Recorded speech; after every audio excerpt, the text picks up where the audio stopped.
I have no sound coming out. That's impossible because I'm looking at it, but we'll see.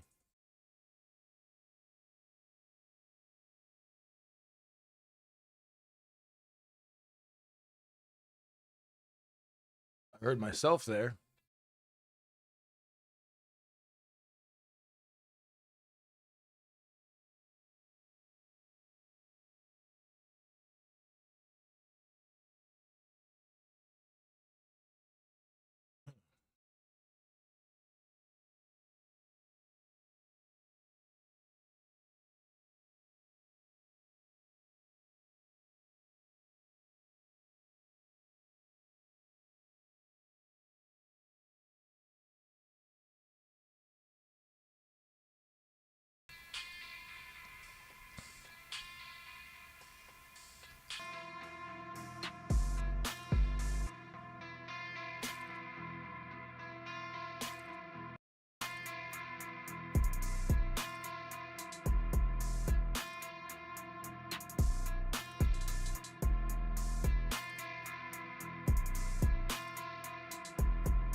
Yeah.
Alrighty, I think I got everything squared up now.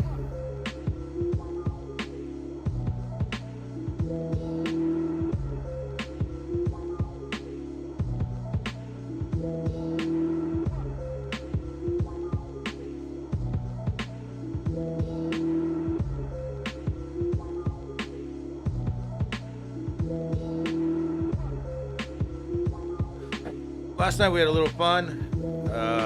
Did something different that I never really do, and I was glad I did it. Amazing time. Great conversations. If you didn't see it, y'all missed out, but you can go back and watch it. Right now. Later.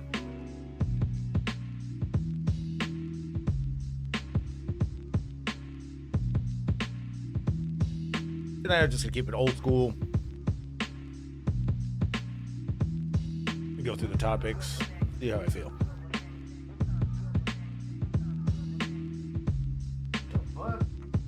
What the fuck?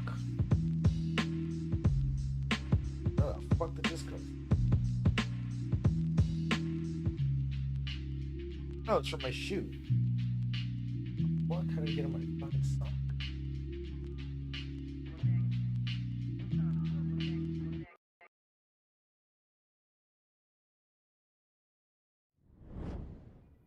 Freak, are you kidding me? Got some topics lined up and a few more that I didn't put up there. Living in this fucked up world, we're all just trying to breathe. Like Tony Storm's new gimmick. Everybody's crazy here and nothing's what it seems. I'm liking it. In a fucked up world. We're living in a fucked up world. We're all just trying to breathe. It's like Tony Storm's got two different personalities. I like it. Bitches be crazy. I found this interview of her and she was like, I'm just glad to be here. And he's like, what are you talking about? We're living in a fucked up world. There's another one where Mark Briscoe's looking at her and he's like, what the fuck?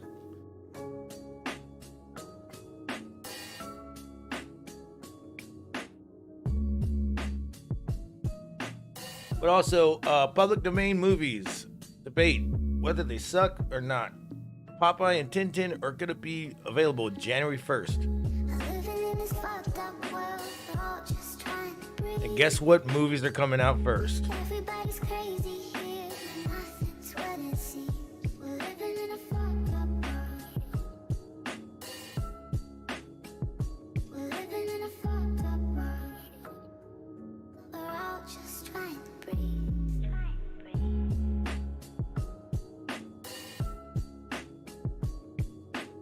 And we'll get into that. And then this new movie came out, a trailer for Death of a Unicorn. Pretty fucking hilarious. I'll show you the preview of it. Living in a fucked up world. And then you can see me react to Superman teaser, which is going to be very short. And maybe if I stay up long enough, we'll see the actual trailer. Probably not, though. I do got to do stuff tomorrow in the morning. But hey, never know. And then Christmas cometh. Living in this fucked up world, we're all just trying to breathe. Everybody's crazy here, and nothing's what it seems. We're living in a fucked up world. We're living in a fucked up world. We're all just trying to breathe. Tony Storm has an orange out of her booty hole. Sounds amazing.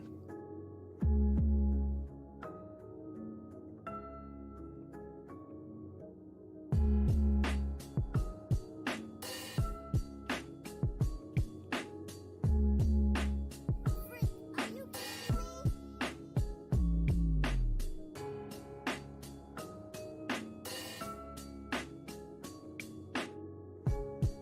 Well, let's make it more like Christmas.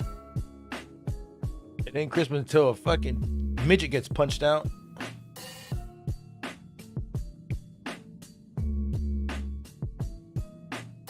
Little man, what are you doing, huh? Living in this fucked up world, we're all just trying to breathe. Everybody's crazy here, and nothing's what it seems. We're tree. Life is better than me. I'm living in this fucked up world. We're all just trying to breathe. We're living in a fucked up world. We're living in a fucked up world. We're living in a fucked up world. We're living in a fucked up world.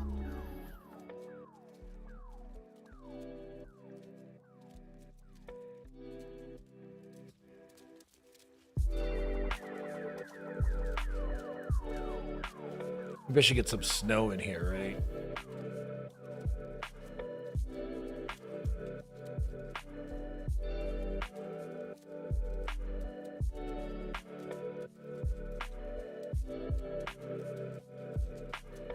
You know, it never feels like Christmas in Texas. It's always raining, it's hot, and then it's cold. Weird.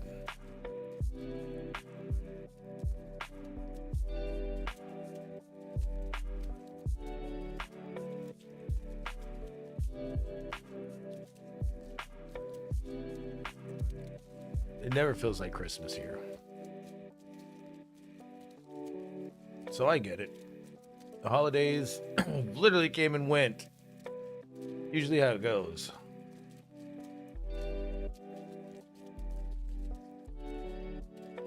The fuck is this motherfucker?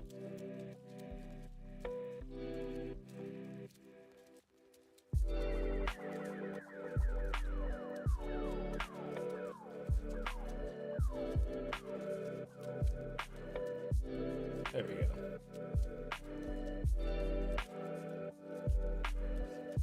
I've only seen snow in like my town a few times. And that one time it was legitimately what?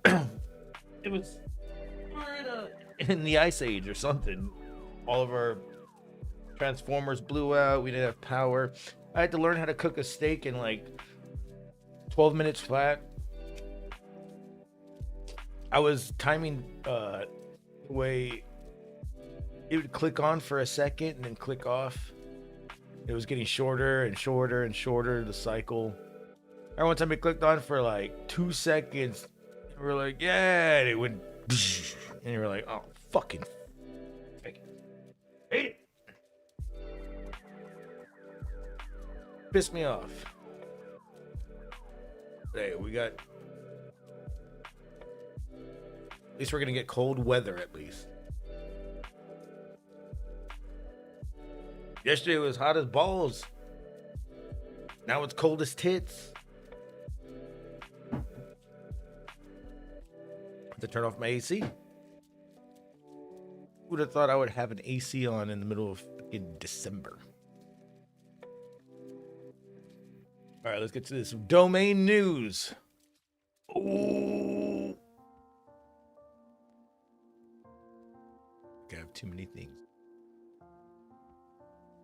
Close your legs.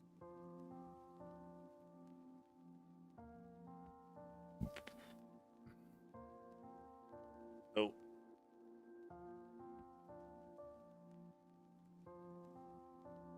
Ooh, Linda Carter looking good.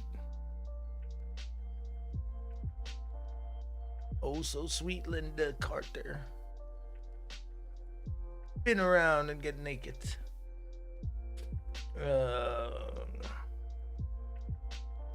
Where is this domain?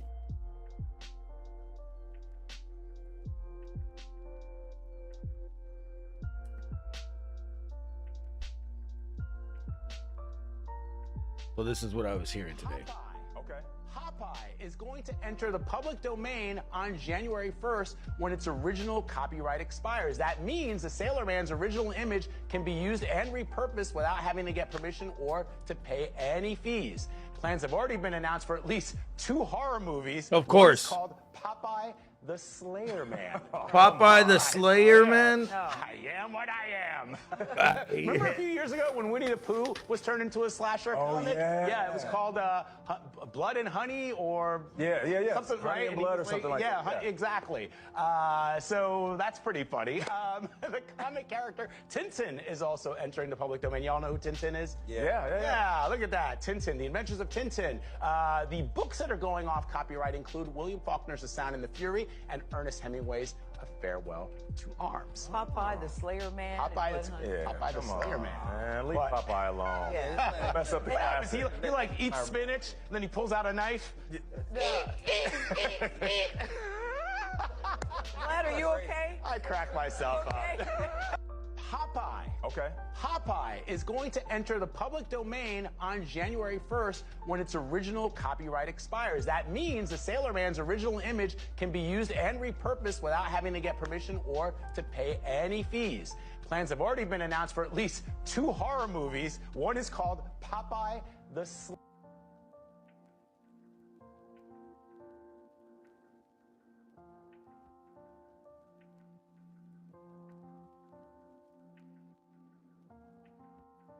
There it is. There's the image for Popeye the Slayer Man. What a way to ring in the new year, right? Popeye the Slayer Man. Come here, Olive. Let me show you what I can do with my dick. And then Bluto's over here trying to... Who do you think? What is Bluto gonna do then? Besides try to fuck Olive Oil. Maybe it won't be a porn. I mean, a porn. A horror film. Well, same shit. Horror films are porn, softcore. Maybe it'll be, a hero, a slave, Bluto. He is what he is. I am's what I am's. The Slayer Man. What if it's 2 horror movies? 2? Why 2? Jesus. I just don't feel like it's gonna be that great. I'm gonna deck your holes.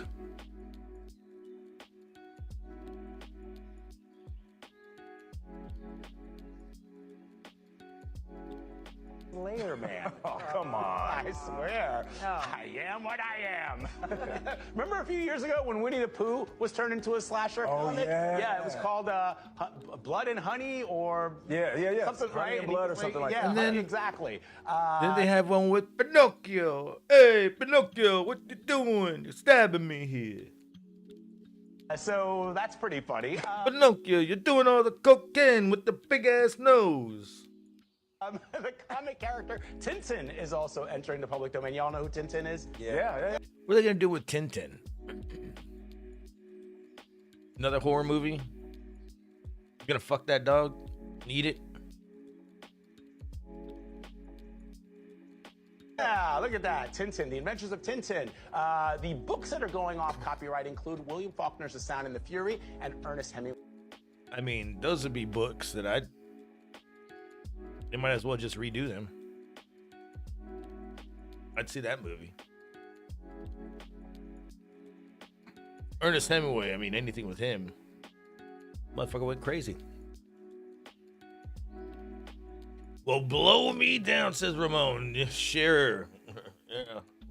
Exactly what you tell every hooker. After you needs your spinach, smoke a fat bowl.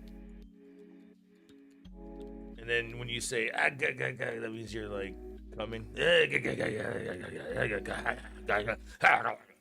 Or she's throat fucking you.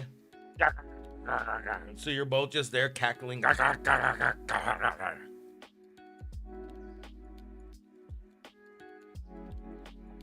it. Popeye's gonna have some good porn this year. They probably already made it. They're just waiting for January 1st.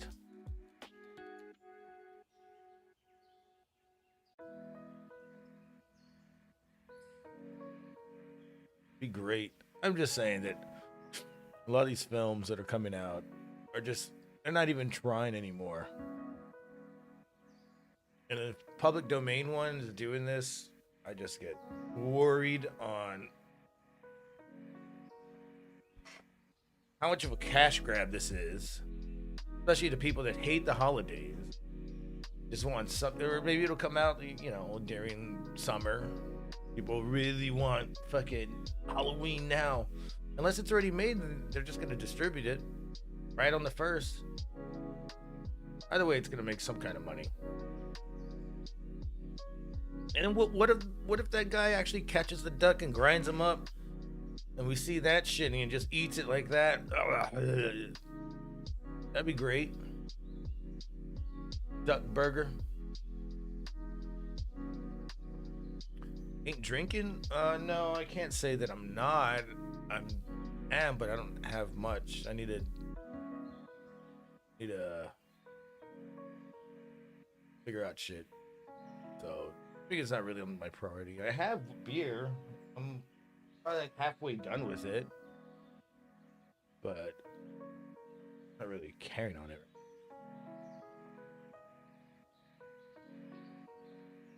You guys can always donate me beer. Or a sandwich, because I'm fucking... No, I'm not actually that hungry right now.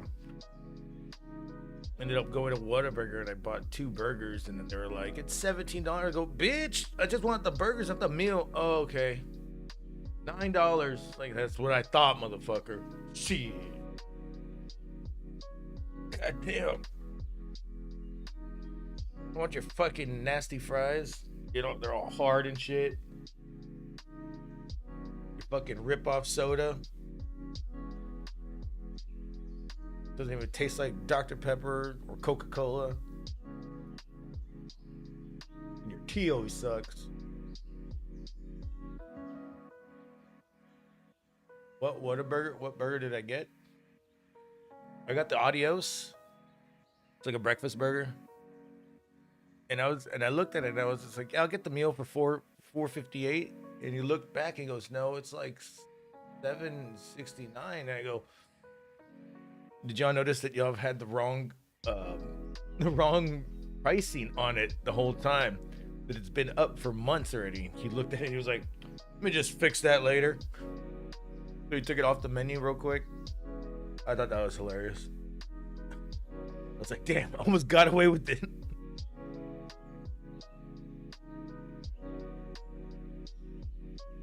And then I got just a burger, which is what it's called, just a burger. And I put jalapenos in it, and that was it. Which is my toilet's gonna feel bad later.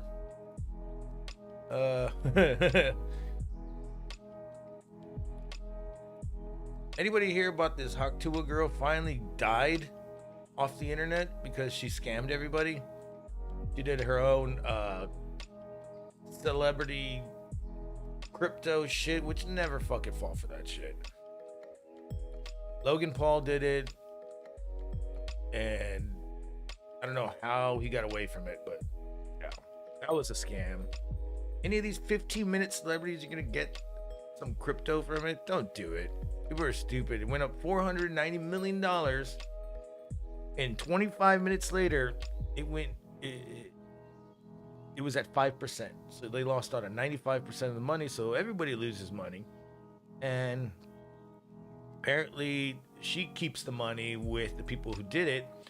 And I forgot the name of the guy. Coffee called her out on it, and in the middle of her, like, him explaining what she did, she was just like, well, I'm gonna go to bed, I'll see you. Like, she's not in the middle of this shit. She's a fucking moron. Never do this crypto shit, and she got richer from it. She used her 15 minutes of fame to trick everybody.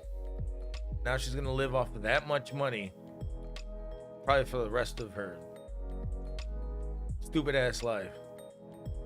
So, fuck that bitch. Fuck that bitch.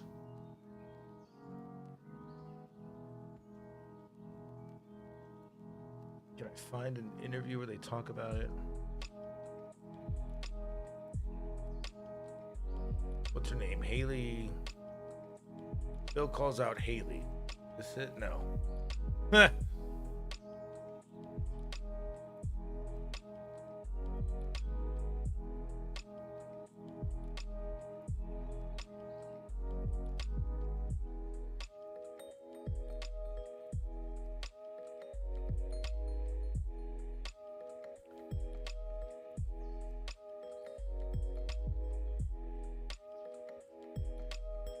Is it this guy?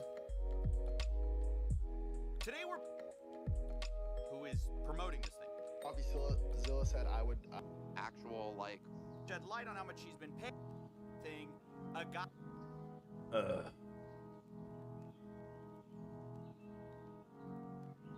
was it at? I was looking at it like an hour ago. Went on over here, chat. Her Bitcoin. She just stuck. She should have stuck to spitting on cocks. Well, she said that she never actually did that. It was a joke, but it happens.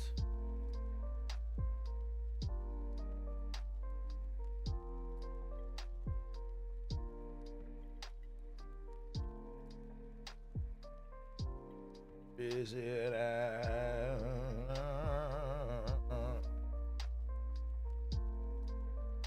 don't even remember if it was a short video I was watching.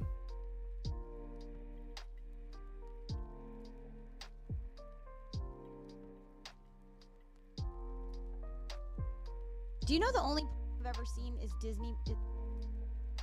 That's not it. That's just another stupid white bitch.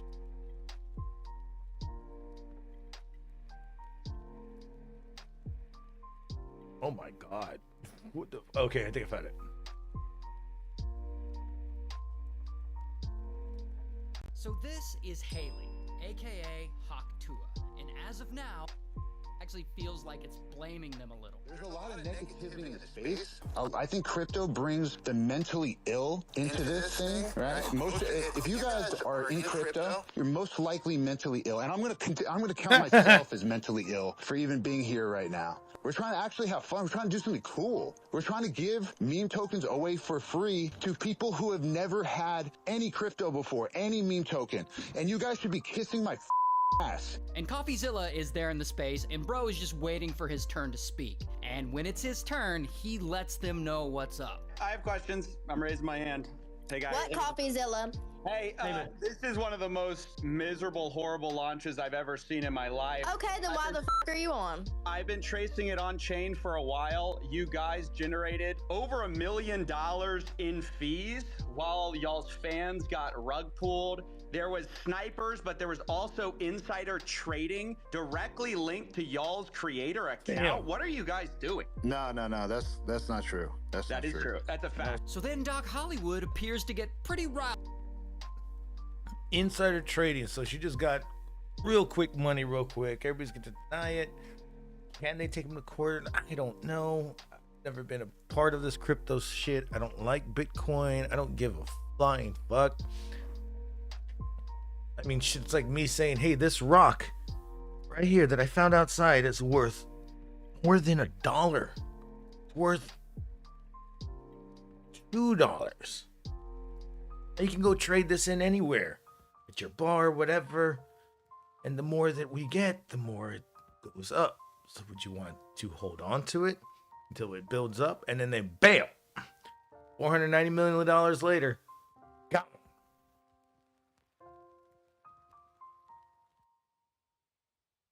I don't like Bitcoin or cryptocurrency. Asking you, questions that are irrelevant to the most important stuff that you said. Who cares where fees go? It goes to bills. It goes When you're to charging attorneys. It goes to 15%, accounts. It goes to directors. You're charging it goes to 50% staff. on a rug pull, right? and you're profiting from the There's rug no pull. I rug think it's pull relevant. because we didn't pull a rug. I don't know what you're trying to say. It's not true. Now, the funniest part It's not true. It's not true. I did not. is chaos. Haley,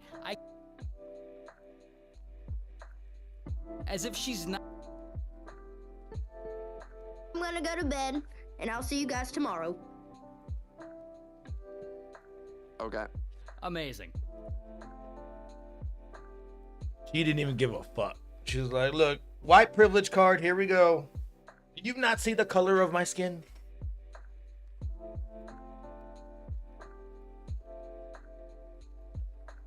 I don't see the IQ in your brain. She's a bitch.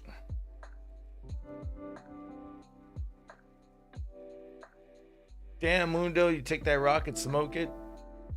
I meant like a pebble outside, not a fucking, not a, I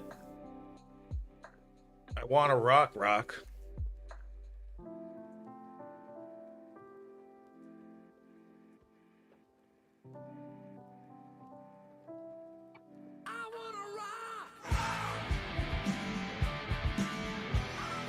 Yes, Mundo, we know you want to rock.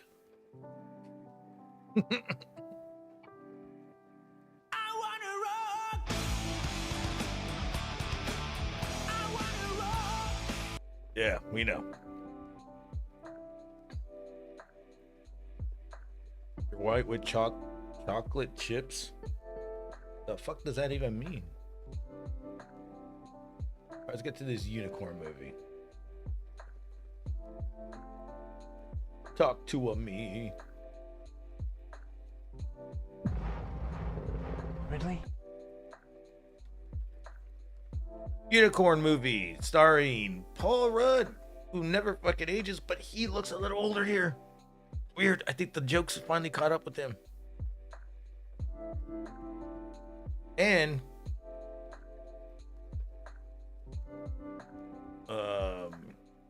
what's her name?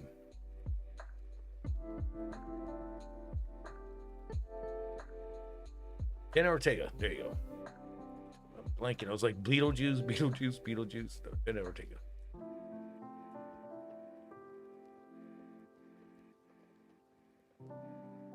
This shit actually was kind of funny at the same time as kind of crazy. Are you okay? It kind of felt like it was showing me something. It's unicorn I get dick. this feeling I don't think we're supposed to be here. Huh? Know that feeling? It's like, where's my vape? Donated this entire nature preserve, and they care about a lot of things, not just pharmaceuticals. Fine. I will sit there and smile. Sorry, we're late. What happened? You walked from the airport or what? It's perfect timing. I need you to act like everything is fine. Is there something in your car? Dude, Skarsgård looks like a young Shooter McGavin. A lot of species in this area. Is that Skarsgård? I forgot his name. Rare. What exactly are we saying this is, though? I think we know exactly what it is. A horse-like mammalia. With some sort of protrusion or growth. It's a fucking unicorn. I don't think I should be in swim shorts for this moment. I don't think that we're supposed to have this. We need to study it. Whatever it is, it shit. seems to be the cure for cancer. Cancer? Bad. Look right there. It looks like Shooter McGavin.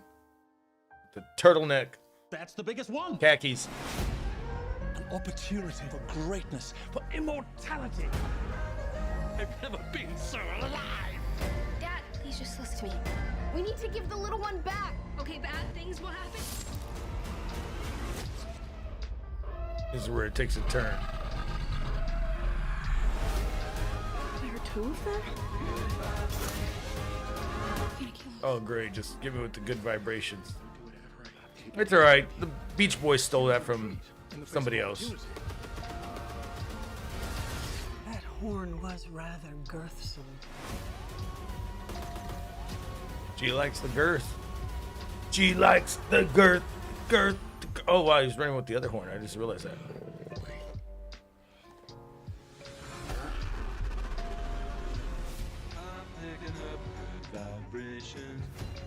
Here's Bigfoot on the way home, huh? I'd definitely not pay to see that and just accidentally, click on a link that might show me the entire movie.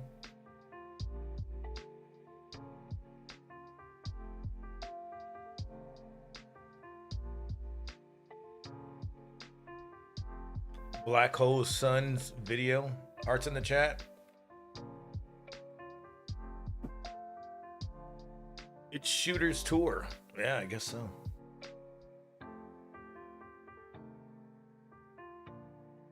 Show you sand the floor. I don't think I can show you sand the floor.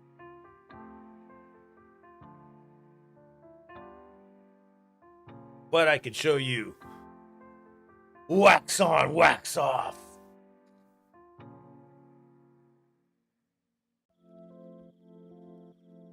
Yeah, so I'm gonna watch that video. Caught me by surprise when I saw that there was a movie like this coming. I'm surprised I didn't hear about it a lot sooner. But now it's time for, you know, I'll give it like a 6 out of 10. I'll watch it. Might get better. Seems like a ridiculously stupid movie that I would like. It ain't no Death to Smoochy, but it's Death of a Unicorn. It ain't no Death of a Salesman, though.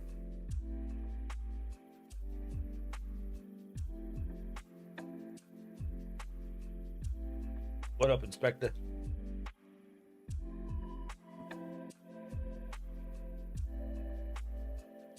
It's finally getting cold.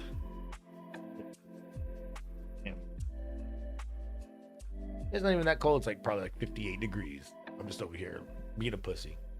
I used to this shit. I'm used to like 120 degrees, which I hate.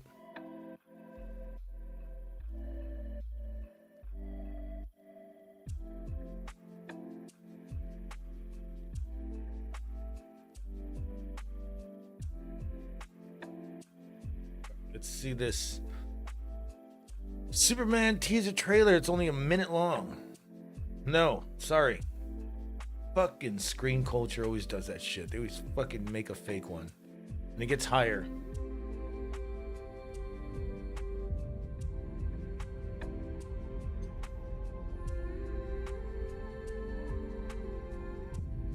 Oh, they show him flying. Let me see. They're looking up. 9/11! It's 9/11! It's flying out of, pretty sure the Crystal Castle. Oh, so tomorrow, everybody's got their phones out. Everybody knows to look up.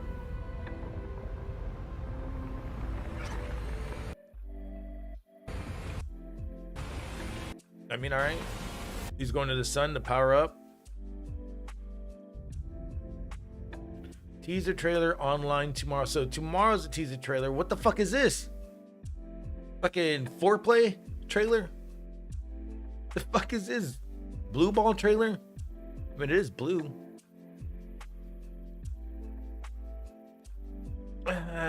I'll still watch it.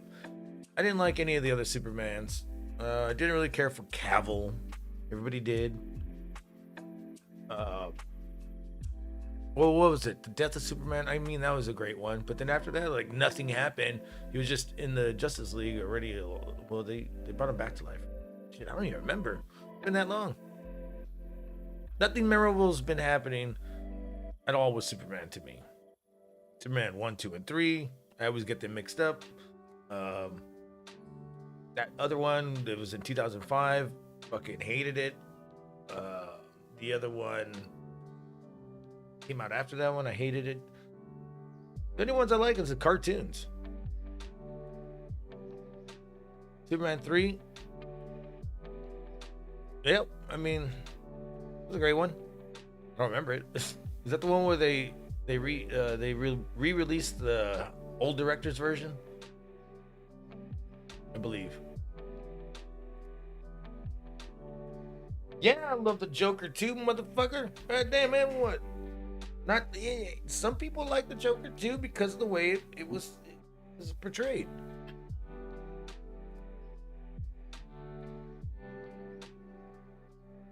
Oh, Richard Pryor, yes. He can fly. He can fly. That motherfucking N-word can fly.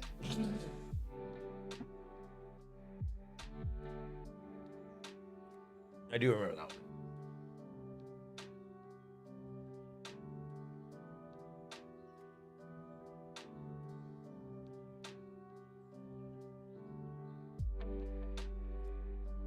It's just time for me to pop the cork for the first time tonight.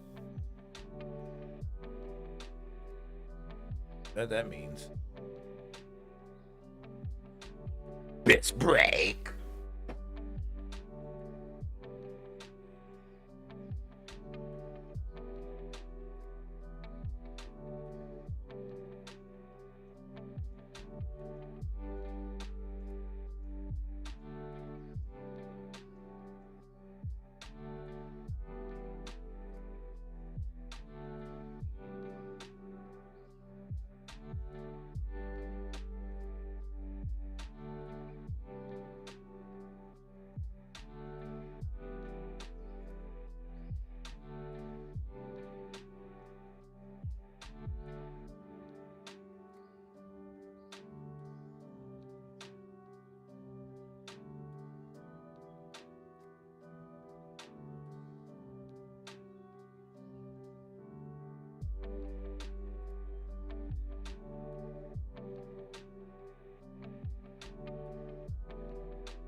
Piss break over.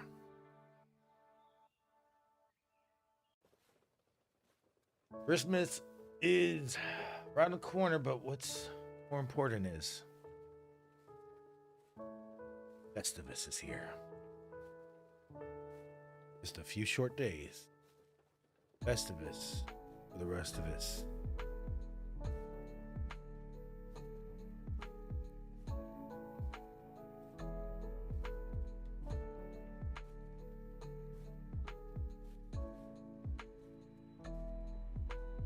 The song?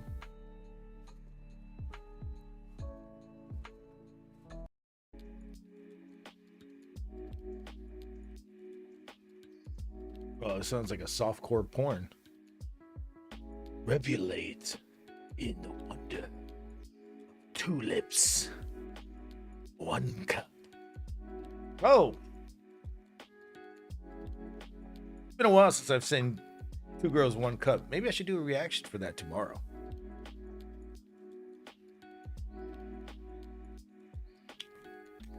I'm just not clicking on meat spin again.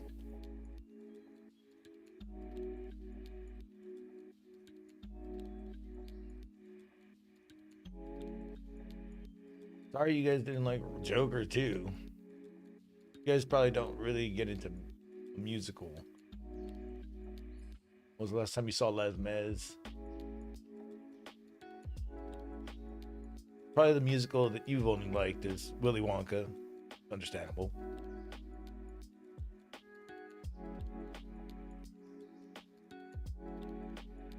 Hey, it was a great. I like the songs that they did. They were old songs from other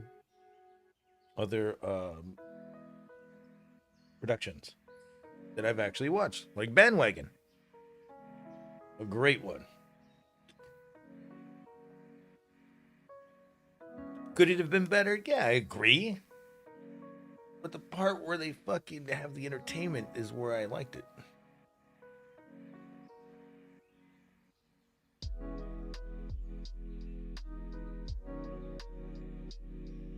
I'm just saying I liked it.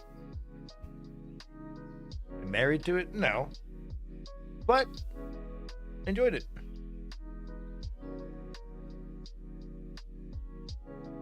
You liked Rent, but you liked the AIDS in Rent too.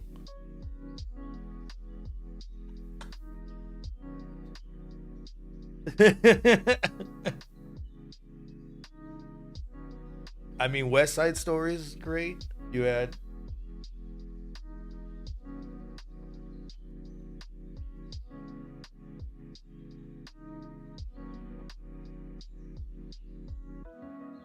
of course you would like Rent.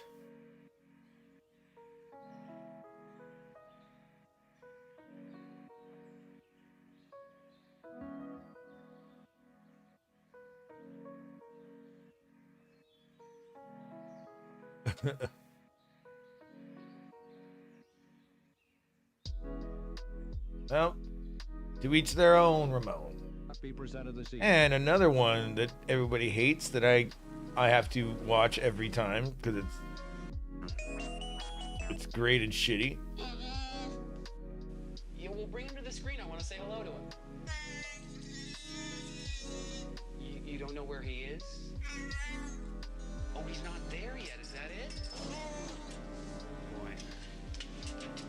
Well, all I can tell you is that he and Han left here on schedule. If he's not there now, they're way overdue. Shit, there must have been trouble.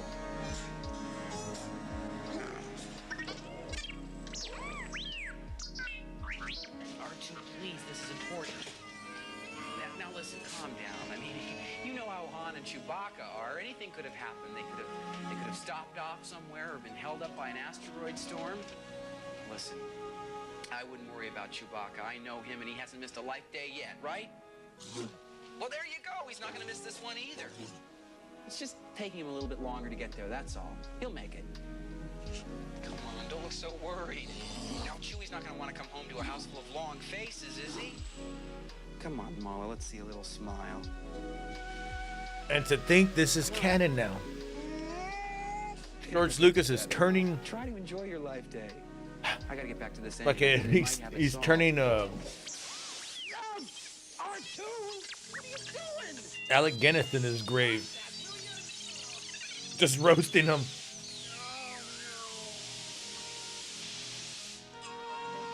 And Grand Moff Tark.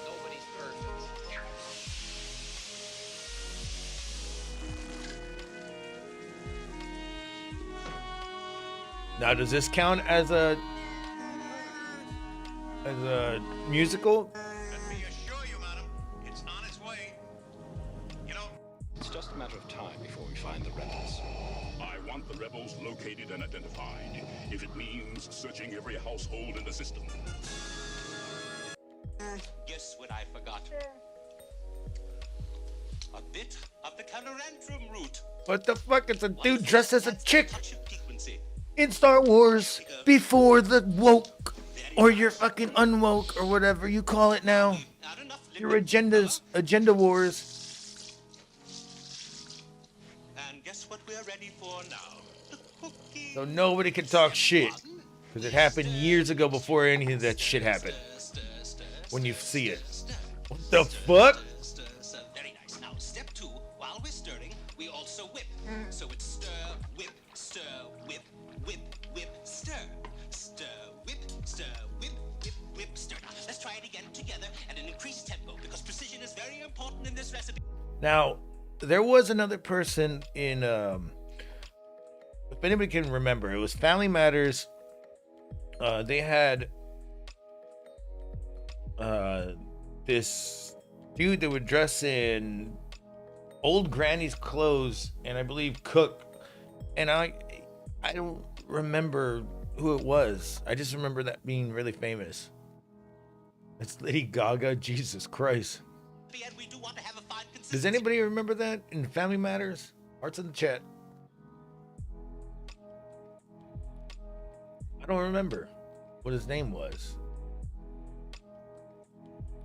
I just remember they had a mustache, and they were probably built like Michael Jordan.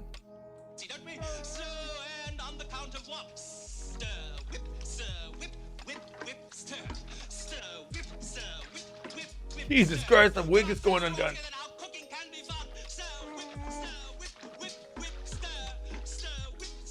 Wax on, wax off. Oh my God. Oh, it's got another arm.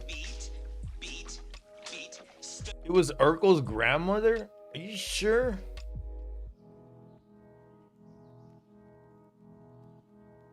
Are you sure?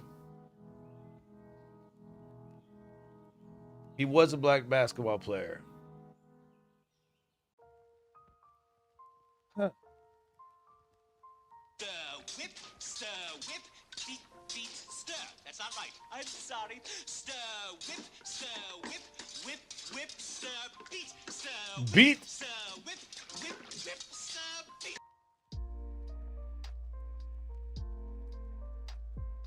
Hell yeah. Bet you she could beat off a mean dick. Coming along nicely. Starting to have a fine aroma. There's another arm. The basketball player that dressed like a grandma. That guy was doing commercials dressed like a grandma playing basketball. I remember that. I can't remember his name. I've been trying to look it up for like past 3 days. And I looked up everything you said except for Urkel's grandmother. Yeah, Carl's mother's friend. I remember that they had like a friendship, something, maybe like a cooking show, something like that. And I can never fucking find it. And I've gone through so many episodes of Reginald being really, really gay. And I'm just like, Jesus, where's the episode where he kisses her on the cheek? Larry Johnson?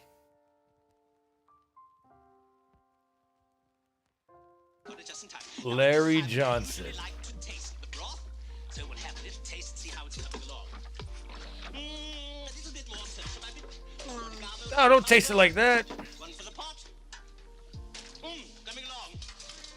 How I not know that?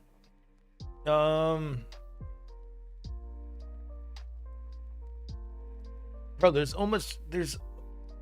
so much shinfo I can fit in my head at certain times. I might have known it at one point in the 80s.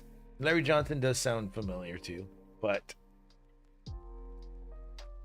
when it came to, you know, my existence over these decades, I probably forgot about it. Just like nobody knows who really invented the Disney theme song.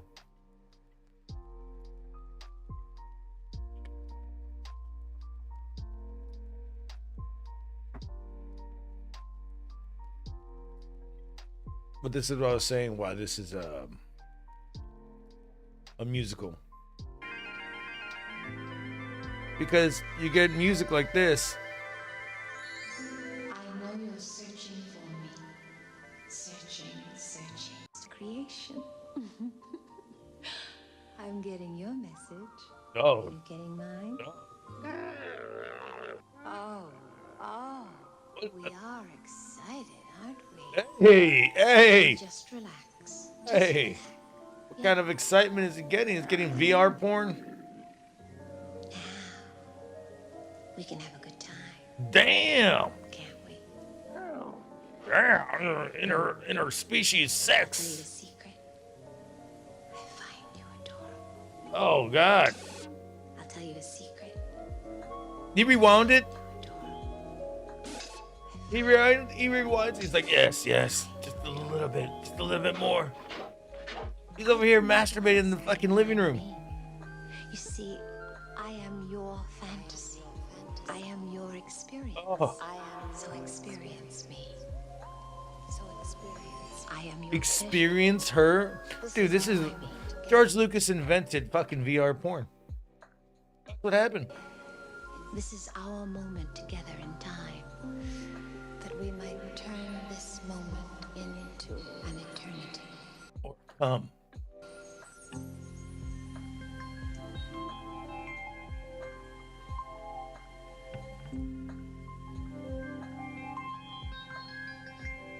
Ramon, you are the master of Bader to this.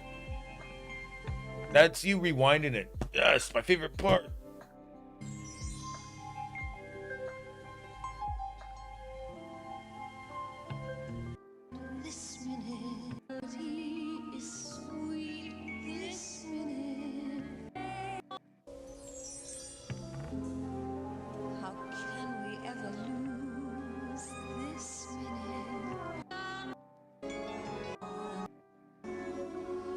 Oh, are they entering her fucking pussy tunnel? And that's all the is that the Chewbacca semen swimming around? He reached peak orgasm. And now he's like, I'm sleepy.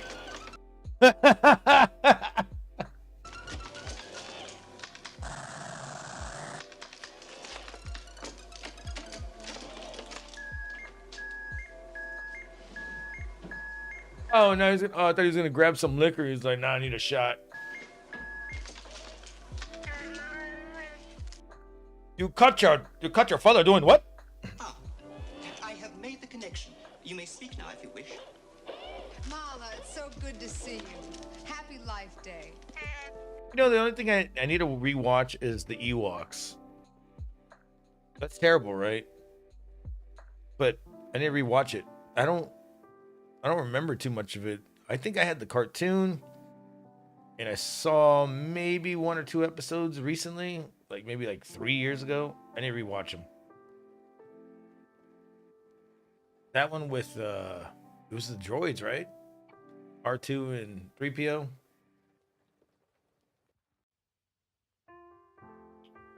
Dude, he literally came in that fucking thing. He was just like, fuck it. My wife's over here beating off a pot. I should beat off my dick. She says it may be a happy life day for you, but personally, she's seen happier ones. I don't want to type the channels. So could you do me a favor? I don't want to type the channels. What? She says it may be a happy life day for you, but personally, she's seen happier ones. I don't want to type the channels. So could you do me a favor and send either Chewbacca or Han Solo to the screen, please? She says that she would like to grant your request, but is quite unable to do so. You mean they haven't arrived yet? She says there has been no contact. Yes, I think I understand her message. She's like, this bitch, this fucking Han Solo's cheating on me somewhere else. That Imperial Patrol must be giving them more trouble than we bargained for.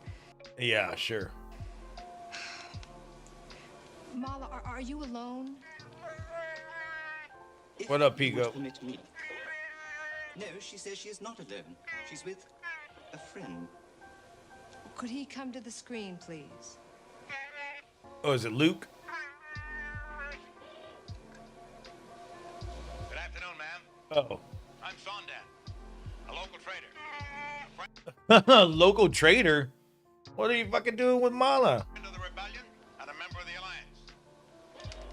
Good. Oh, in this fucking TV show, they said, hey, you know, Leia, there's no bras in space or underwear. You gotta wear what you just, you know, don't show the boobies, but, you know, show the boobies. Look, I know I can count on you to take care of my friends until they're... My beard is big. You'll do that for me, won't you? My beard is growing bigger and bigger now. Ooh. Yes, indeed, ma'am. That's what I'm here for. She's expressing her warmth towards the trader. Look, I can see you're in good hands, Mala. I'll contact you again soon. He just blew up the TV. No, they'll never contact you. I'm gonna trade you. Now then. What's that I smell? Could it be some Is that your ass? of those famous Wookiee Yookies? Oh, I did it all for the Wookiee. The Wookiee. Wookiee Yookie. I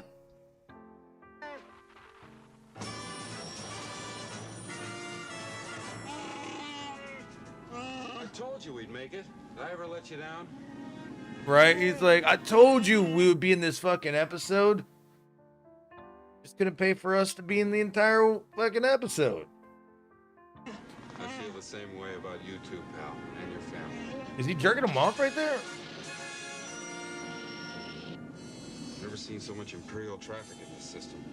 Better land on the north side, it'll be safer there. The north side. So it's a long walk. A little exercise never hurt anybody.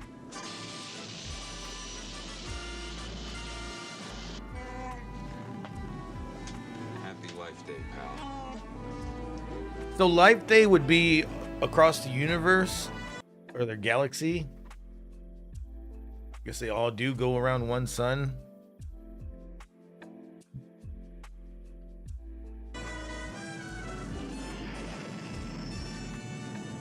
Oh, when he dies, he comes. And when he comes, he dies. Sounds like it's dying. What I tell you? Must be Chewbacca now. It was full of life after he came.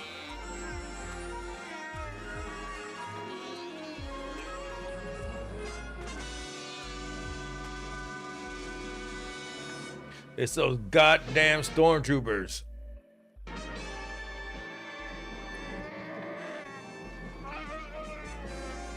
They should just redo this as a movie. Fuck it.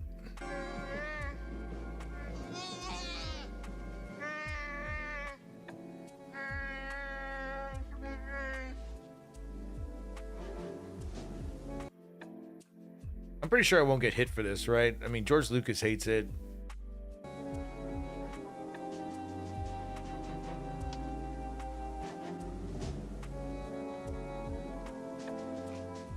This is like the most undecorated fucking Admiral I've ever seen.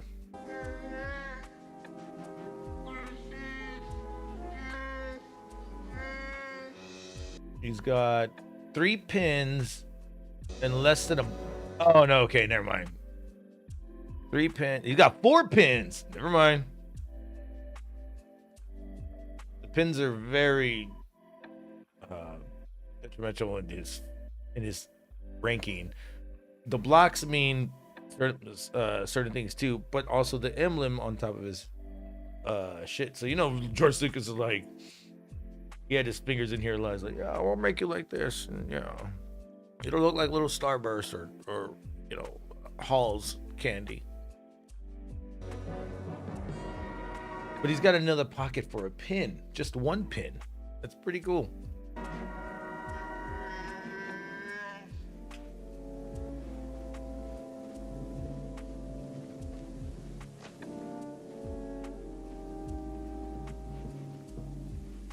This unit is occupied by 4 Wookiees, 2 adult males, 1 adult female, and 1 male child.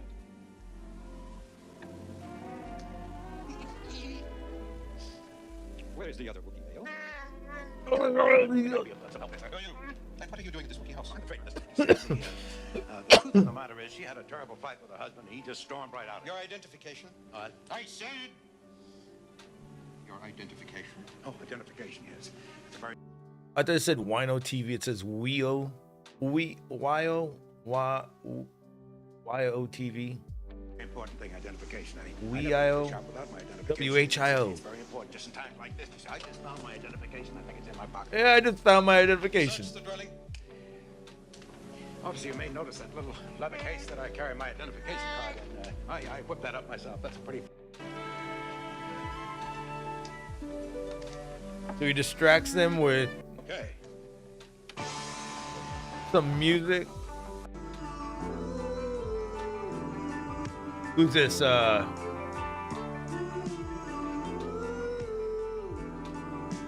Starship at the time, right?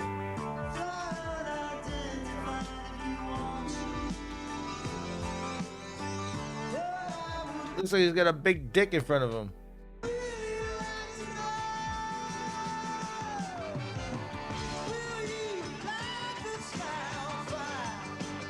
It's crazy how you think they went from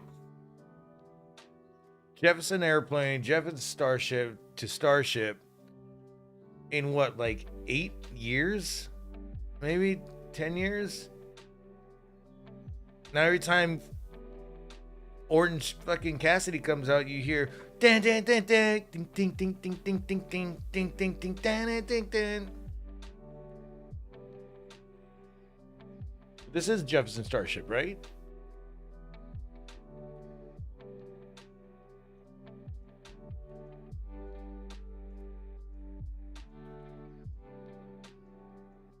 Well, they do have a black Chewbacca, and he's a badass. He's like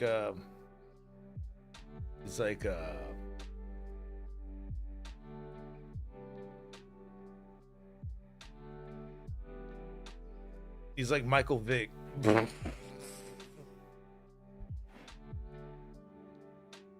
George Jefferson Starship.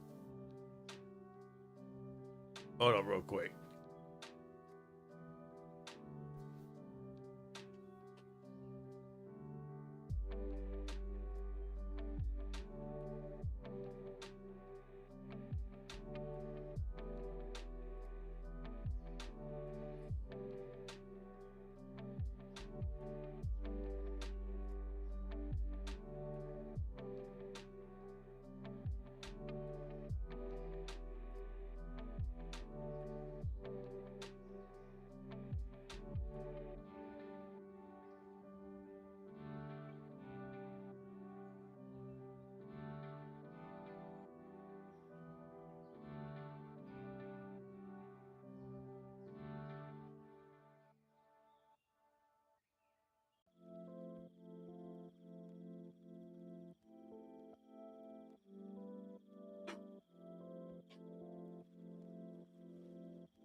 Weezy, what the hell you doing?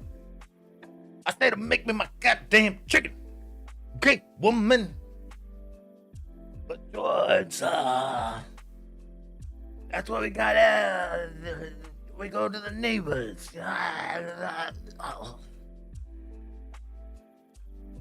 Talk about them honkies. And fuck them honkies. That's what he said about you, George. He said. Dinner.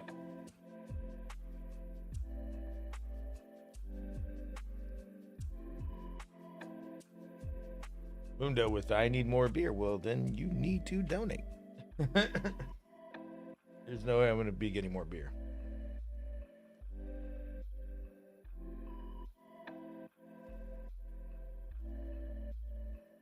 I'm good on this one.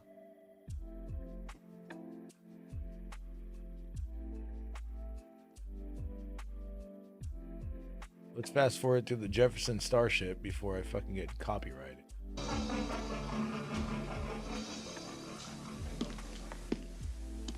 I knew you'd like it. Your work here is finished. They leave now. I guess you're right. About all I can do for now. And I hope you guys find what you're looking for. Keep up the good work. Is that Arnold Schwarzenegger? All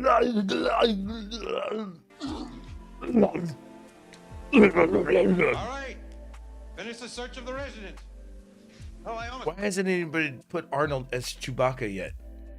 Somebody has to do that. forgot. I want to leave you my card in case you need any. Okay, I believe it. Investigate the upper area. Check for any rebel material. Anything to connect this household with the Alliance. Oh, don't forget about these protective cases for your identification card. I got a good item. That's it. I'm gone. Finish the search of this house. We have other areas to cover today. We must protect this house. You take the upper area. Hey, the upper area? What are you talking about?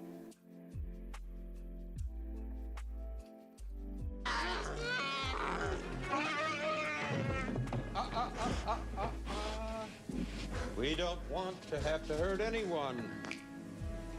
That's not what we're here for. What is he, a fucking Jedi? But when my men get angry, I can't always control them. We are going to continue our search. Now keep him quiet. He did sound like a Tanta, right? Or a Tom-Tom, or whatever they fucking call them. Tom-Toms.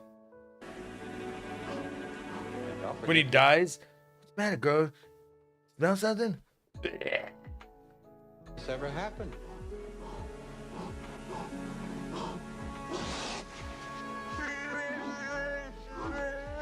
Is he still holding his penis?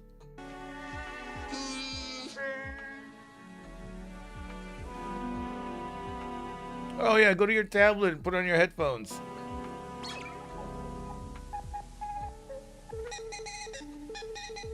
Was that Simon?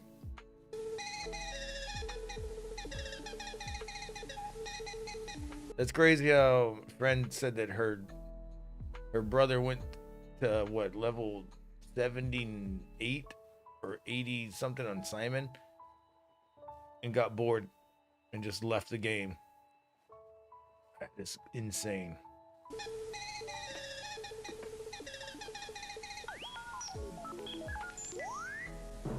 Starlog 324. Oh shit, motherfucker! Some people want to say that the origins of Boba Fett. It is not. It is not. The origins of Boba Fett were planned before this, because he debuted on a news segment before the November Thanksgiving parade, and he wasn't spray painted what you normally see him in the green. Spray painted, he was just all white. So hardcore Star Wars fans should know that. From the bridge of the cruiser RS Revenge, Captain Kazahan reporting. We are awaiting the return of Captain Han Solo and his first mate Chewbacca, who are long. Why did they make Han Solo look like a jackass here? His fucking face looked like jacked up. His face looked like the Millennium Falcon. Delicate mission to acquire the mystical talisman, which has been sought by our forces and by the Millennium Falcon Empire. The talisman. It makes things invisible, I think. Yes, even you. Which I think might be an improvement. We've picked up something. It's the Millennium Falcon. They're coming out of light speed. I can't make contact. Try a lower channel. Falcon, do you copy? Come in, Falcon. Was he hanging there? But where's Han? That's him hanging upside down. I can't make radio contact. He's on a collision course. Princess, we're in mortal danger from our own forces. That freaking that Dr. Robotnik? This is madness. You're right, General. I can't understand. Now we see where Dr. Robotnik. No, it looks more like a Shmi or something. Somebody from the Black Seas. What Chewbacca's doing. Whatever he's doing, there must be a reason. Hold your fire. We've lost all contact, sir. Stand by. The Falcon is near. R2. Roboto? Not Dr. Roboto. Stand by to fire the ejection pod. Egghead. And hurry, R2. Or we'll Not Mr. Egg. be I deserted. knew you were gonna fucking type that.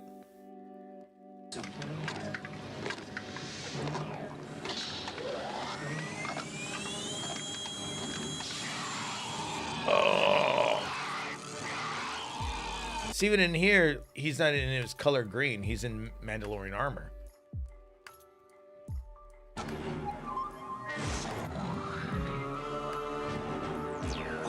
Which, by the way, I never knew that Mandalorian armor even was a thing till like you started reading the fucking shit.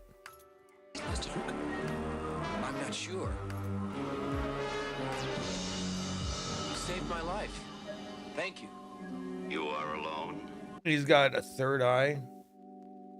That was something they never brought, but he always had that dent right there. That was the story. I have 2 droids. We've come in search of a ship that crashed near here. Maybe I can help you. I am Boba Fett. The ship you seek is nearby. Are the Imperial troops near this planet? They are here, friend, and growing more powerful. How far away? Settle down. This is the beast he's supposed to tame. If you've ever seen The Mandalorian, he does see the beast in Mandalore, and it awakens because of him. All they do is eat. This is all we have, but he's welcome to it. You are foolish to waste your kindness on this dumb creature. No lower life form is worth going hungry for, friend. I take it you have no love of the Empire.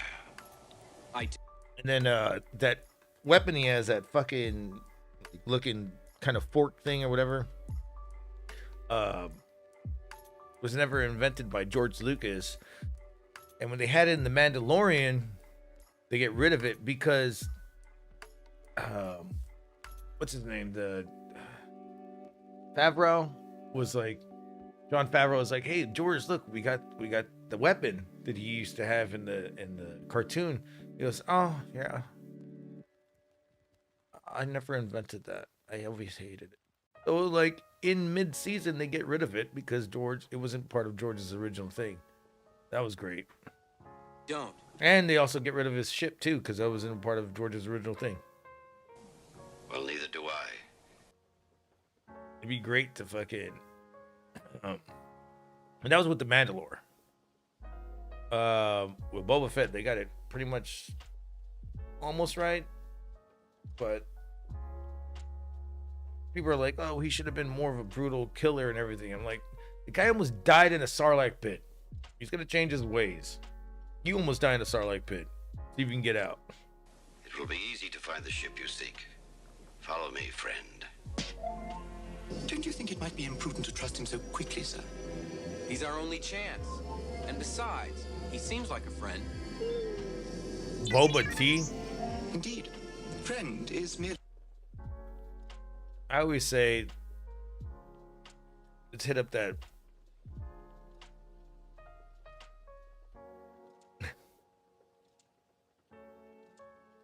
What was it?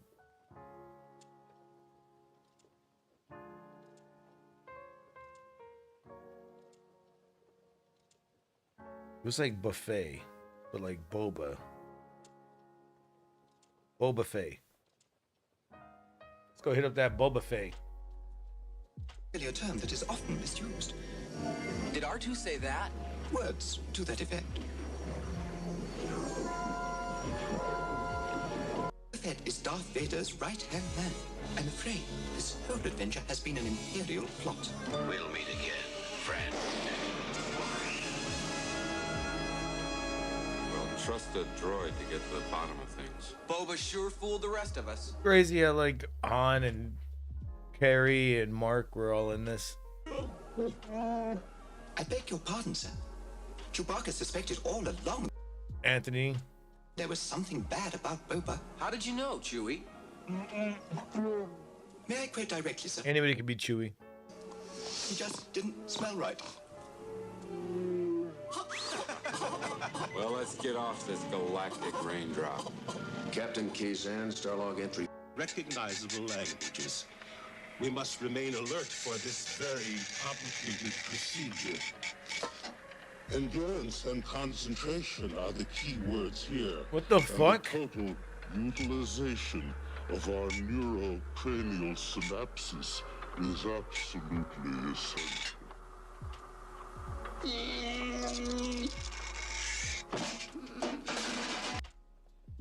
I just find it funny that Mark Dickinson thinks anything with Boba, and then you put Diddy at the end of anything is funny. You know what? Mark Diddyson? You might be right. Diddy's son, everybody. One of Diddy's sons.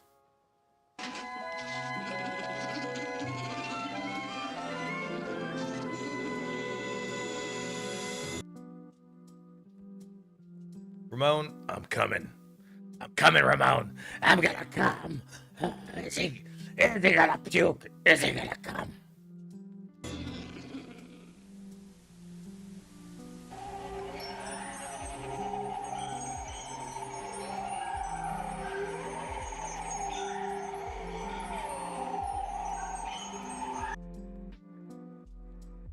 What we get it? Star Wars was terrible. Before you leave, and this one's on me. Torque. But B. Arthur makes it all right. See what the boys on the bandstand have. Star Wars Life Day holiday special suck. B. Arthur makes it all right.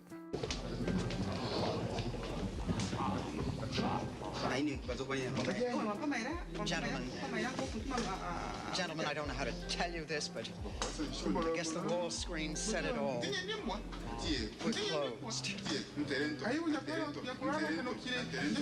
Gentlemen, I guess you didn't hear what I said. The Empire has closed us down. Now, I know this sort of thing happens all the time. I'm sure it's just temporary, but...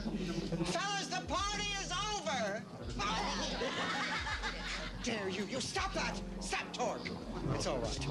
B. Arthur's dead, you jackass. Kelbo, Sudmore, come on, you guys. Haven't I always lent you money? Ludlow, you of all creatures, please do me a favor and leave. Ludlow, you're heartless. Thorpe, after all I've done for you. Damn. Short memory, eh, Thorpe? Short memory. Oh, listen, do you remember the time that... I don't believe we've met. We're closed! I said we're closed. Holy shit, it's Look, the I'm devil. Sorry, we are closed. The Empire just imposed a curfew on this planet. Everybody has to leave right now. Shit, service or die. I don't want any more trouble. You take care of the door. Yeah! Beer! Beer! Beer! Beer! Beer! Beer! All right. All right. All right. All right. I can take a hint. We'll have one more round. This one's on the house. Hell yeah. Run a tab for the Empire.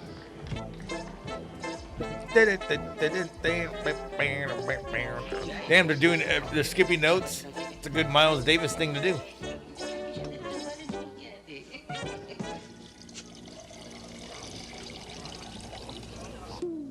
Just one more round, friend. Then homeward bound, friend. Oh no. Don't forget me in your dreams. Just one more song, friend. And then so long, friend. The nights get shorter, it seems. Just one more rhyme. Oh, it's good night, friend.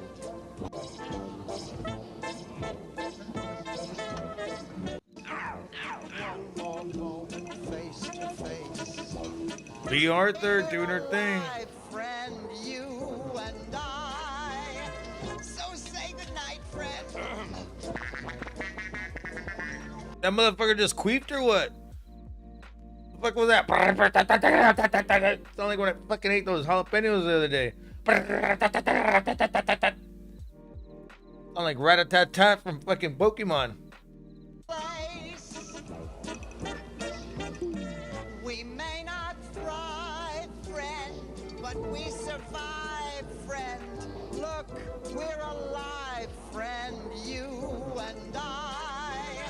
So say good night, friend. Good night, but not goodbye.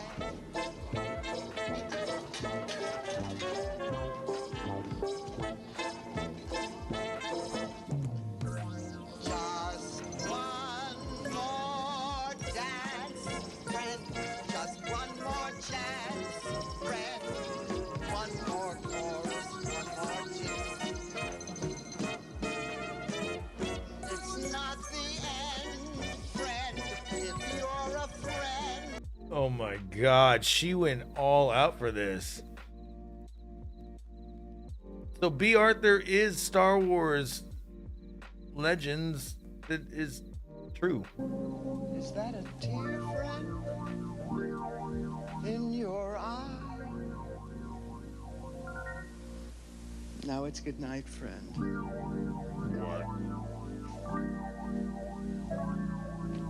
Good night, friend.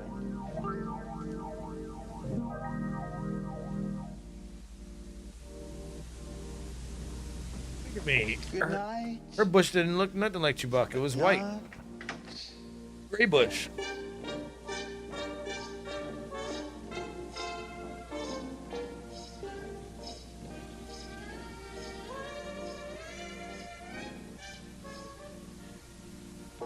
What the fuck is that? A chicken on a stick?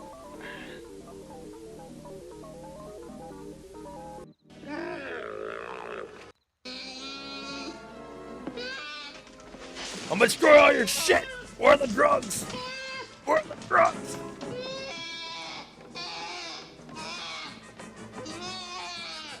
Chino!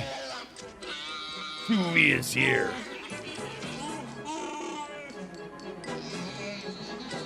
He doesn't shoot him?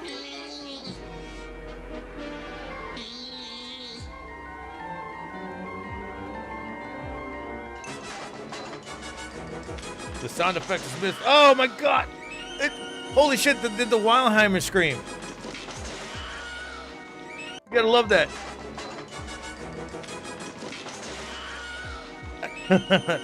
Famous scream. Look, is there any more inside? Sweetheart, that's okay. Oh, no.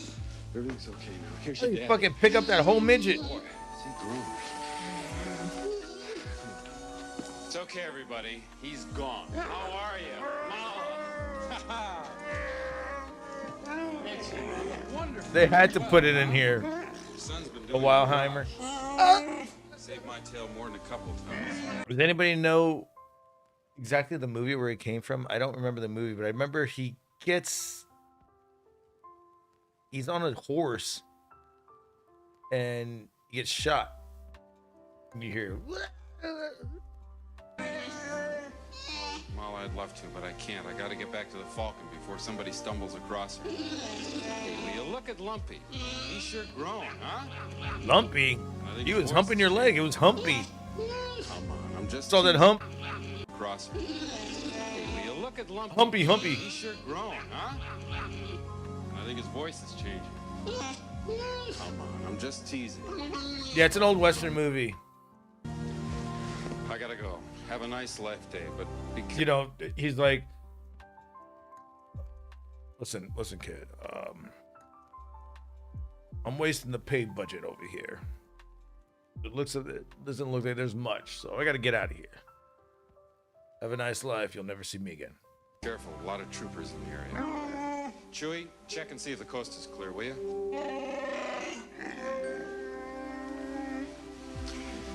You're like family to me. But I gotta go. That's what he's saying.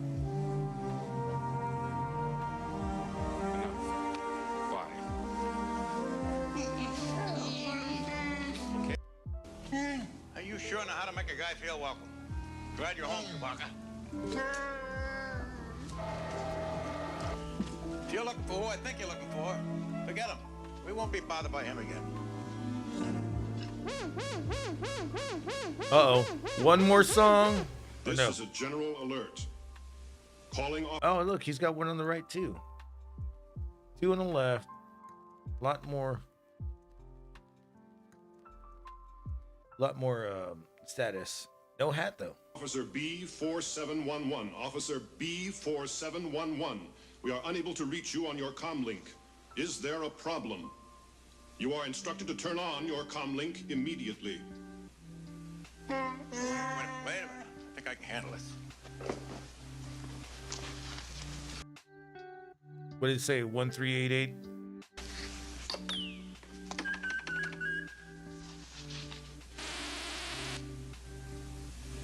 We have two-way communication, Trader Sandan. Is this a report about the missing trooper? It is, sir. Trooper B4711 was here with 3 other men. They left and he remained. As soon as they had gone, he packed a lot of food from this house and he robbed me blind. Then he took off for the hills. Very well, we'll send out a search party. Thank you. Damn. If it was only that easy. Piss break time.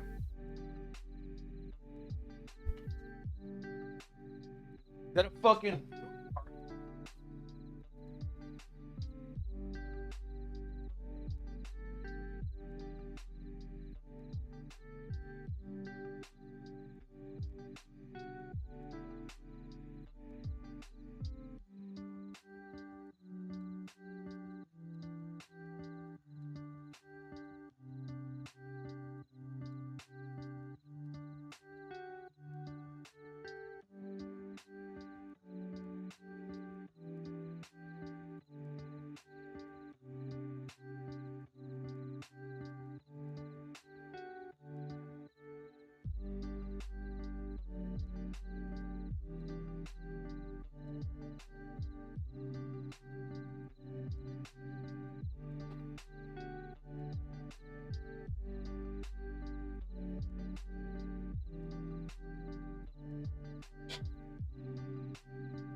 Definitely ain't getting cold out of here. Fuck.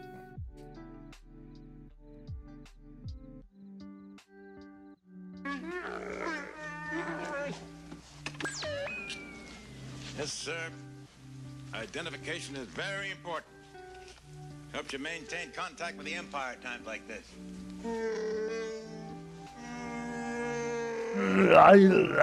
Lumpy. Itchy. Chewy. And they all go into, they're all walking in space? What the fuck is going on? This fucking show never ends.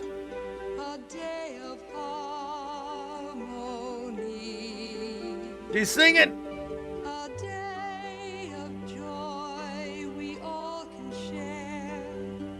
Together joy. She's singing.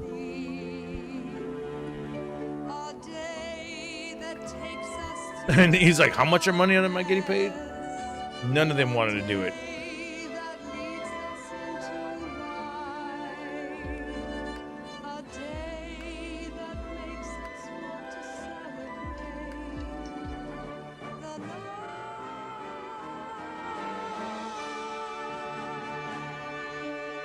This is the Star Wars special, holiday special, musical.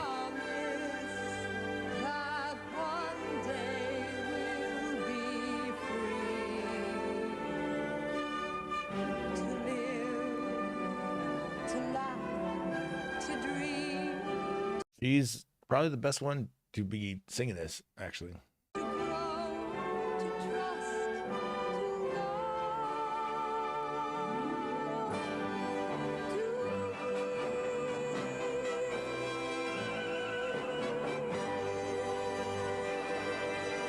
Yay!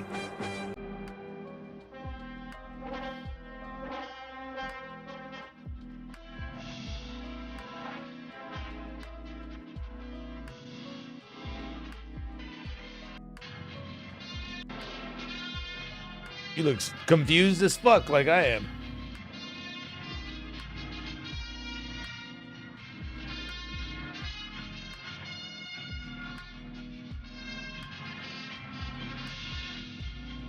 They just use a bunch of old footage.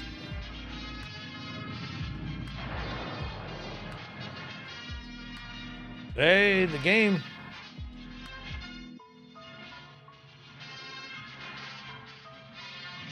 So did this happen before this happened? No, it has to happen after. They're just replaying the events.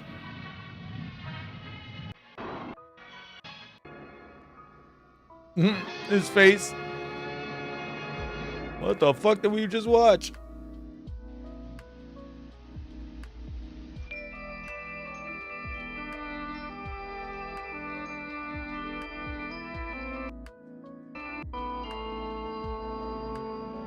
And it's Earth Day. Or Life Day, sorry.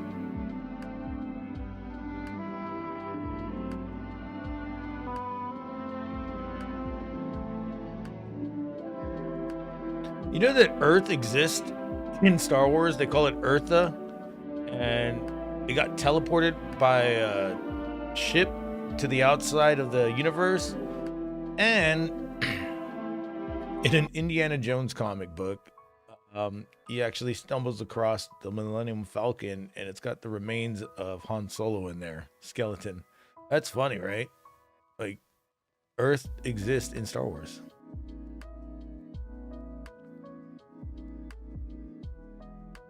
And I remember, what's his name?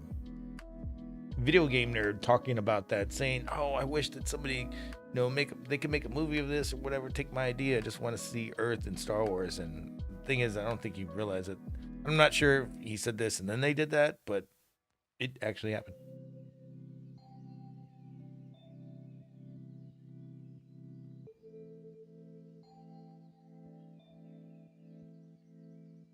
Mark Dickinson, why do you want to see Chewbacca fuck? What the fuck's wrong with you? Fucking nasty ass.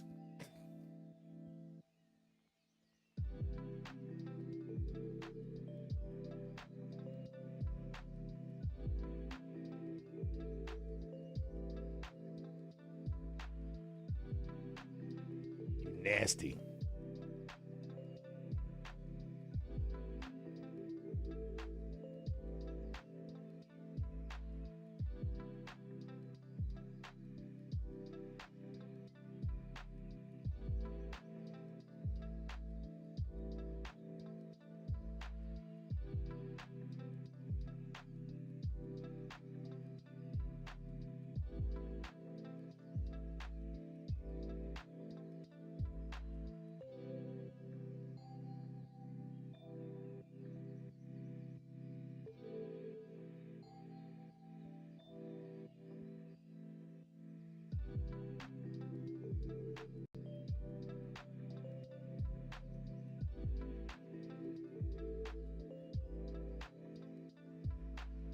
This is a good one. See your 5? And raise 5. $1,500 in one pot. I don't believe. Hey, Alex, take it easy. I will see your 5. And I will raise you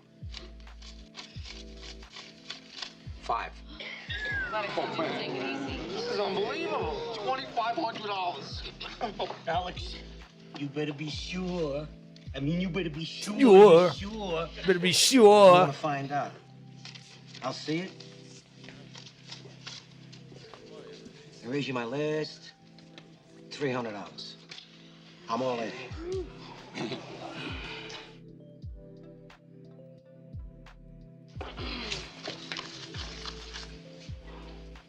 Louis, I can't cover that. Alex, look into my eyes and tell me that you're sure about this hand. I mean, promise me you're sure. Say you're positive. I'm reasonably sure. I'll get more money. More money? Where are you gonna get more money? Hey, Louis, where you going? What are you going in there for? You gonna bet the company receipts? What the hell do you think you've been playing with? You said it was your life savings, Louis. I lied. I do that sometimes. What? Louis. What do you mean I'm playing with stolen money? Yeah. If you lose now, you're in big trouble. All right. That's fine. Makes the game more interesting.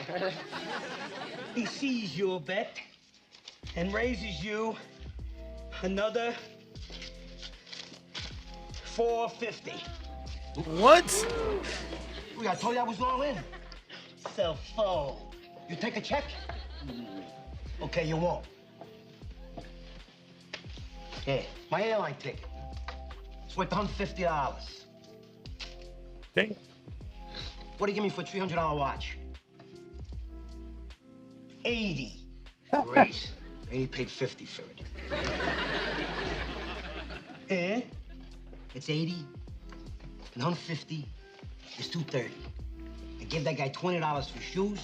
That makes it 250. I don't want his shoes. I want my shoes. It's Christmas, Louis. Take your shoes.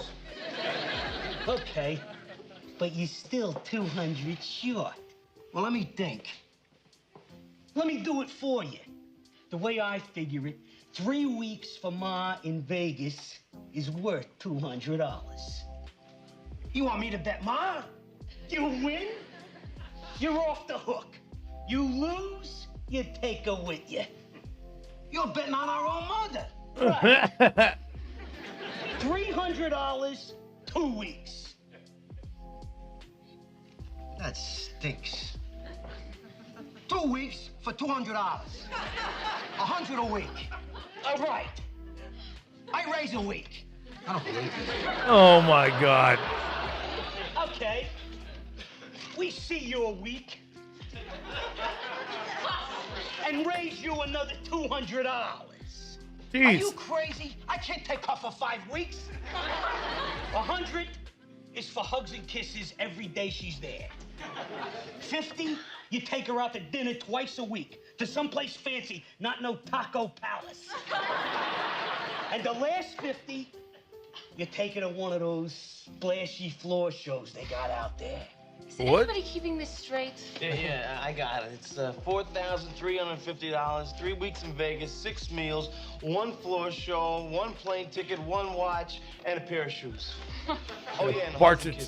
Right. Partridge in a pear tree. I call. What do you got? Aces and jacks.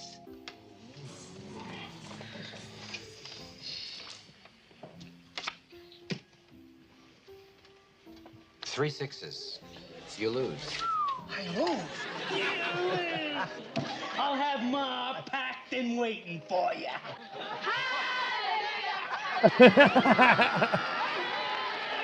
Oh shit. That was a great scene.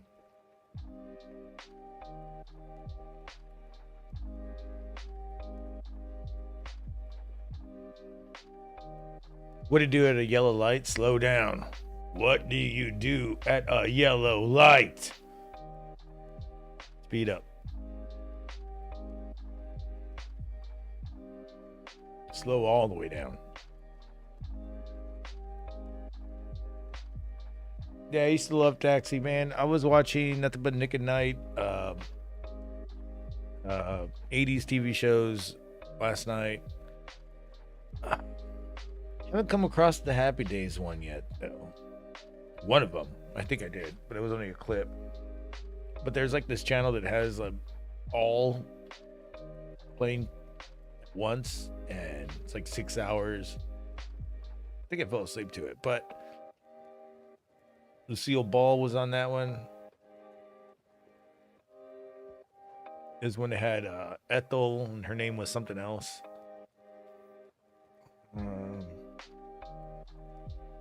Can't remember the rest I watched.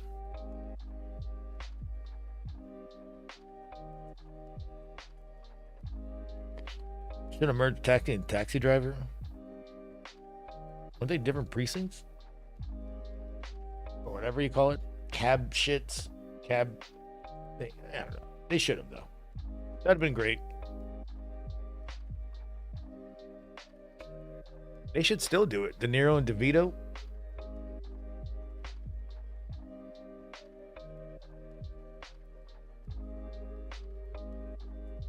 Like a college humor kind of thing. Taxi versus Taxi Driver.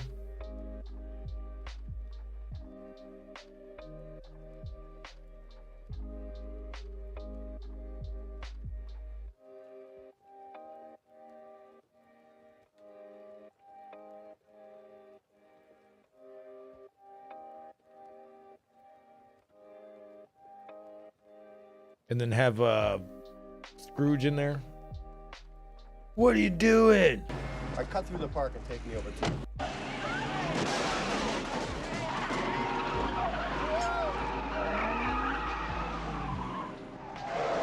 Wrong way, jerk!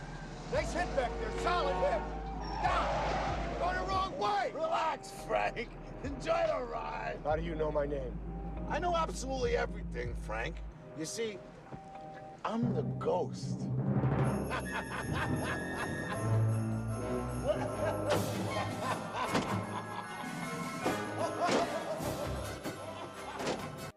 Should have had that guy in there too.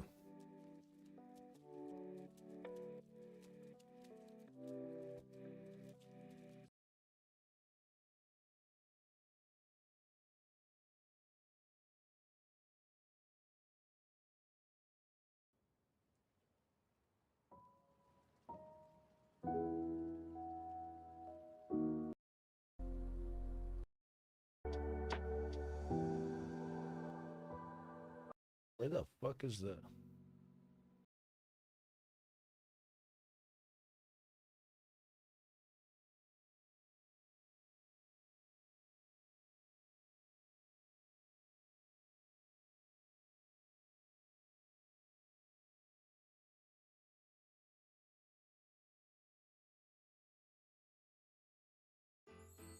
Preview.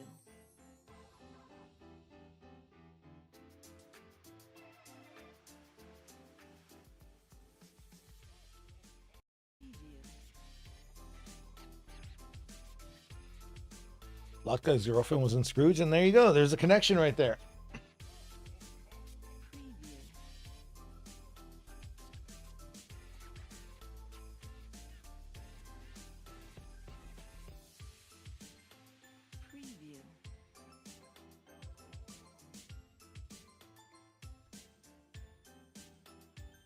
I feel like nobody's complaining about Mariah Carey this year, as they were in previous years.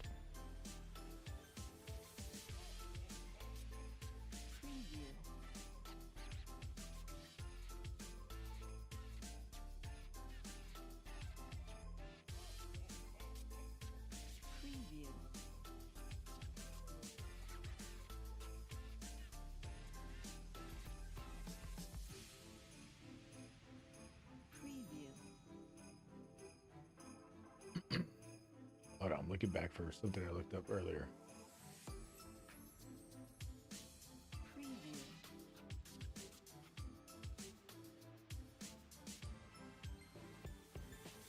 I am's what I am's.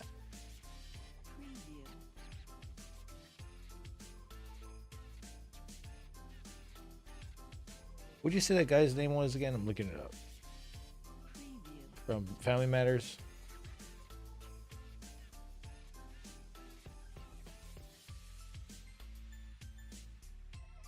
Well, I found it.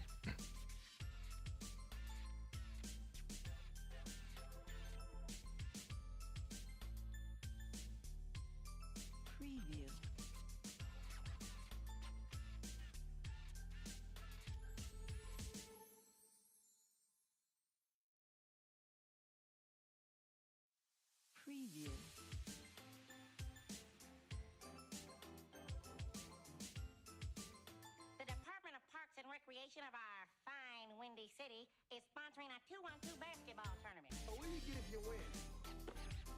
Season tickets to the Chicago Bulls. Really? I'm in. Great! Man, that's Kenny Jackson. If he enters this tournament, we might as well go home. Hey, you want to be my partner?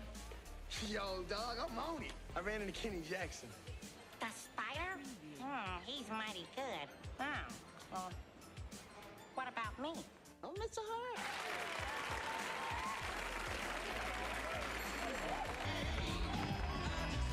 Balling on them. Tough break. We win. Steve and this jerk should play for the final point. What about me? I'm not hurt. You could be. Did he travel? You could be. One. Yeah, he traveled. You could Let's be. see. Let's slow that down. Ball was bounced. 1, 2, 3, 4. What is he? LeBron James? With that travel? Look, Steve, I'm really sorry I dumped you. And even worse, I lost a good friend. And I decided to give it to my... You know, I saw this interview about they wanted to reboot Family Matters, and he says, now if we do the typical thing, if, you know, Laura ended up meeting, you know, marrying Steve or Stefan, and then they have an Urkel of their own, would you watch that? And the guy was like, for about 4 minutes. Because it would get old. Like, yeah, exactly. Good on him for not trying to, you know, get money out of that shit.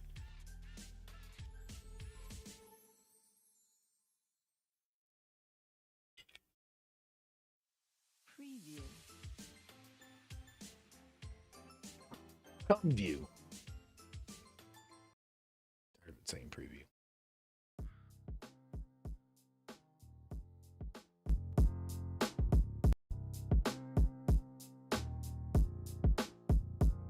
I got some beer left. I can drink it with you guys.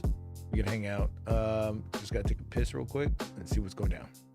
Piss in my toilet.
Fuck, it's cold.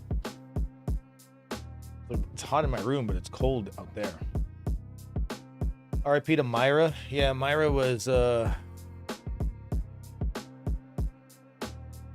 one that was gonna actually did derail what's it called Urkel's plans to get with Laura, and then she died in 97 because of breast cancer or something like that. And then you would think they replaced her, but I don't think anything happened. I think they just said that she left the show. I don't even remember what they said.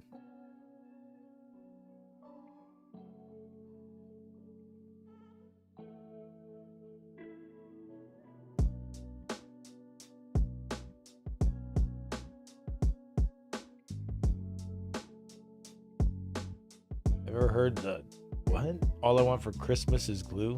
No. Is that what you want me to answer? No, I never heard that. That sounds funny.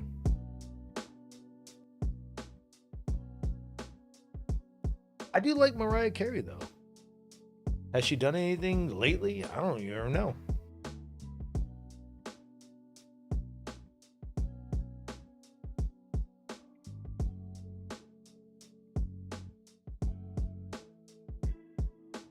She did It's Time a month ago. She really did something a month ago.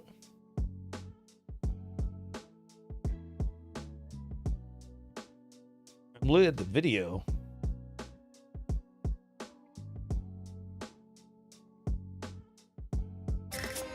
Is this fake? Is this AI?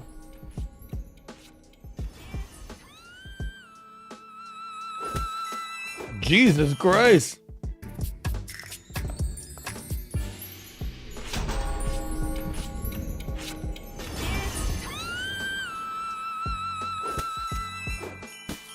No wonder Nick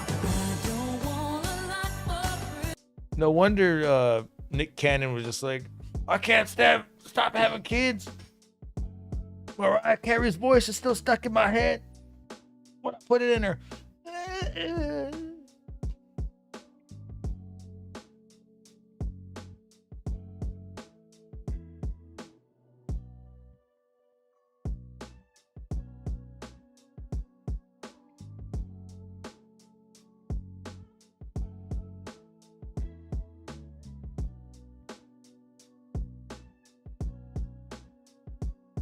I think I've done. Let me see.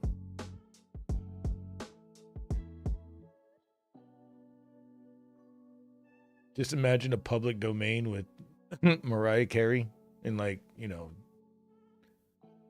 55 years. They'd be like, this one bitch fucking made Christmas horrible and better at the same time.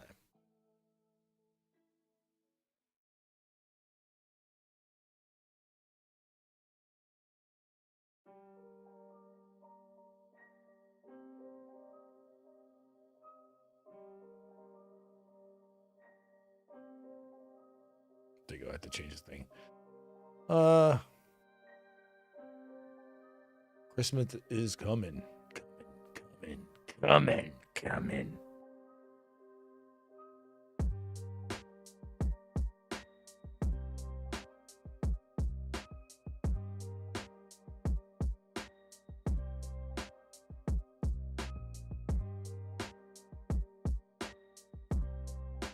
Let's take a look back while I enter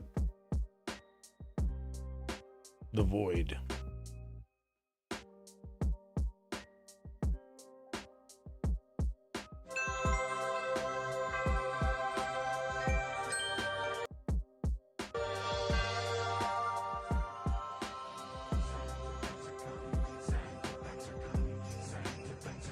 Santa's Coke is coming. Santa Coke is coming. Shit, where's that shit at? Am I right? Where's the Santa Coke? I bet you that shit is purer than white snow itself. If it's yellow, don't eat it. Or sniff it.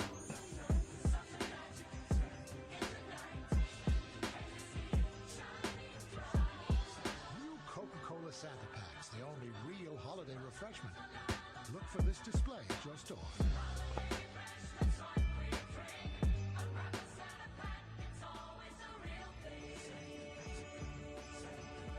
Santa Coke is coming. Where can we get that Santa Coke at? Cartel? I don't want to get it from there.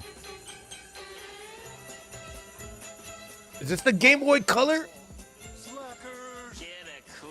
Get a job. Get a haircut. Get some hair. Have some respect. Have some prunes. Why you? I ought to take this. It is Game Boy Color. With new games like Ken Griffey Jr.'s Major League Baseball. Oh no, it was Game Boy Pocket that was colored. The world is a better place. Nice earrings.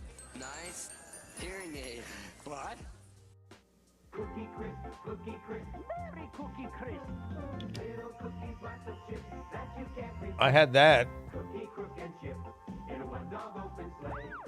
It was the most expensive cereal your parents could buy, and they're like, "It's loco, just we'll get you some Oreos and you can some chocolate Chips Ahoy. You can chop that shit up."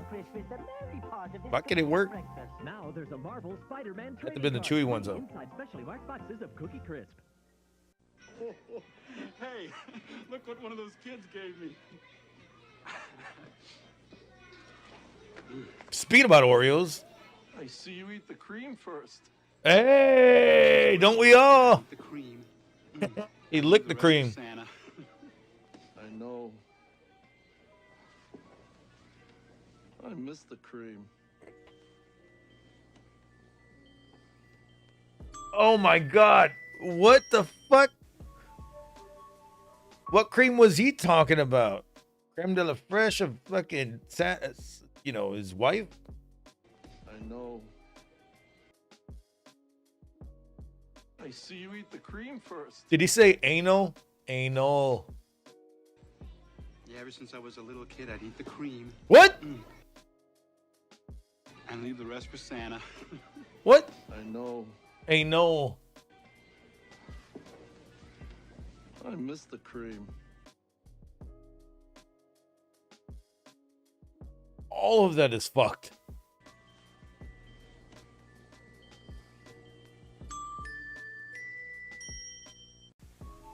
All right, guys. We're at a fucking crossroads. Should I get this beer going or not? Let's ask the resident homie.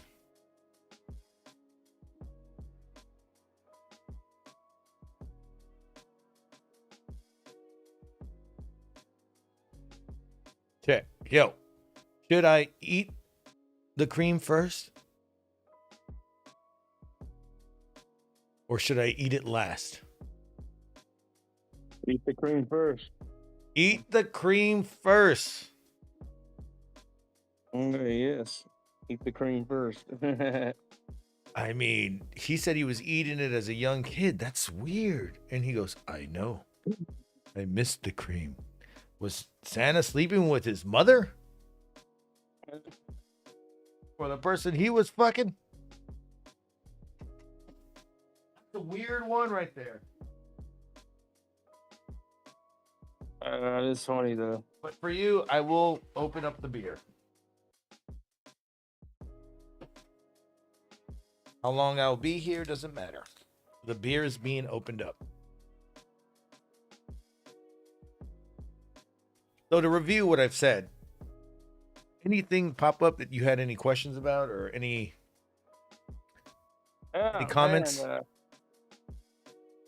all I gotta say is I still can't believe you like fucking Really? We just saw the entire, almost the entire fucking Star Wars holiday special. And I like that shit cool. I like the Star Wars holiday specials. And yeah, I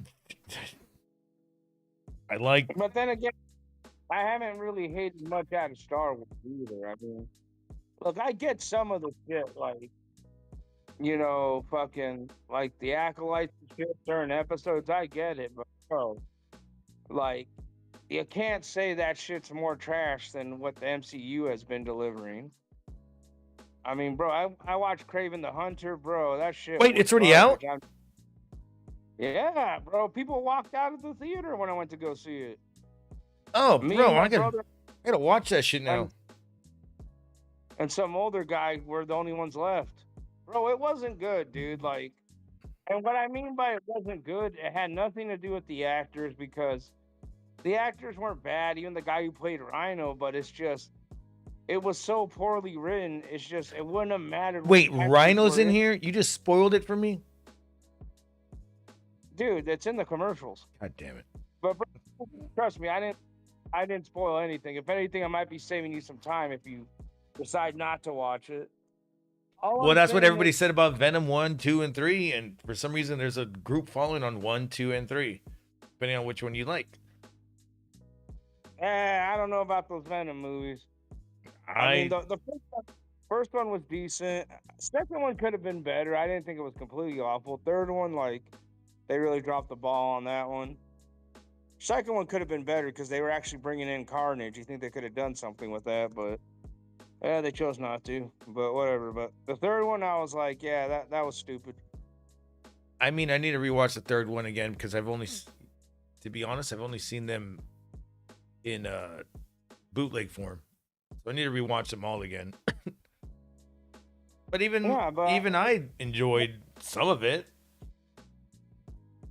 I'll give the first fucking Venom its dues. Like, that one was actually good. And that was the one that everybody hated at first. And then when they went to Carnage, they're like, never mind, we hate this one. But a lot of people like Carnage. Like, I like Carnage. And then you like the second one? But it was crap. I liked following the whole thing because I followed everything. There was a guy that was sneaking up and because they were filming outside of his window for like a few days, and he was just like, "Oh, this is gonna happen. This is gonna happen. This is gonna happen." I couldn't wait to see it. You know, it was like maybe like 30 seconds worth of film that they filmed like 3 weeks at, but you know, it was one of those things. I was excited to see it. Just like right now, I'm excited to see Fantastic Four First Steps because the same one guy has been using his drone to fucking film over the set, and dude, I mean, I hope they do something with that. Maybe Supernova's gonna be introduced. We don't know, but or Firebird, whatever her name is. But you know, I'm excited to see it. But you know, sometimes it'll land, sometimes it won't. What's up, Steve Laheim in the chat? Oh, hey, Steve. Nah, man, a lot of these movies have not been landing. Like, Craven sucked. Like, I hate to say it. Like, I think I liked Morbius better than Craven. Yeah, you know what? I think I liked Morbius because of the way it was. His origin story was better than what it was. What it was supposed to be in, like, I think the draft. But after that, like, I can't remember it. The only thing I liked about Morbius was the way he would fight, and it was unique.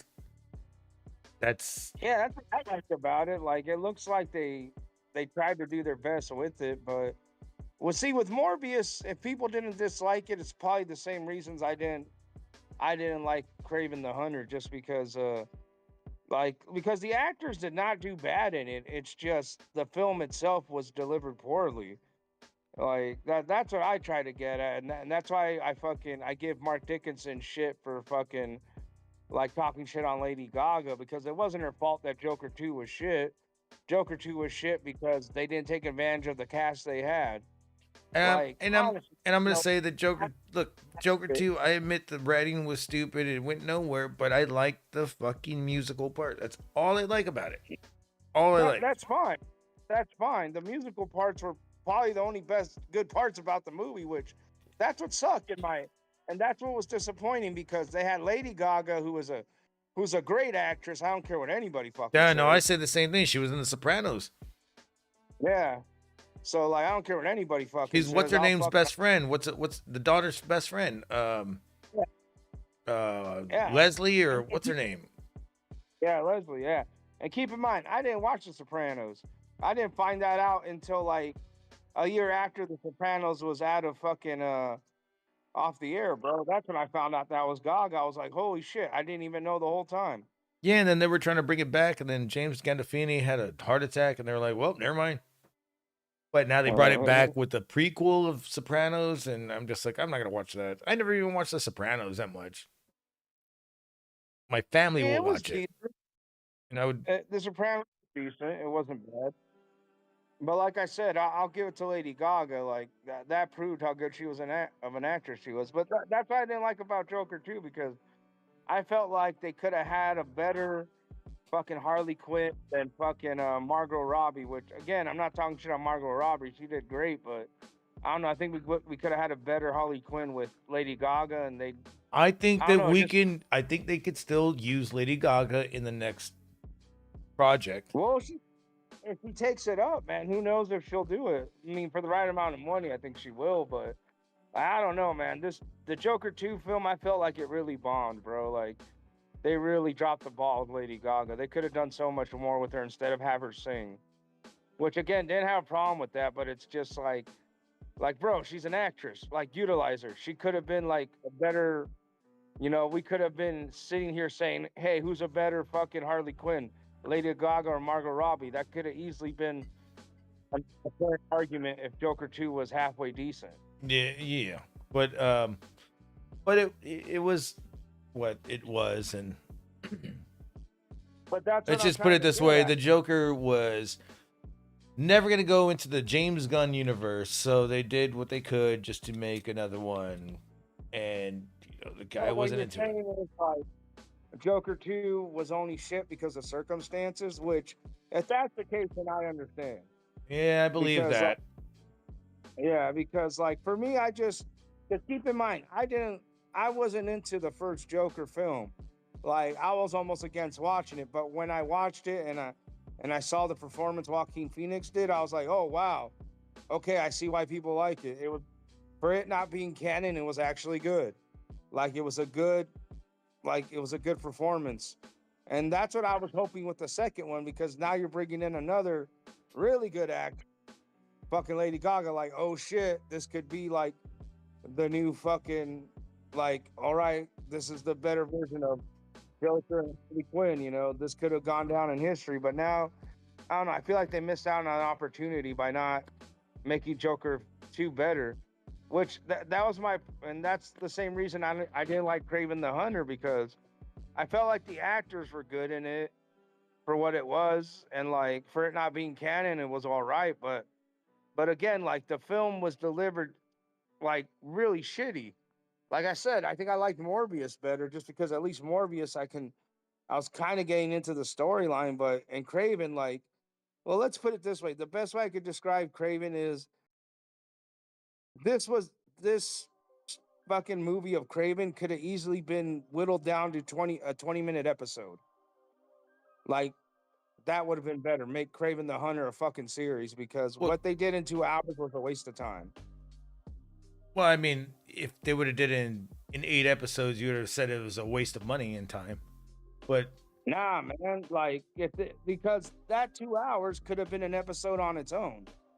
If they wanted to do like that way, because I saw the potential in Kraven the Hunter, but it wasn't a good movie, bro. And again, has nothing to do with the actors. It's just it was a poor finish, bro. Like you can just tell, like even the guy that was playing Rhino, you can just tell he knew he was in a shitty film because he was just having fun with the role. Which, like, the guy who played Rhino was not bad either. Like who's the guy that played him? What his name was, but you'll notice the actor when you see him. Here, let me look up his damn name, but he wasn't bad in it. Like I said, like it had all, like, to me, Kraven the Hunter was like how I feel about Joker 2. It had all the potential to be good, but they didn't deliver on it. Gotcha. I wanted to show another one of, I don't think I can. Oh, it was it's a SNL. Let me see if I can find it. Okay. Check this out.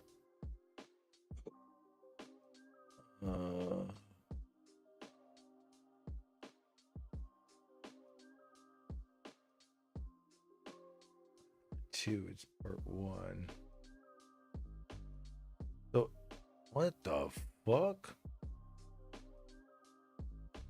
Oh my god. I just see Mike Myers with Macaulay Culkin in a fucking bathtub. What the fuck? So there was an SNL skit, and it was Home Alone. I can't. I can only find like a shitty version of it.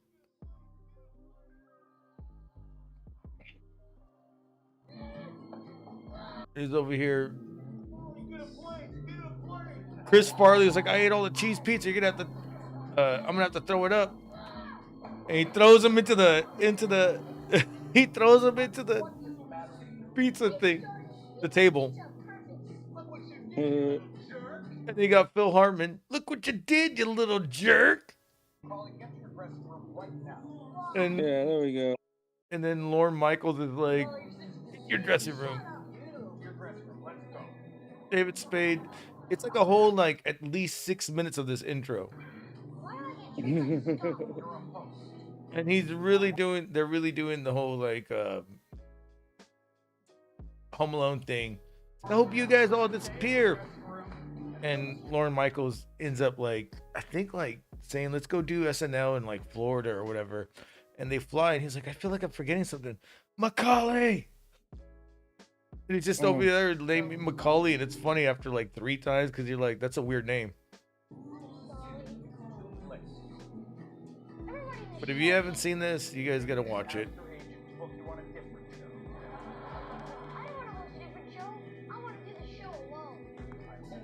He wants to do the show alone.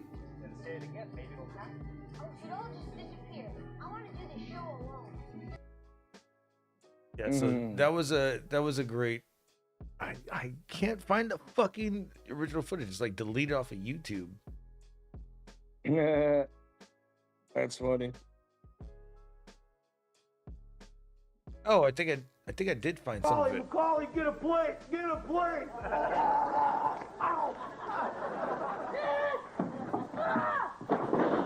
New York. It's Saturday night. Oh, they're cutting it. Lauren? And nobody's there. Molly? I made them all disappear.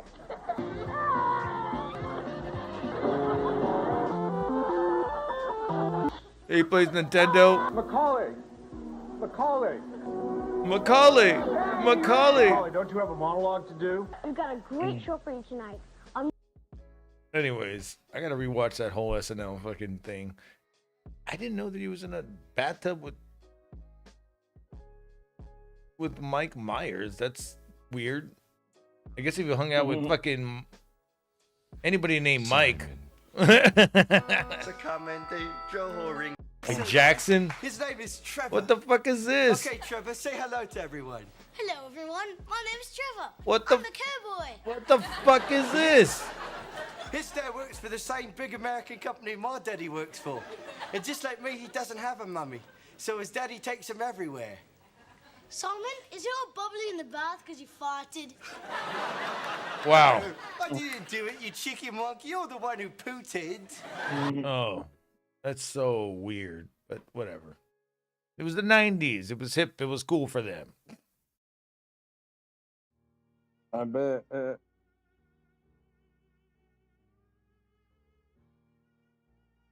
Oh, yeah.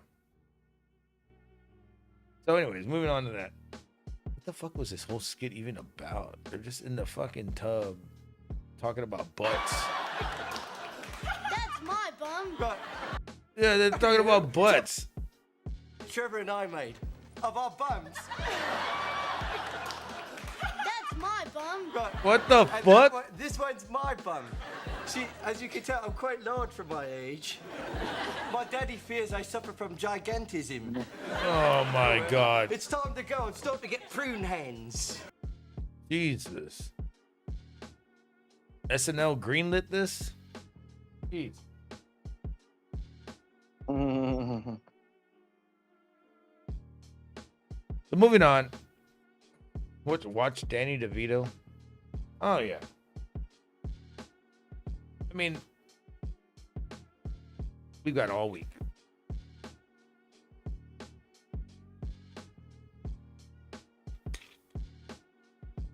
I mean, I'm trying to stick to Christmas over here. You guys want me to watch all this other shit? Christmas. Christmas holidays, bruh.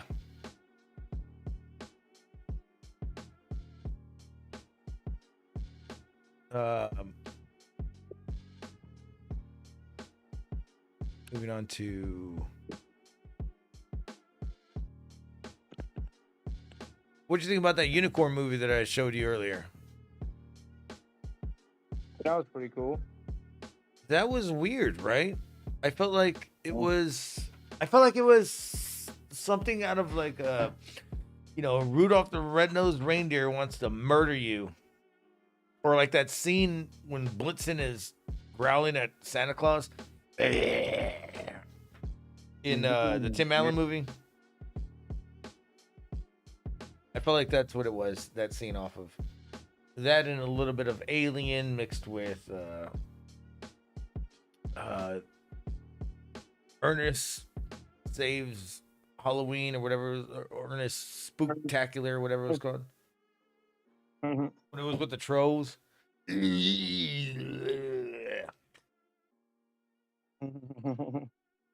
I love Ernest Saves Christmas. I haven't seen it in a long time. I'm not sure how I feel about it yet. There was some weird shit going on. Ernest Saves Christmas? Yeah. Ernest Saves Christmas is awesome. Saved what? Ernest Saves Christmas is awesome, bro. I always loved those Ernest movies. It's blasphemy if you don't like Ernest. At least in my eyes. I like Ernest. All those movies are great. It just had a weird vibe to it. But like Ernest, like I've always said, if there's gonna always be another Ernest movie, it should be John Cena playing him. It makes sense. He kind of looks like Jim Varney. He does have that Christmas spirit, like he's like it's all about the kids because of his whole gimmick. Yeah, well, yeah, that is gimmick, and him doing the Make-A-Wishes, and then his comedy as well is pretty much up there.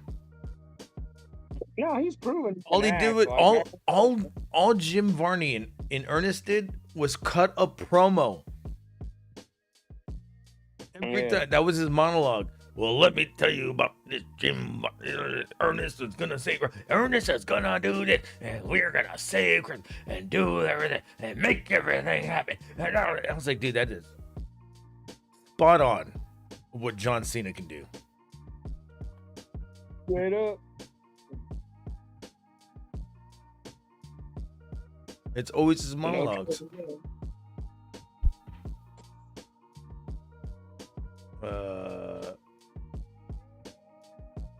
What was Ernest's last name? Not Jim Varney. Ernest. I forgot what his last name was.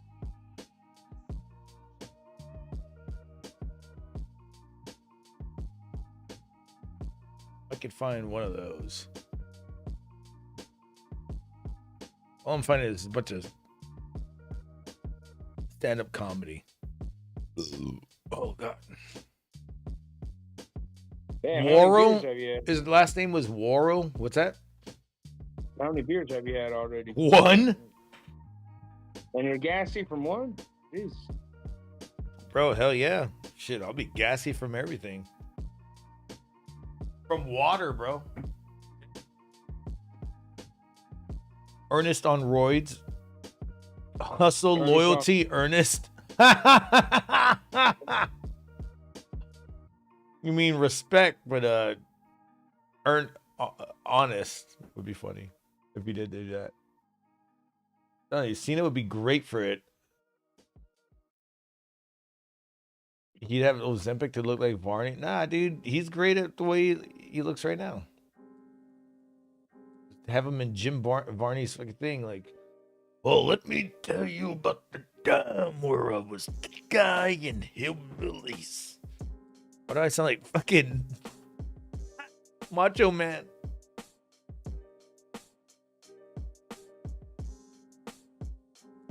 Ever seen the movie with Ernest and Tracy Lords? I'm pretty sure I did. I'm pretty sure we watched all the Ernest ones. Me and fucking Garcus combined probably watched every Ernest movie. I'd have to look him up. Because, man, one day I got to bring my buddy Matt on the show, dude. Like, because a lot of these movies I watched at his house, you know, like popping in the VHSs and shit, or just watching it on replays on Showtime or something. Like, yeah. I mean, if anything, his dad was fucking cool. Like, his dad has always been cool. Like, at least cool enough where he had fucking just all these VHSs of like the dopest movies at his house. Because he's the whole reason I fell in love with Blazing Saddles was my buddy Matt. Like, because I think we first watched it in like 4th or 5th grade, because that's when I met him. That's when he started coming around to my elementary, and we slowly became friends. But I think it was like 4th grade where I was like kind of complaining about fucking because I don't know, for some reason we started talking about Blazing Saddles, and then I was like, oh, that movie's kind of all right, and then my buddy Matt looks at me like, all right, that movie's funny as hell. And like, but you know, the only time I ever watched Blazing Saddles was on PAX, and you know what PAX does. Oh my God, you had Blazing Saddles on PAX? What the fuck? So like, I didn't know how good it was. So like, I'm thinking like, oh, it was an all right kind of funny cowboy movie. He's like, no, man, you need to come over, because I told him I watched it on TV. He's like, no, man, you need to come over to my house and watch the movie. And then we watched it, bro, and like that opening scene, like you know, fucking when they're all singing, singing towards each other, and then like, you know, when they get the black sheriff and he's pointing the gun at himself, y'all better watch it. I'm like, what the fuck? Yeah. The fucking part with the bell, the sheriff is. He goes. They probably cut out you know. They cut out a lot of shit in the beginning. Yeah, because he's riding in a horse, and they're like, "There's on a horse." What? Yeah, they cut that part out completely. Where the sheriff is near. No, the sheriff. Yeah, the sheriff's near. The sheriff's on. Yeah. Yeah, they cut that part out completely on PAX. So when I watched it at my friend's house, I was fucking dying, dude. I was like, "What the fuck?" I'm like, it reminds me of what. Yeah. Mad TV did with Mad TV did a Sopranos PAX TV. Yeah. Have you seen that? Dude, I saw that, bro, and that shit made me laugh because it reminded me because they cut everything out. Because it reminded me of, dude, that episode had me dying because it just took me back to like, yeah, this is what PAX does, because you know, I didn't know what the fuck Blazing Saddles was when I watched it. You know, on PAX is a Christian channel, right? Yeah, because again, PAX cuts out so much shit because they play movies like the fact that they had so much more censorship than everybody else, and it was only because they were a Christian channel and they love these movies, but they're like, well, we can't play that, but we can play it. It reminds me of when the TV guy got a hold of Sex and the City, and you'd be there watching the TV guide, and you'd be watching Sex and the City. All of a sudden, Weeds comes on, and you're like, they're cutting out all these fucking scenes. What is going on? You're watching the TV guide channel playing movie or TV shows while you're doing that. And I remember Sarah Jessica Parker said in one thing, they were like, how do you feel like they're cutting out all the sex scenes? And she was like, to be honest, I didn't notice. And I was like, you goddamn liar. Because you never had a sex scene. That's the dumbest shit I ever heard, because you're going to notice all that shit. Because keep in mind, I only watched Blazing Saddles once before I went to my buddy's house. And I noticed a bunch of shit they cut out just in the beginning of the film. There's probably a lot more. It's just I don't really remember because, again, I only watched it once on PAX before I watched it at my buddy's house multiple times and watched it with my other friends multiple times. Oh, my God. Fucking Pico says, you ever notice they never showed it on BET? No. But I did watch a lot of badass movies on BET. At a certain point, they probably did show it. I'm pretty sure they did. Yeah. Because at one point, fucking, I remember BT just showing nothing but movies and TV shows, bro. Like, they slowly became the black version of MTV, where like MTV was all about like, music, and then slowly but surely it became nothing but reality shows and fucking TV shows and shit that fell off from other networks. 'Cause, yeah, bro, I remember watching BET, bro. I used to love watching BET, dude. They had some dope shit, like 106 in Park. Oh fuck!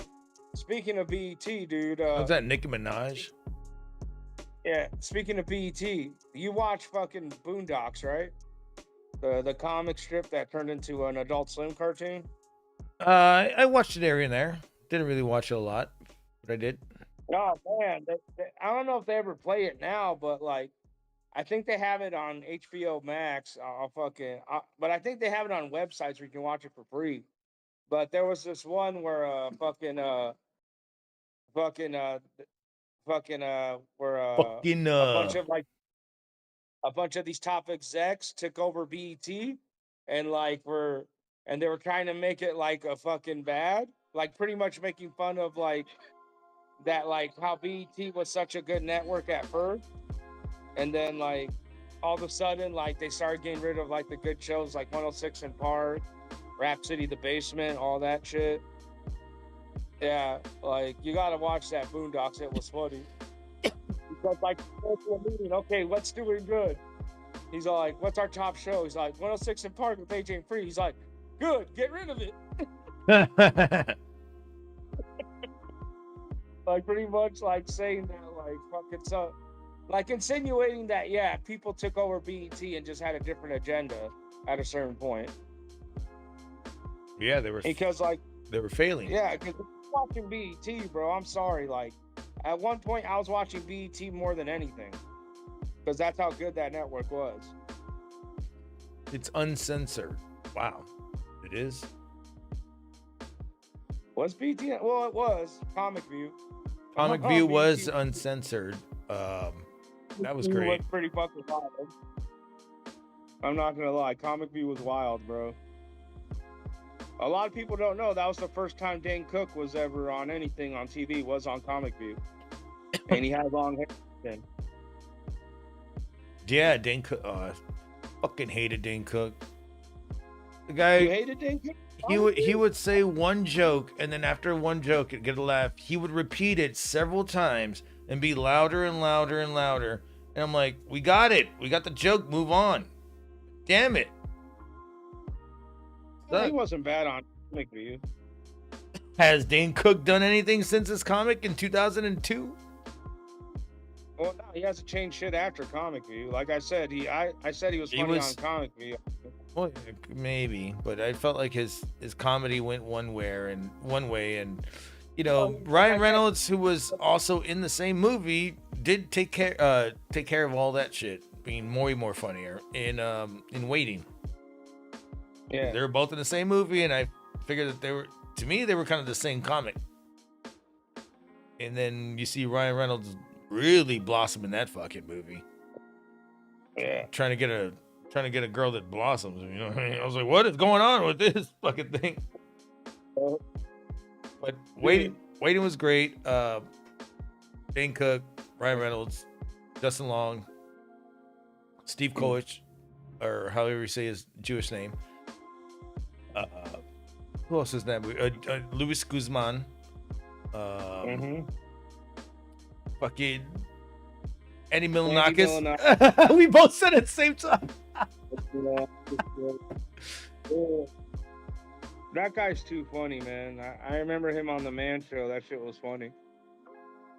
The Batwing bitch. Who's the Batwing bitch? No, that was the move. Remember when they were playing the fucking the move where they show each other's balls? Oh yeah, dude. That was the move where you stretched it out. It looked like a Batwing. It's funny because when I was at work last week, they were calling me the goat, and I go, and I'm over here like stone faced, like I don't give a shit, whatever. And they're like, they kept calling me that, and I go, bitch, y'all say it 3 more times, and I'll fucking show you the goat. And I was like, you want me to bend over with my shit out? And the guy started laughing and was talking about it. And the other guy who knew about it was dying laughing even more. And then he goes, and the guy was like, I'm confused. What is the goat? And we looked at each other and was like, bro, you work in restaurants, but you don't know about the goat? This is an old fucking thing that everybody used to play back in the day before nobody gave a shit. Yeah, bro. No matter. Bro, I remember when that came out, I started doing that at fucking, because I was working at Sam's Club. I started doing it to my coworkers in the tire shop. I'd fucking show them my balls and shit. It was funny. Look, there's the bat wing, there's the brain, there's the goat. Never seen it before. The next day he comes back, he's like, that is fucking sick. It was funny as fuck, though. Yeah, it is. I was like, bro, before you were born, it was a different time. No, that's what I was talking about with like people online when I was in my Discord group with like, you know, younger gamers. And like this girl was just talking about how like, you know, fucking she was playing, you know, Call of Duty. She's like, yeah, there was hella teabagging going on last night. And I just started busting up. And she's like, why are you laughing so hard? I'm like, that's not that funny. I'm like, no. It's just, you know, I'm 39, you know, I'm almost 40. And like, what you just said right now meant something totally different when I was in my 20s. He's like, what do you mean? Arabian goggles. Yeah, well, teabagging didn't happen in video games back then. Yeah. Teabagging happened in IRL. Like, if you said, oh, there was hella teabagging going on last night, that means people passed out at a party and all of them got teabagged by somebody. When you would pass out at a party back in the day and he had his shoes on, that was it. Oh, bro. It was game. I remember one time we a friend of mine passed the fuck out and we did black metal fucking makeup on him and like put all these dicks and like if you're looking for a good time and we had his number on his cheek and everything and it's fucking hilarious. And he wakes up 8 hours later and we go to McDonald's and he's over here ordering and we're just like, everybody shut the fuck up. I can't wait till McDonald's. And they look at him, they're like, what the fuck? He looks in the mirror finally in the drive-thru. What the fuck did y'all do to me? I was like, you passed out with your shoes on, bro. You don't do that. Take your shoes off. But it took a while for him to fucking see it. That's funny. Nah, man. Oh, dude, he had like, we colored his fucking lips like it was black metal. It was fucking hilarious. He looked like, you know, Sting or something. Like the crow, the gay crow. That's funny. Yeah. No, we did something like that to one of my sister's ex-boyfriends. Well, her boyfriend at the time, but like, yeah, he got drunk and he started like thinking he could fight me for some weird reason. He's like, I'm not scared of you. And then, you know me, knowing martial arts, I was like, all right. So I was just tossing him around the whole party. And then my sister told me not to hurt him. I'm like, fuck that. He's challenged me. So I'm making him do back spins like fucking mini-me and shit. And like, he's getting dizzy. Like, he just goes to sit down because like, he's had way too much to drink, and me making him do back spins was like making him hurl, but he passed out in the chair. And then my brother's friends, well, they're my friends too, but guess what they kept doing to him? Licking his penis? The dude was so... Oh, nah, they wouldn't do something like that. I mean, they're not me, Gargants, Jesus Christ. Nah, but, nah, what they kept doing is because it's 4 big dudes, you know, it's my buddy Julian, my buddy Yannick, so he passed out on the chair, so each time he was dead asleep, which nothing could wake him up because he drank so much, is they would fucking pick him up and put him in different parts of the house. So, like, he'd be waking up in the restroom, he'd be waking up in the shower, in the restroom, going, oh, what the fuck? And then passing right back out. Oh, my God. So the whole night until the next morning, they just kept moving him throughout the house. What is your tattoo like putting him in the front yard right? at one point. Like, oh man, it was funny. Whoa. Oh man, that shit was funny, dude. But I mean, that's what we did back then, man. We fucked with each other when, you know, we passed out. I feel like there's something. We'll be right back. I'll be right back. I gotta take a piss. You can talk. All right. Well, I got the best story. I'll wait for you till you get back. I'll just talk to chat.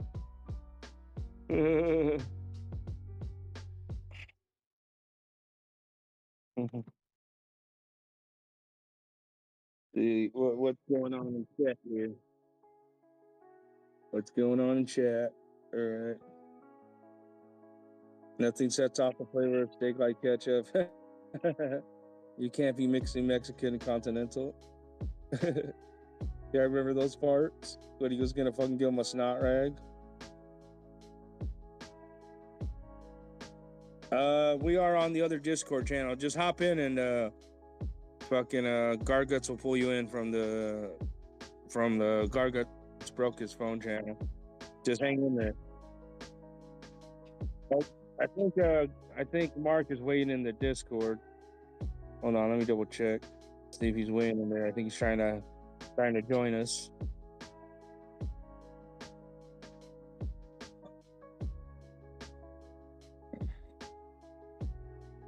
Nah, just hop into the Garguts fucked up his phone channel.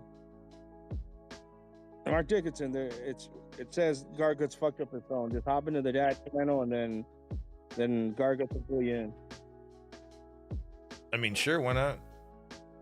Yeah. Well, he does owe us a DV Tuesday. He does owe us a DV Tuesday. I think we'll be fine. Ah, come on, his DV Tuesdays are hilarious when he's yelling at the screen and tossing his phone everywhere. Yeah, and then he forgets that he did it, and then when we're offline, he does it like 7 more times. Hey, but that's what makes it funny. He's on a different plane of existence because he drinks so much. He creates a Mandela effect in his fucking room. Since we missed the DV Tuesday, we'll do it next week. I had a whole different other crew around last night. Oh, I know. I saw a bit of it. It was pretty cool, but I would have hopped in, but I was I was getting stoned with my friend at work. I wasn't even around over here. Yeah. I was in their parts. And they had been expecting me for about a month and a half, and I finally go in there and they're like, what the fuck, he's here? And I was like, oh yeah. Well, that's cool. Well, I mean, I watched it. It was pretty awesome. Like I said, I like your content. No, dude, and FYI, I don't think you have to worry about Danny MT anymore. His new target is Luke Rojas. I don't care. But that has not even been brought up in a while. So. No, that shit's just funny, bro. Like, I don't know. I just find it funny, bro, because like, yeah, I've been talking smack on Danny too. I was like, what are you gonna do? Fucking call him a rapist too? Hey, speaking of that, what do you think Bluto's gonna be doing in the new fucking Popeye? The guy was already one. He would always steal Olive. I was just thinking about that. Dude, I don't even know how they're gonna do it. Like, is he gonna be kidnapping Olive, or what's he gonna be doing? Because it's like it's a woke generation now. It is fucking weird. So they're gonna go against everything. They'd be like, fuck it. Popeye's gonna be the Slayer man. Bluto's gonna be probably kidnapping Olive. He's gonna go after him and slay all of his fucking minions. I could see that happening. Yeah. But they're saying it's gonna be a horror movie. And I'm like, well, they already did it with Winnie the Pooh, so I mean, Winnie the Pooh, Pinocchio as well, and they did a Mickey Mouse one. Yeah. So, or was it Steamboat Willie? Sorry. Steamboat Willie, yeah. Steamboat Willie, yeah. So I'm wondering, what are they gonna do with Bluto? And then does what's his name actually catch the duck and grind him up and eat him like it's raw? I know, man. That's why it's like, I don't know, man. It sucks, man, because it's just. That's why I don't really like watching movies nowadays, because a lot of that shit takes into consideration now. Like, oh, we got to make it woke. We got to make it like this. And what sucks, bro, is like you brought up that point with like those Star Wars specials where that guy was in a lady's dress. Yeah. Like, I don't think that's woke, because one of my favorite movies till this day is Tu Wong Fu. Yeah, Tu Wong Fu. and the Crying Game, which I had no problem. The with any of Crying them. Game, really? Yeah. You know what? One of my Like, favorites, even and you're forgetting the Birdcage. the Birdcage, yes, the Birdcage was excellent. Yes. Fucking love Hank Azaria in there. I hate these Yeah. shoes, and he falls down. He loses balance when he wears shoes. That's funny as hell. He falls down. He falls down 2 steps. Dude, he took a fucking good spill. And he falls hard every time. It's not even like a little trip up or something. Yeah. Like, you're like a hardcore wrestler and shit. Like, Dude, that's like it's like a Buster Keaton fall yeah. or a it's Charlie very- Chaplin fall. I love Yeah, that they're part. hard ass falls. Yeah. And you're like, what the fuck? He's just fucking Yeah, it's And you have to explain it to people. When I wear shoes, I fall down. yeah. I thought that was fucking hilarious, but you know, it's a different time now, and people want to fucking just spout out. Let's put it this way: Disney was gonna do something with a transvestite, a tranny, or maybe a crossdresser in like one of their new CGI movies for kids, but they got so much backlash they decided not to do it. Like yesterday, I heard about it, and I was like, when did they fucking decide this? I have not been following this news at all, but funny, like, then we go back to Star Wars. That's been, you know, even in Return of the Jedi, you had that one guy, that fucking fat guy, dressed in the fucking bikini at Jabba's palace, dancing around. And I'm like, what the fuck is that? Fuck it. But I think what's the problem is now they're just, the special does is before that as well. Was that? No, I just think the problem with it now, when they put it in there, they try to make it seem like the world's against them, and I think that's where they're going wrong with like the woke type stuff, because like think about how they portray gay men and a lot of that. They portray them like very like overly feminine weirdos, where like if you've been around gay men, like it's not true. Gay dudes get shit done. They're the manliest group of men. I mean, they have sex with each other. They would be.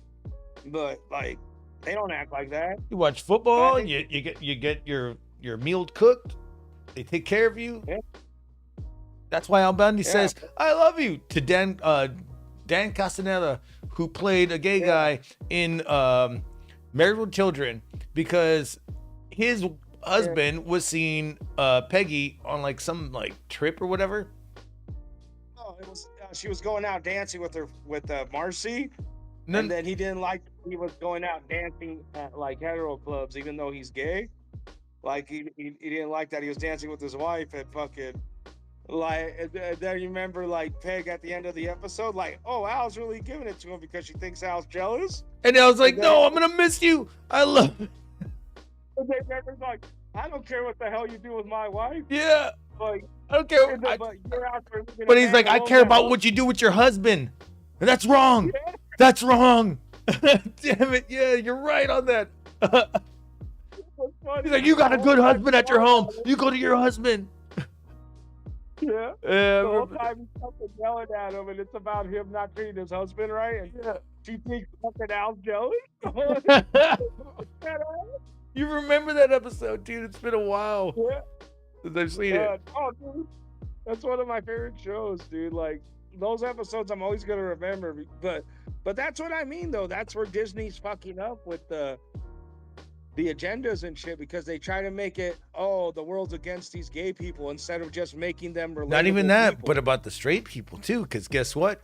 When Disney first released the Santa Claus, which you have on VHS, she goes, here's Neil's mom number. And he goes, 1-800-SPANK-ME. I know that number. That shit got cut off of every fucking Disney after that. Like after 97, some grandma called that for her kids or grandkids, and they got a fucking sex line. Yeah, and it got X'd off of everything. You can only find that clip like on YouTube, or if you find the original Santa Claus, 1994, Tim Allen. But guess what they did with Wicked? They put the wrong website on there, and it took you to a porn site. I'm like, Disney knows what they're doing. Come on. Who got fired this time? Nobody? To a certain degree, I feel like they do. But that's what I mean, though. Like, they can do this stuff a lot better and write it a lot better. It's just like, I don't know. Like, I just feel like they're doing this woke stuff to, like, almost divide us as a nation. At least that's my theory.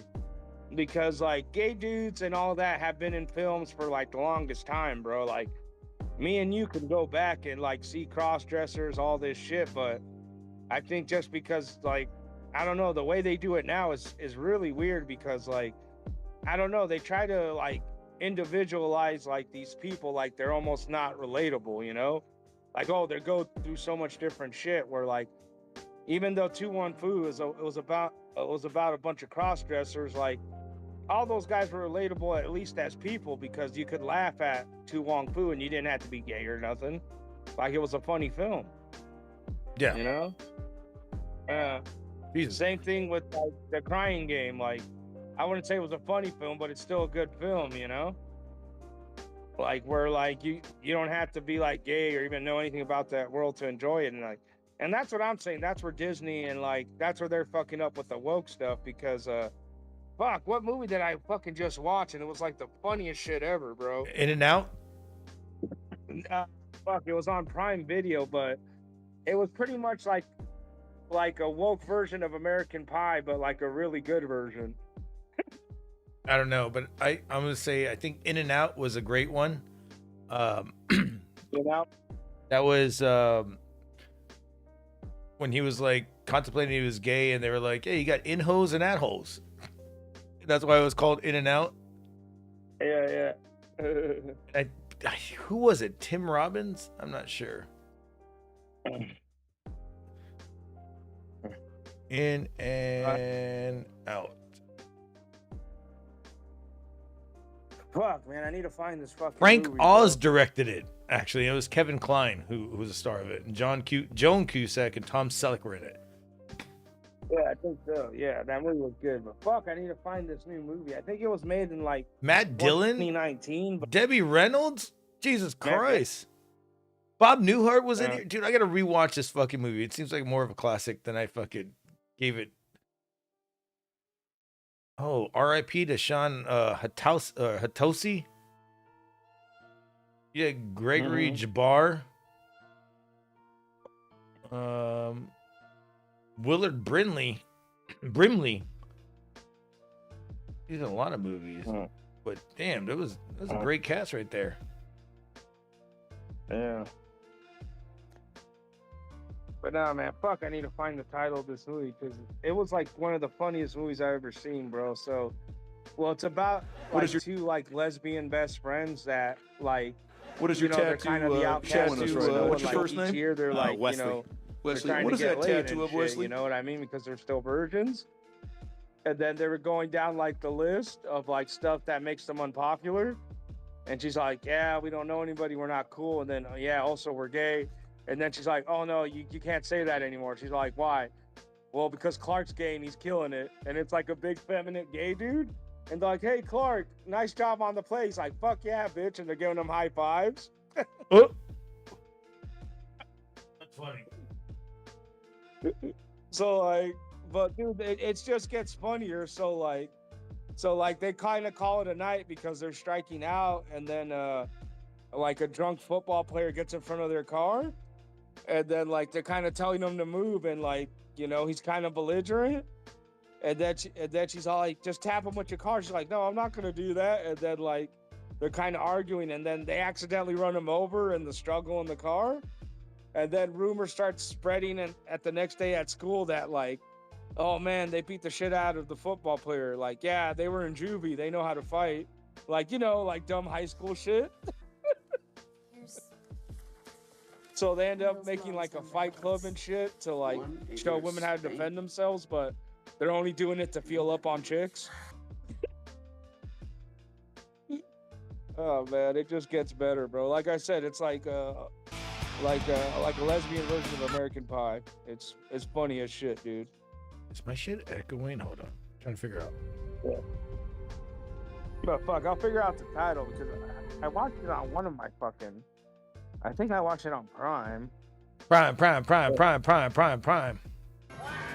I need to find it because again, one of the funniest movies I ever watched. Okay, it's not that good. It was just the video. What about Santa with muscles? The stupidest movie in the fucking world. Is that the one with Goldberg? Hulk Hogan? Or was it Hulk Hogan? Hulk Hogan? Hulk Hogan, Santa with the muscles? Yeah, fuck. Yeah, I didn't watch it. Was it that dumb? It's probably so stupid I'll watch it. I will give it another watch. I did look at the trailer last night. What's that? You won't even... That's how bad it was? You wouldn't watch it again? I'd probably watch it again. I just didn't Oh, no, want to because- watch it again until I saw it. I was like, fuck it, 'tis the season, right?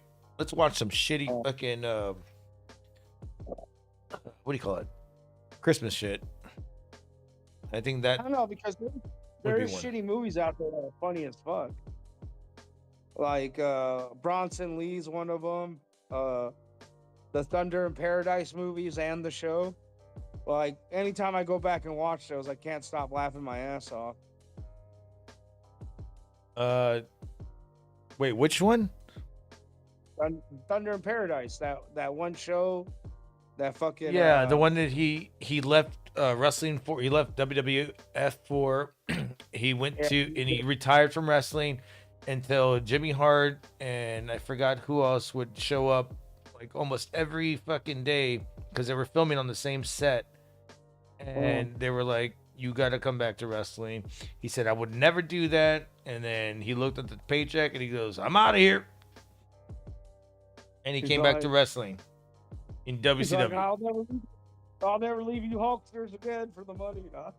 Yeah, no, he came back for the money, and he was Hulk Hogan for about what, like 3 years, maybe 2.5 years. Then he went to the NWO. Yeah, or maybe And it was bro, like a year. Keep in mind, bro, 'Cause he- like I was like Hulk Hogan mark, and like I just watched all those videos about Thunder in Paradise. I never even knew that the fucker left wrestling. You know? Same here, because guess what? They kept fucking replaying shit for him for years. Well, not even just that. Like, he didn't have that much of a break from WWF to like WCW. I almost felt I think like he had he one went there season, maybe. Yeah. Like, I would say, like, he had, like, maybe less than a year of a break between WCW and WWF, like that little short time that he left and was doing Thunder in Paradise and all his movies and shit. But, like, I mean, to me, he never left wrestling. I didn't even notice. I was like, oh, wow, he wasn't even working for WWE at the time either. And I'm like, oh, I thought he automatically just made the jump to WCW like every other wrestler. I didn't even notice he took a break. It was 94. 94? Okay. Yeah. I didn't notice he took a break, dude. The intro. Hulk Hogan. Terry Hulk Hogan. Thunder in Paradise. Thunder in Paradise. The song. He had a speedboat that he could crash at any moment. Dude, his partner, bro. The guy who played his partner. I don't give a fuck, bro. That guy was funny every episode. It's like that guy knew he was in a bad show and he was purposely overacting just to have fun with it. It was. I remember I used to watch this like every week. Dude, like I said, I didn't even watch it for Hogan. I watched it for fucking... The girls. Look at that. Look at how you get into a karate stance. Look at this shit. The fucking boat would switch. Yeah. You would turn into a submarine. There's his partner. Oh, who was that? Yasmin? Who was that? Oh, no. I was way off. Samsonite. Samsonite? I was way off. The way his fucking... his partner would run. Yeah, bro. Why would they Honestly, bro, fucking have? Why would they have this guy in here? Pick my key. Yeah.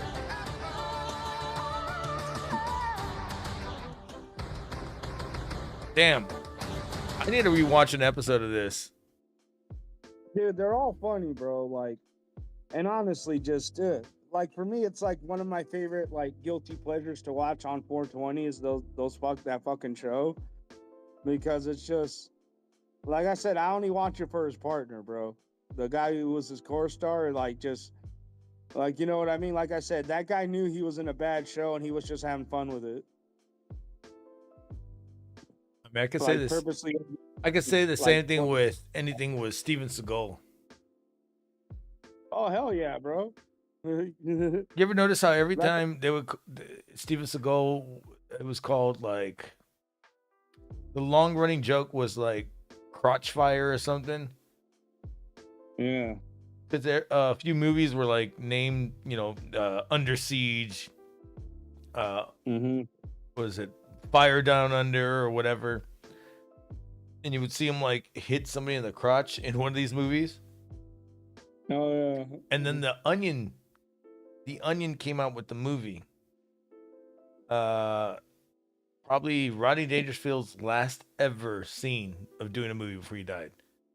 And they had Steven Seagal doing crotch fire. The Onion was the weird movie. If anybody's seen that. Yeah. But dude, I don't give a shit, bro. Fucking Thunder in Paradise is fucking great. It's like watching fucking like you said, Steven Seagal and Nicolas Cage films. They're so bad that they're good. You know? Yeah. They're so bad that they're good. And that's how I felt Thunder in Paradise was. It was Like, it was so bad it was funny. It reminded me of what's that other one? There was a movie. It was Tom Cruise. Which one? Fucking damn, what movie was it with Tom Cruise? I'm trying to remember. It was him in a boat as well. Can't remember what it's called. Ah, I should remember that one. Thunder in Paradise. No, Thunder Days. No. Days of Thunder. That's racing. That wasn't a boat. That was fucking Days of Thunder? fucking, yeah, Days of Thunder was fucking racing. I thought it was a That boat. was no, Days of Thunder was Talking about a the racing 80s, movie. 90s? That was 80s. Days of, oh, whoa, 1990. But yeah, it felt 80s like.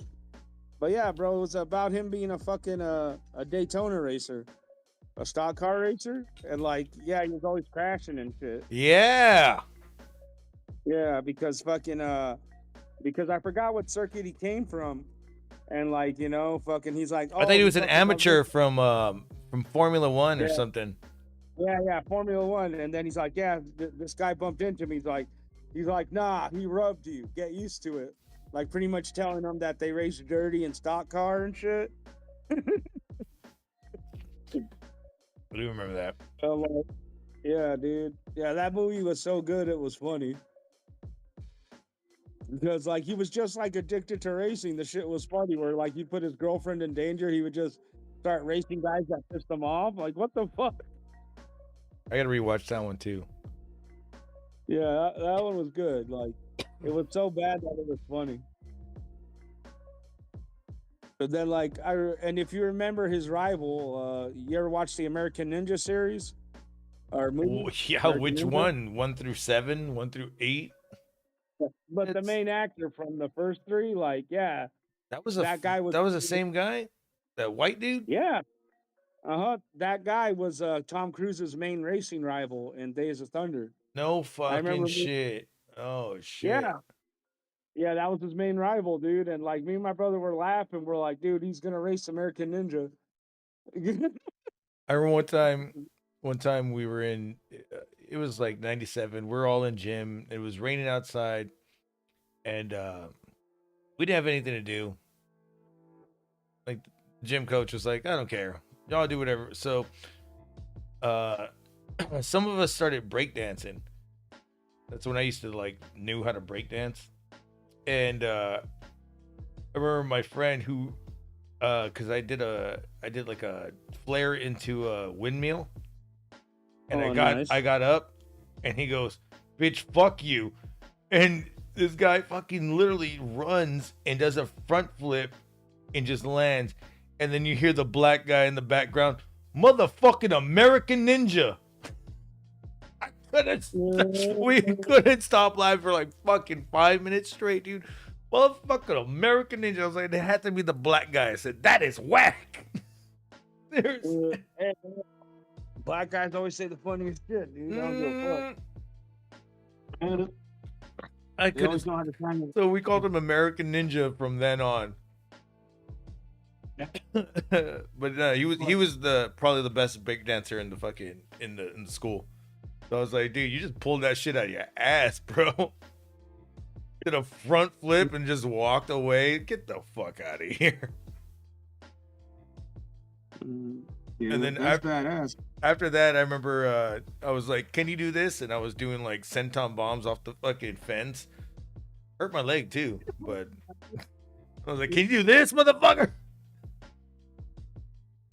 Not break your back. That's funny, dude. You're like, yeah, I can do wrestling. Seriously, no. Yeah, we did. We used to fucking. That's funny.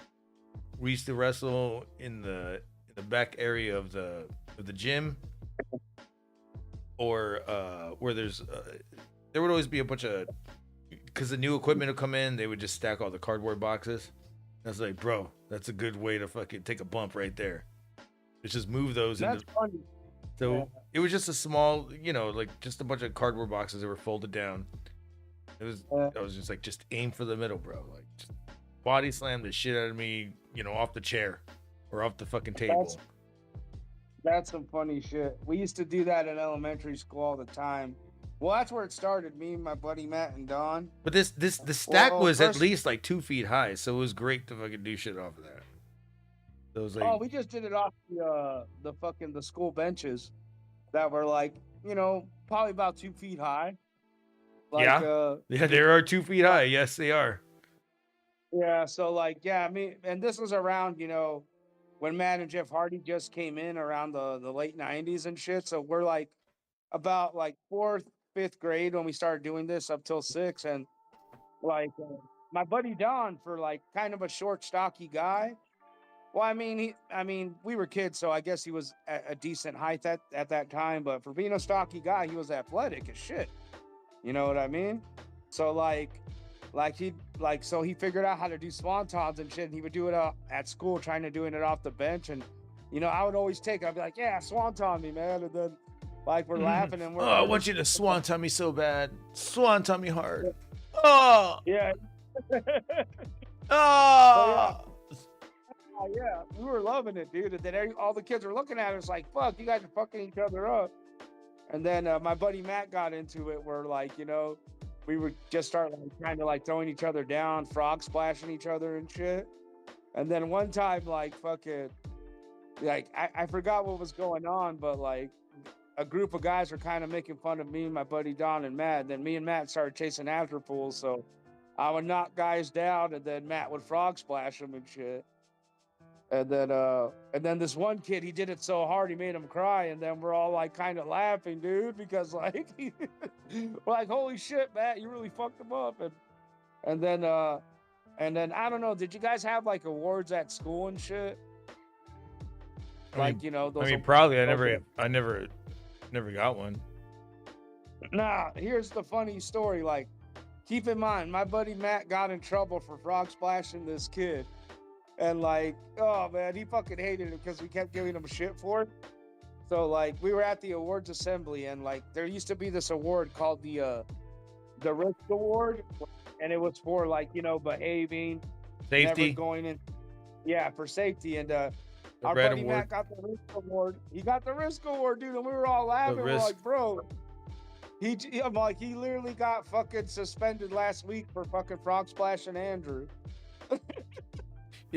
One time I did have these. So they had saw me do the senton bomb off the fence, and the guy who I was supposed to senton bomb rolled away, And I told him, do not roll away because I need you to land on you. And he rolled away in midair. So I switched my body to my right and I landed on my leg first. And I had a stinger. Like for about 3 periods, I had a stinger. Oh, shit. Yeah. And the next week, we did the same thing. And he was like, I won't roll away. And I go, and you want me to jump off of it was like a ramp that had like a railing. And I was like, bro, this thing is as high as me. I'm not going to do that. Because I won't roll away. I go, I don't give a fuck if you don't roll away or not. I need to land on you and you're going to fucking bleed from internally or I'm going to fucking die and be paralyzed. I'm not doing it. And I remember everybody standing there saying you're a pussy. And I go, bitch, you fucking do it. You want to do it? You do it. Get up there. Here, I grabbed this kid and I was like, here, do it. You see how fucking high this is? And everybody shut the fuck up. And I was like, exactly. And I said, fuck it. I'm going to do it anyways. I went up on top. I pretended that I was going to fucking jump. Senton bomb style. I ended up coming down and stomping on the guy because he was rolling away. And I stomped on his back. I said, see, that's why I'm not going to do that shit. Could have fucking died. But I let it fucking happen like this. And I fucking controlled it. I ain't going to let people do that shit. You got to trust people. Yeah. I don't know what happened to that guy. He's probably in jail now. I don't know. I don't fucking know. Dude, fuck that. Don't you hate that kind of shit, bro? Like how much shit has been changed? And like, because bro, like, I mean, there's more on the extreme side, but like, yeah, man. Oh man, we had a good friend in high school, bro. Like he was one of the nicest guys, bro. Like even after high school, like fucking like you know, chicks still talking about him like he was this big handsome dude, bro. Like I won't mention his name because of what he did, but like yeah, dude, he was like the coolest guy. Like, you know, around Christmas he'd be wearing a Santa hat, passing out candy canes. Oh, you know, were they laced with acid? Oh no, he was just a nice guy. I wish it was. That would have been cool, but he wasn't like me. But like, you know, the guy was kind of like an Adonis. Like the chicks still liked him. They would talk about him even after he graduated and shit. But here's what happened. So like we're all in our like you know, we're all like 22, 23, 24, like, and like we're all sitting around and like, you know, it was me and like I mentioned before my buddy Jose and shit, and we're just going like, hey, you know, what happened to what's his name, man? Has anybody heard from him? And then all of a sudden, you know, fucking you know, fucking Jose's older cousin goes, fucking Carlos goes, hey, yeah, I know what happened to him. What? Yeah, he's been in and out of prison. He's on death row now. We're like, oh shit, for what? Oh, not being trusted. So he killed this guy and his family and you know, sodomized all of them and burned the house down, and not all in that same order. That's funny. And we're like, oh yeah, it is funny, like because he tried to almost kill you. And you called him out. That was the funny part, like, because we're all looking at each other, we're laughing, but we're also laughing with the sign of concern because it's like, damn, like we knew this guy, like he used to take dumps at our houses and wipe his fucking shit on the fucking wall or what? Well, no, he wasn't crazy yet. Like we knew him when he was normal. We lost touch when he became crazy. Yes. Because like it happens like that. Because you know, he did go to prison for like I think a few years, and whatever happened to him in prison turned him crazy. Let's just put it that way. It's nothing bad happened to him in those like 3 to 4 years he was in there, dude. And like, yeah, he wasn't the same. Like he literally like after he got out, went right back in and you know, did that and was on death row. And I don't know if he got executed. Nobody really knew after what happened with that. We were just, like I said, thank God we were really wasted that night because that was a lot for us to take in because we were like, yeah, it's funny, but at the same time, we're like, damn, could he have killed any one of us? Of course. Like, fuck. I thank God we were on his good side, I guess. But it was just funny because, like, you know, it was probably the last thing we pictured him doing. You know what I mean? Yeah. Because so many of our other friends that fucking got into like crazier shit than he did ended up having normal lives and families, surprisingly, you know? Like that guy, like, yeah, he got into some crazy shit. I mean, one thing did land him in prison. I think that's the thing that changed him, but I don't know. It's just weird that, like, you know, like I said, prison, like, that's what I always tell people. Prison's no joke, you know? Like, keep in mind, this guy was just a friendly, like, you know, drug dealer at one point. You know what I mean? Never really got into crazy shit. Never did anybody dirty. But damn, after he got caught up and got sent to prison, oh, he was a whole different person, bro. Like, I don't even know how to describe it. He was different. But damn, yeah. When we found out about that from our buddy Carlos, like, that was a whole, like I said, that was a learning experience. You know, like I said, shit changes. It will happen after a few years.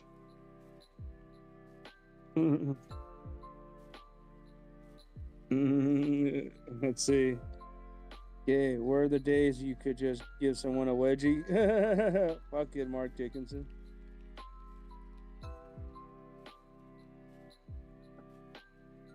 And I can hear you. I was just turning on my fucking heat right now. oh no, I know that. I was just done with the story. I'm just trying to see what Mark Dickinson's saying in chat. Religion impossible.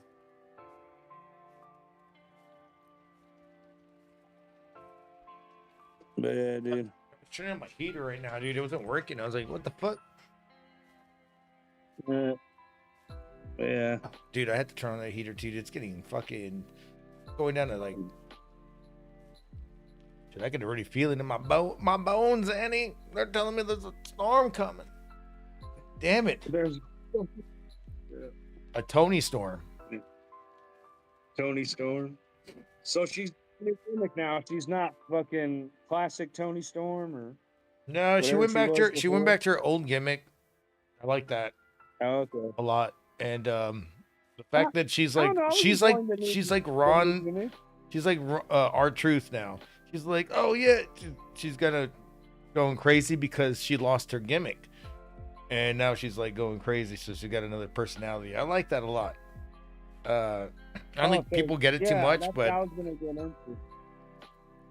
I don't know if anybody could pull it off as Tony Storm because like her other gimmick when she was classic Tony Storm, Timeless. or like whatever, timeless Tony Storm, that was funny. You know, when she fucking said, like, you know, Paige's it's been the worst pair of pasty shitty titties she's ever seen. Yeah. Pasty shitty. But now she's playing dumb. Tony Storm She's playing Hamlet, bro. See, I don't mind it, like, because, like, remember Chelsea kind of did something like that in TNA, and she pulled it off very well. When what's her name left her at the altar, and she was like acting like a crazy drunk bride. So it worked for her. So who was that? Angelina Love? I don't remember who that was. No, that was Chelsea Green. Who left her at the altar? Yeah. She did that in TNA when she was acting like a crazy bride and shit. That shit was funny. Bro, I saw this one of Big Bill fucking power bombing her into like a table or whatever, and he literally grabs her titties and fucking throws her down. And I'm like, he copped the feel on the way down. That's fucking hilarious. He knew what he was doing.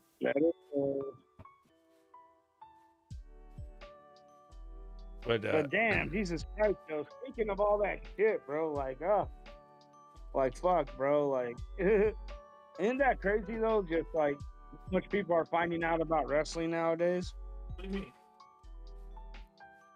Nah, because like, you know, because a lot of my friends that, you know, don't take deep dives into wrestling, like you, myself, and fucking and of course Joe and like everybody else on the show and shit. Like, you know, they were all surprised by, like, you know, the Vince McMahon documentary. I remember people telling me like, oh my God, did Vince do all that? He's a monster. I'm like, oh, that's not even half the shit he's done. There's like way more. Yeah, there's way more. Yeah, bro. Like, and I'm and then he's like, but it's like that's evil. I'm like, and I told him I'm not surprised, bro. Like if you think Vince is evil, like talk about the promoters that fucking groomed him in the business, bro. Those people were way worse, at least in my eyes. You know, I think there was a lot worse than Vince McMahon, even though Vince probably takes the cake like nowadays. But Pat I don't know, Patterson, like I said, bro. Vince Come surprised on. me. And then the black fucking referee. Come on, that was even worse. Yeah, that was pretty fucking bad. He got caught with the 9-year-old by who was it? Billy Graham Yeah. in his car. Yeah. Jesus. It was all over Oh, my Donahue. God. You know, it was something bad. I mean, yeah, it's all fucking bad, you know, but And ever since I then, mean, he had resigned. He resigned for a reason. He didn't resign because I'm like, he's not gonna say, "Oh, I'm done with wrestling." No, he was done with everything after that. yeah. Well, he had to be at that point, bro. He got caught up in a lot of shit. And they wanted to kill him. Oh, I'm pretty sure. That kind of shit does not go unanswered. But at the same time, they're like, "We're gonna kill him, but we need to be booked." Yeah. We need to be booked. That's funny.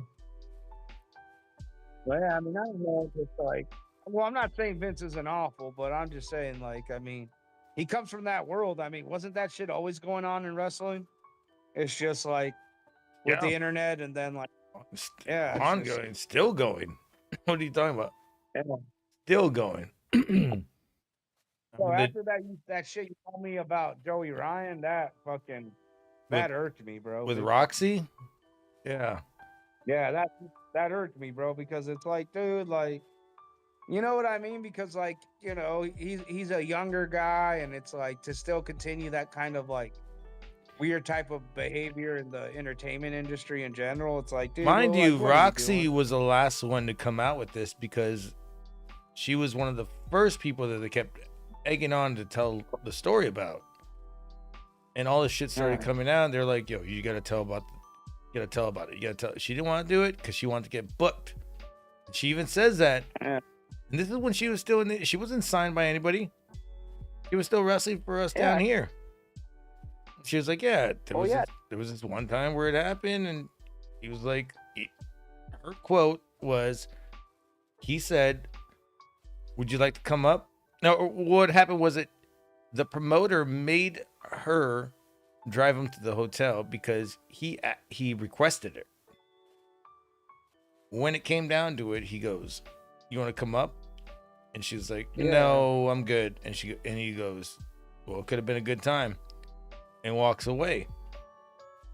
And she always had this irking feeling about him, and I'm like, damn. And she didn't want to say anything because she wanted to get booked. Because if she wasn't gonna do that, the promoter made her do that. She wasn't gonna get booked. And I believe this was in, I don't know, somewhere where she's always at down here in Texas. And yeah, that she was the last person that I had heard about the Joey Ryan situation. She had finally came out about it after it like calmed down after a few weeks. Because she didn't want to get not booked, and she didn't want to get popular off of that shit to get booked. She wanted to make it on her own. Which is understandable. Like, I get it. You don't want to go in there stepping on people's toes. You don't want to see. But see, that's what kind of sucks, man. That people like herself and wrestlers have to fucking do that till this day because it's like, yeah, because Joey Ryan, like, yeah, he fucking had that type of power over her, and it's fucked up, bro, because it's like that guy could easily get chicks on his own, but like he has to be a predator. But again, that's the way these guys are. They're fucking weirdos. But then, like I said, I always got a bad feeling about him, especially that time I saw him at NWA Hollywood. Like it just felt like he had his nose up in the air compared to all the other wrestlers. Wasn't that his own show, Bar America? Yeah, NWA Hollywood. Yeah, he was a big part of it, and wasn't that his own promotion? Cool No. Yeah, it was cool to watch him wrestle over there and everything, but goddamn, bro, like he was kind of a prick, dude. I saw this. All the other wrestlers. Yeah. I saw this one. I think it was him and maybe Chelsea Gray. I can't remember who. Somebody that we know, like we know she's on TV. It was him versus her, and they did the whole lollipop thing.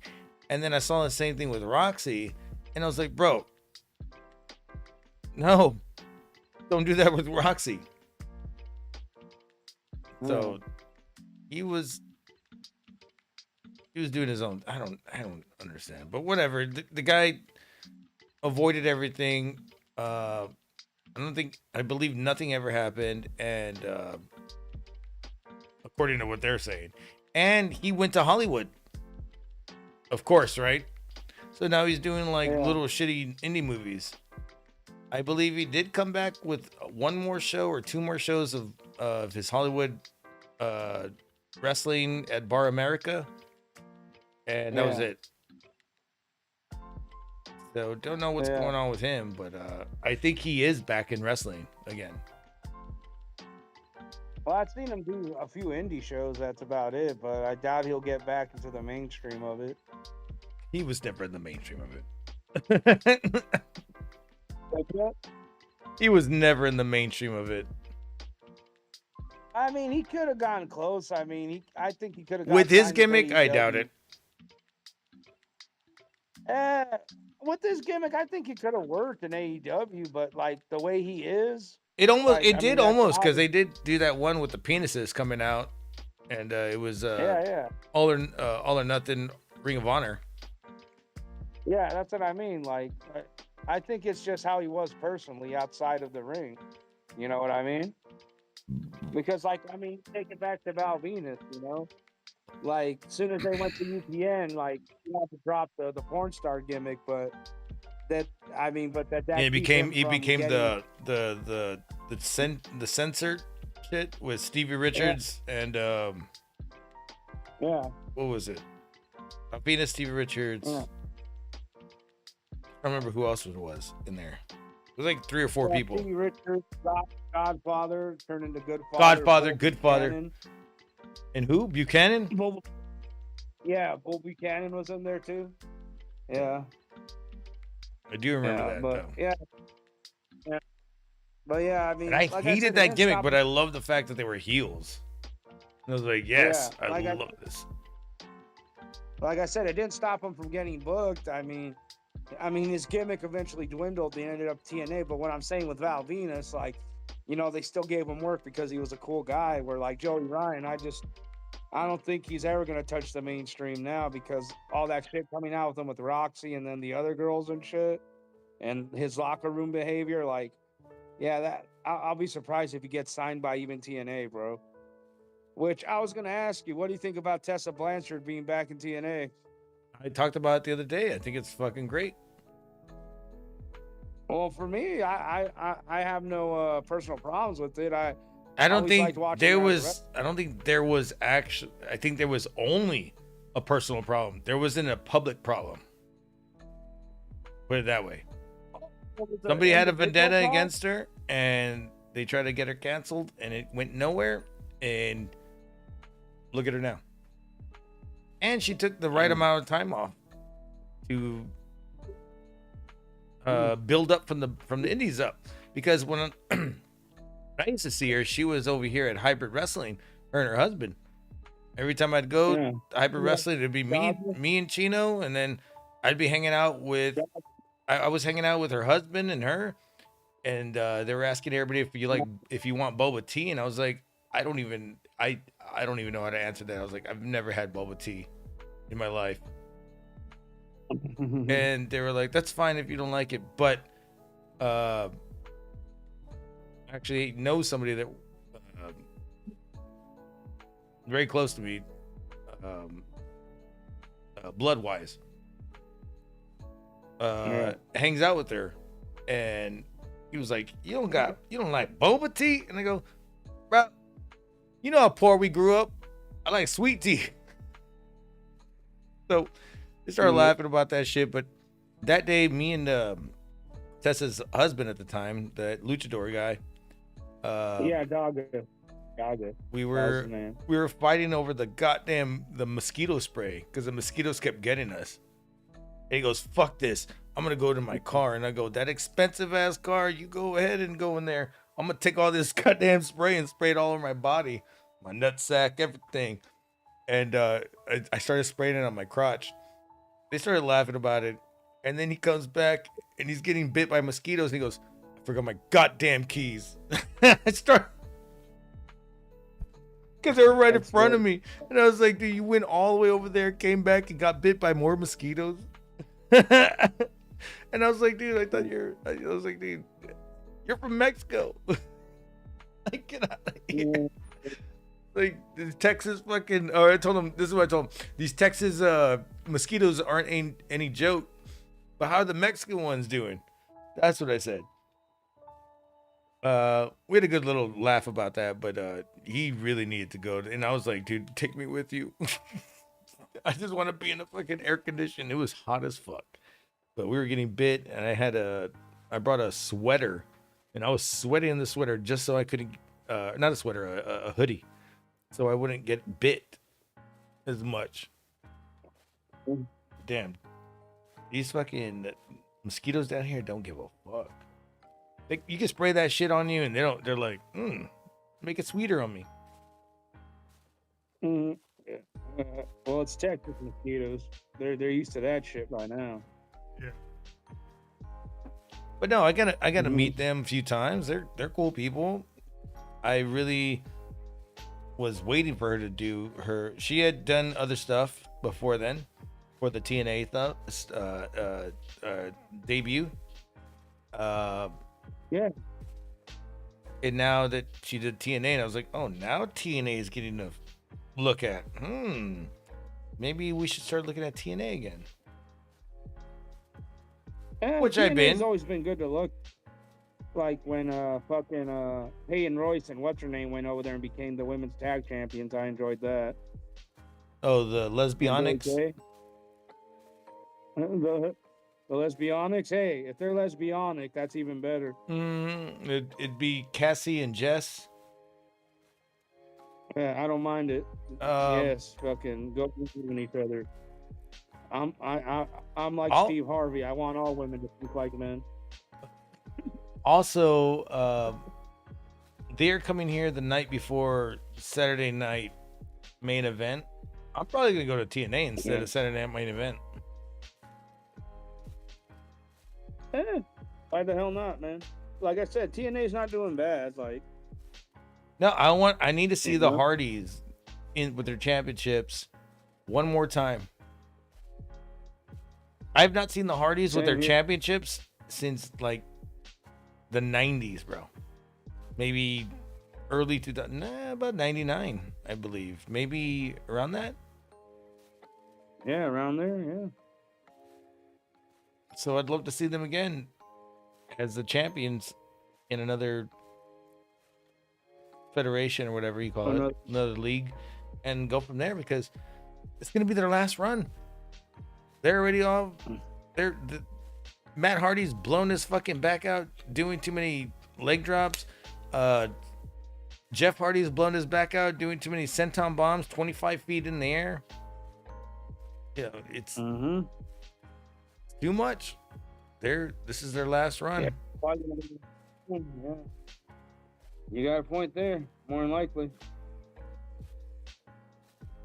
And I'd like to see that more than I'd like to see Saturday night main event.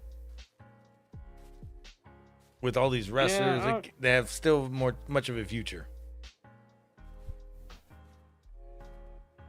No, I honestly, like, right now, WWE's stuck in a loop. I mean, they're doing slightly better than AEW, but AEW's fallen off so much that, like, at this point, like, how do you manage to be worse than AEW?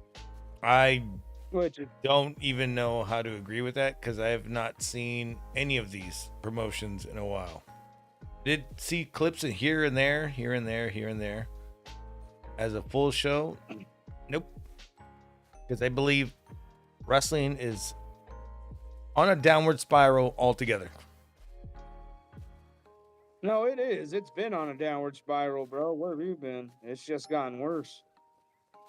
You know, that's why I do like talking to you. And then, like, Luke finally got what I was saying. That, like, you know, like even though like Luke back actually then, like listened. we all had our Luke listens. no, for once he actually got what I was saying, so that was kind of cool.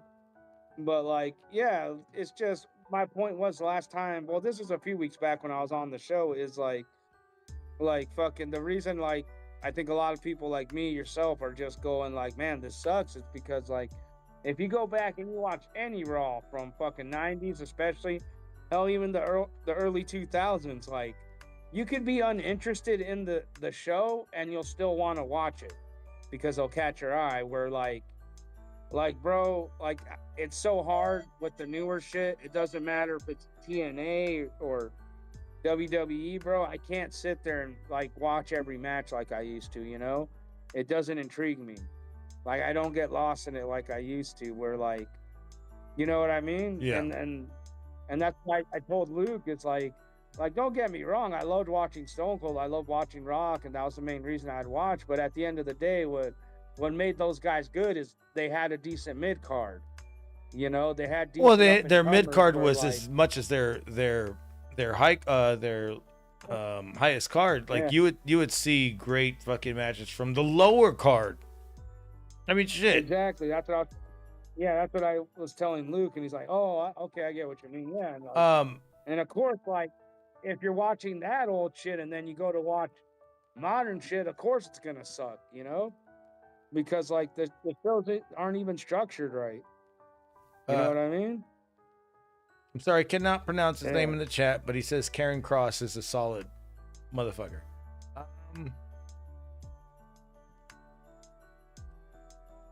No, like To be honest, I have not seen anything from Karrion Kross in a while. nah, Karrion Kross is dope, but that's what I mean though. This is what I'm getting at with guys like Karrion Kross, and I'll even put CM Punk in that fucking you know, that category where like look, as good, like you should watch some of Karrion Kross's stuff. Just type in like Karrion Kross, and I think you'll be impressed by his clips, Garguts. But What about Matt that's Cross? What I mean, though. Matt Cross. Wasn't But that him? That's what I mean, though. I think it's the same guy, Matt Cross, Karrion Kross. Was I the think guy it's that the was in same guy. Lucha Underground that had the mask on? No, not that guy. Oh, okay. Fuck. Nah, Karrion Kross, the other dude from Lucha Underground, the guy that played the crazy version of the crazy Eva Lisa's boyfriend, that guy. You don't remember him? Yes. He they all did Yeah, they all did a triple tag team, right? With Alejandro, or what's the name? Alejandro, not Alejandro. Yeah. Something like that. Yeah, something like that. And he did that. But yeah, he did that huge fucking drop kick from like 2 stories high. Mm-hmm. Yeah. And he was in AEW for a Yeah, while. they did. Mm-hmm. Yeah. What was his name though? I thought Angelico. Angelico, yes. Yes. Yeah, Angelico. Yeah. But yeah, bro, yeah, that was Karrion Kross. But that's what I mean though. Like, don't get me wrong, Karrion Kross is solid, like on the mic and all that. But as solid as he is, like, look how the shows are structured at AEW, TNA, even WWE. They're not structured for longevity, is what I'm saying. Like, for me, I just felt like WWE and WCW, they always had contingencies. Like if somebody got injured, because like you look at Stone Cold, bro, like, you know, like if you watch the documentaries on Stone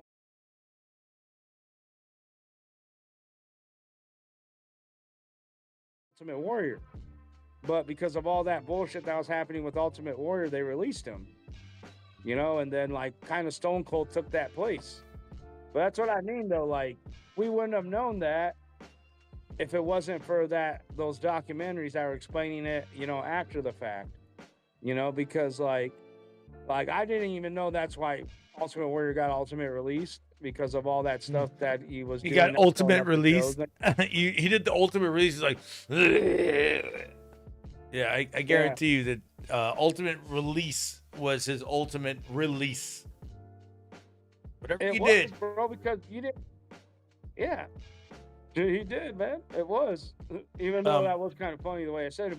It was his ultimate release because after WWF, he didn't do shit. After that, he did a few indie shows. He did WCW. Yeah, he didn't.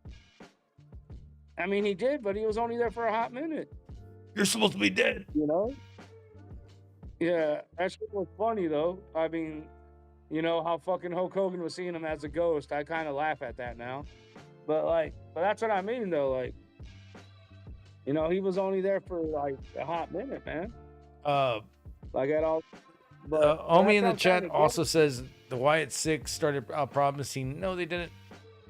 They never did. I was every fucking time they would come up with a QR code, I go, again. I'm tired of this shit. 9 months later, they're doing this shit, and it seemed like that because when they did it with Bray Wyatt, and then he got sick, and then he left, and thank God I saw Bray Wyatt's last match in live action at the Royal Rumble. Saw that one. After that, I was just like, dude, like they did it again with the Wyatt Six. I was like, I'm done with this. Like, when are they gonna release them? And then when they released them, I was like, I even said the week before or the few weeks before, I was like, I don't care when they release them. Doesn't matter. It's stupid. They should have really released them already. Why do we need this fucking whole backstory that nobody's gonna look at? Just fucking release it. Do a promo. There you go.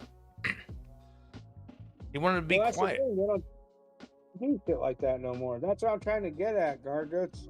And that's what I'm trying to say, with these guys in the chat, like honestly, I don't care how solid wrestlers are. Now the Wyatt Six, I think you're a little harsh on, because yes, I am. I saw promise in them too, but you can't sit there and tell me Harley Wyatt failed. You can't sit there and not tell me the reason why it failed, or at least half why it failed. Oh, but I am.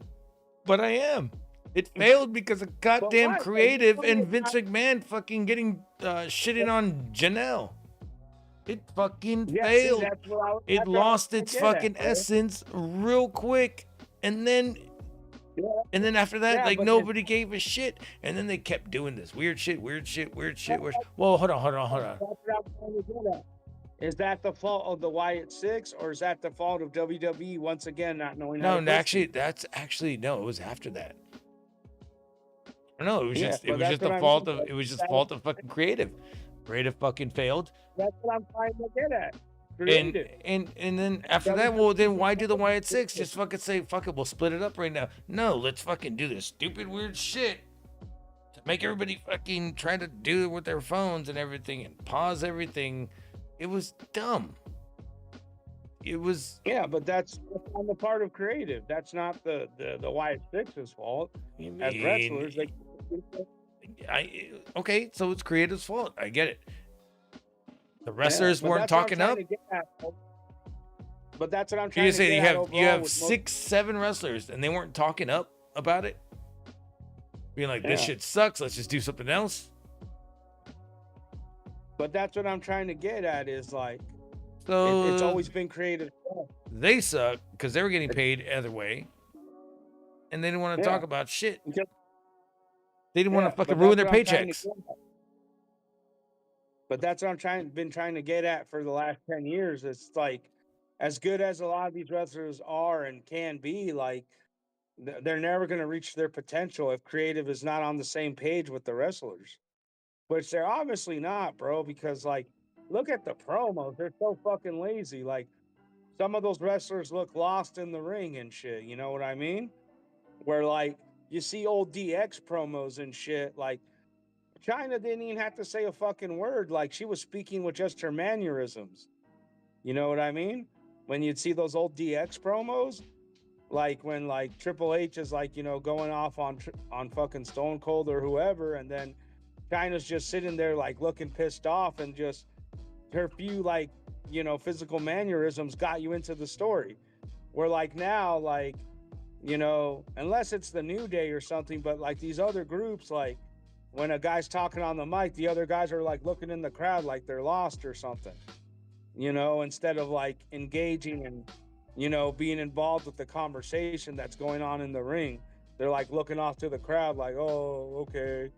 Or like, or what I get in these multi-man matches and shit where like, I don't even like watching fucking 6-man fucking, you know, battle royales, because it's the same shit.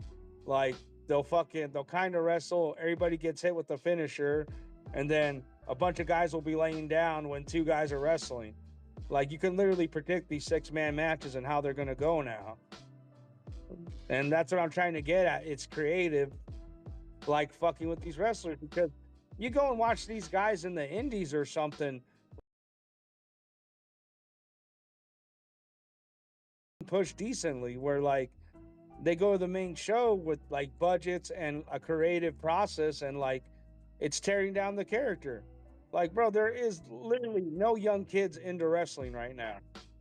My nephew, my little niece, any of these like younger kids I know don't give a shred or a care about wrestling. The only people watching wrestling now is older guys like me, maybe some 20-year-olds, and maybe some teenagers. Yeah, but because if nobody's once WWF teams up with Roblox, then they will. Hopefully. I don't know, man. They need to do something, bro. They're really fucking, like I said, wrestling has fallen off as far as like popularity, entertainment wise, and what sucks is it's not the fault of the individual wrestlers. It's all creative, you know, because like, I'm sorry, like I don't mean to shit on the Attitude Era, but like they did way more with a lot less of a roster and a lot less like talent, and they made it work, and a lot of guys came up and became something just because creative was on the same page as the wrestlers. You know what I mean? And now it's not, and like I'm hearing stories, which is this fucking true now, that the wrestlers don't even communicate before the match anymore? Like there's a guy telling wrestlers individually like, oh, hey, he's gained the win tonight, or you're gained the win tonight. Like, no wonder there's botching with these guys. If like, I mean, to me, at least that's what I learned in the indies, like the time I was working in there as a security guard, that the wrestlers always at least talk for 5 or 10 minutes before they went out there to be on the same page on what they were going to do. And then like I hear these stories like on Chris Valiant and shit, that wrestlers going like, bro, I wouldn't even talk to my partner until I got into the ring. And it's like, and to me that seems ass backwards. Or how do you feel about that? I'll tell you this much. That's how it was back in the day. They are going back in the day to where they are moving their fucking match as the crowd cheers them and saying, dude, we're almost there. We're almost there. We're almost like, we're gonna make that crowd pop harder than ever. And that's how they did it. Now, I did work with wrestlers, and it's funny that you can, I could say this. Did work with wrestlers, and I remember going in the back room, and every wrestler is there performing their moves and saying, we're gonna do this, we're gonna do this, we're gonna do this, we're gonna do this. And I remember the promoter was like, hey, I need you to go to the back and gives this to Gorilla. Can you do it? And I go, can I go through the curtain? They go, no, don't go through the curtain, go to the back. And I was like, these motherfuckers, they want to know if I can handle what I'm about to walk into. Basically, it's fucking like karate chopping everything, kicking and everything. And I'm over here waiting and waiting. It took me, you know, quite a few minutes to get from one end to the other end. It's a big ass room. Like I would say like a huge lunchroom. And I'm over here and I'm like, okay, cool. Towards the end of the show, before we had our last show, dude, I was making it there in like maybe like 6 seconds, 4 seconds. Because I was like, okay, I know what they're gonna do. I know what they're gonna do. I know, and I already learned the moves, and I can tell what their mannerisms was. So I'd be going under a kick, going under a punch, going under the thing. Don't even say sorry, because they know what I'm doing. I'm trying to do my work while they're trying to do their work, and I'm over here dodging everything. And at the end of the night, I remember thinking that in my head when I'm like getting picked up and by an Uber, and I was just like, that is fucking hilarious that I went from, like a year ago, and I was just scared to fucking like, excuse me, to like, I don't give a fuck. I know what you're doing, bitch. I'm over here like maneuvering over them just to get to the spot because I was like, I gotta go. The show's got to go on like in the next 3 minutes. I can't wait 3 minutes and say, excuse me, because they're not gonna listen. So you fucking have to move your way in there. So when I would see all this, I was like, man, all these people are just practicing their shit in the back. Come along, Chino. Chino goes to his opponent, what do you want to do?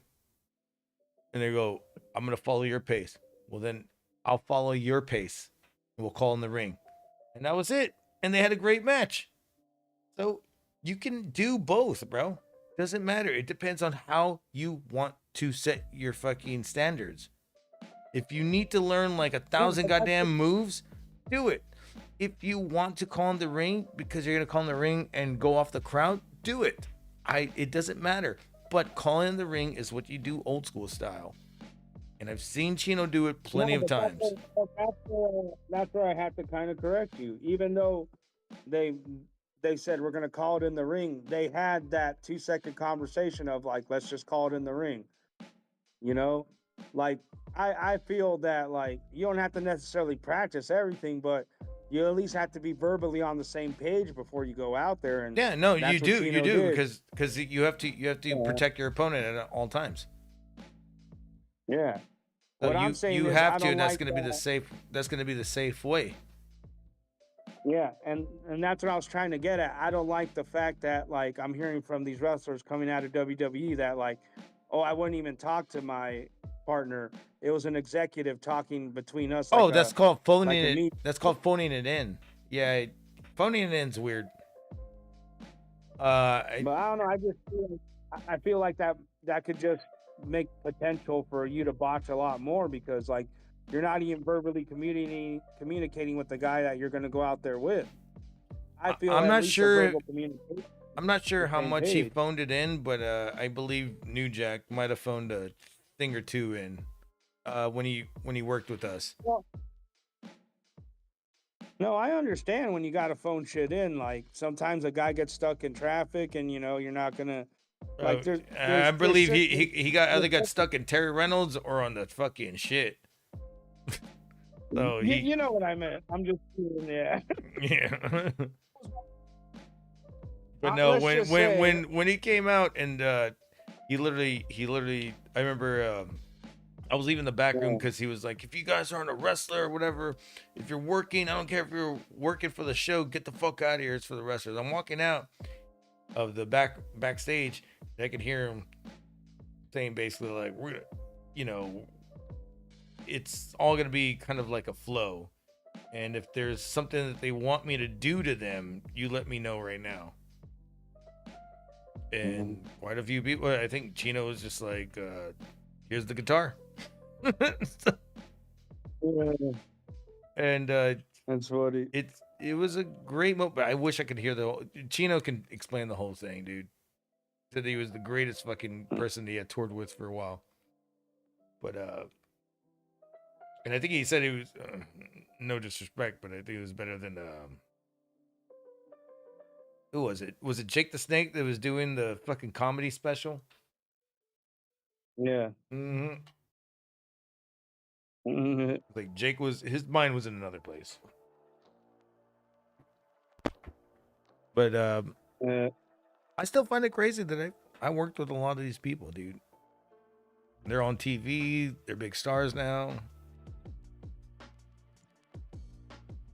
I mean, it is pretty cool, though, ain't it? Like, you've done the same thing, right? You've worked with people that are on TV. Yeah, I have. It's pretty cool. Like, like let's see, who have I worked with that like was pretty cool seeing them on fucking TV. Oh, fucking me and my brother, like, worked with the cast of Riverdale before they even got on there, when they were still doing college humor skits. You so did that's kind of cool. You did tell me about that Riverdale shit, and I Yeah, think that was yeah. just offline. And I was like, what? Yeah, bro. It was crazy because bro, like I knew them when they were fucking youngsters, like they were still teenagers and shit. You know what I mean? Some of them like going on 18, and now they're in their 20s doing fucking Riverdale. It's like, wow, like, and that felt like yesterday. I was on the college humor set. You know what I mean? Did And they dude, did they all really this- have a set, or all was this- it only like a portion of the warehouse? I mean, yeah. Because I remember that'd be more accurate. the suburban portion of the area warehouse. in college humor Yeah. that they would always use. Yeah, It Outside. was a portion of the warehouse. That'd be more accurate. But then we shot in different parts of the warehouse too. So like, I don't know how like that happened. So like, but yeah, that's more correct. Like, their portion of the warehouse. But also we shot outside too. We I did mean, pickup everybody has a shoots, portion like- of the warehouse, but I mean, I think they had a Yeah. street, didn't they? Yeah. Mm-hmm. Yeah. Yep. They did. Yeah. So yeah, that was kind of cool, just seeing them all like, yeah, because like, yeah, we worked with that because like, we did the Charlie Brown skit. Like, you can still find it on clubhumor.com because like, yeah, that one was a trip because yeah, that Let's the find kid it. who played Charlie Brown, yeah, he ended up becoming fucking the best friend on Teen Wolf. You ever watch that, the Teen Wolf remake on fucking MTV, the Teen Wolf series? Was it animated or not? No, it was No. Funny, it was, Funny or Die? IRL. No, it wasn't Funny or Die. It was MTV. Did Funny or Die Oh. come into your thing too as well? Yeah, we did Funny or Die, College Humor. College Humor and Funny or Die Yeah. basically were hand in hand. I remember that. And y'all, dude, those guys were they were making money off of. That's how the Workaholics guys got started. Funny or Die. Yeah. Was it Charlie Brown's publicist? No, it was another one. Yeah. Oh, bro, they did a few of them, but yeah, the kid who played Charlie Brown, he ended up being the guy's best friend on the Teen Wolf series on MTV, the main character's best friend, and I was like, damn, dude, like it was cool just seeing him go to Teen Wolf, and then like seeing that redhead and like a bunch of the other actors go to fucking Riverdale, so that was cool. I was like, damn, like. Because it's just like, it wasn't that long ago that these younger guys were just doing college humor skits and fucking Funny or Die. Now they're all on fucking CW doing Riverdale. So that was kind of cool to see.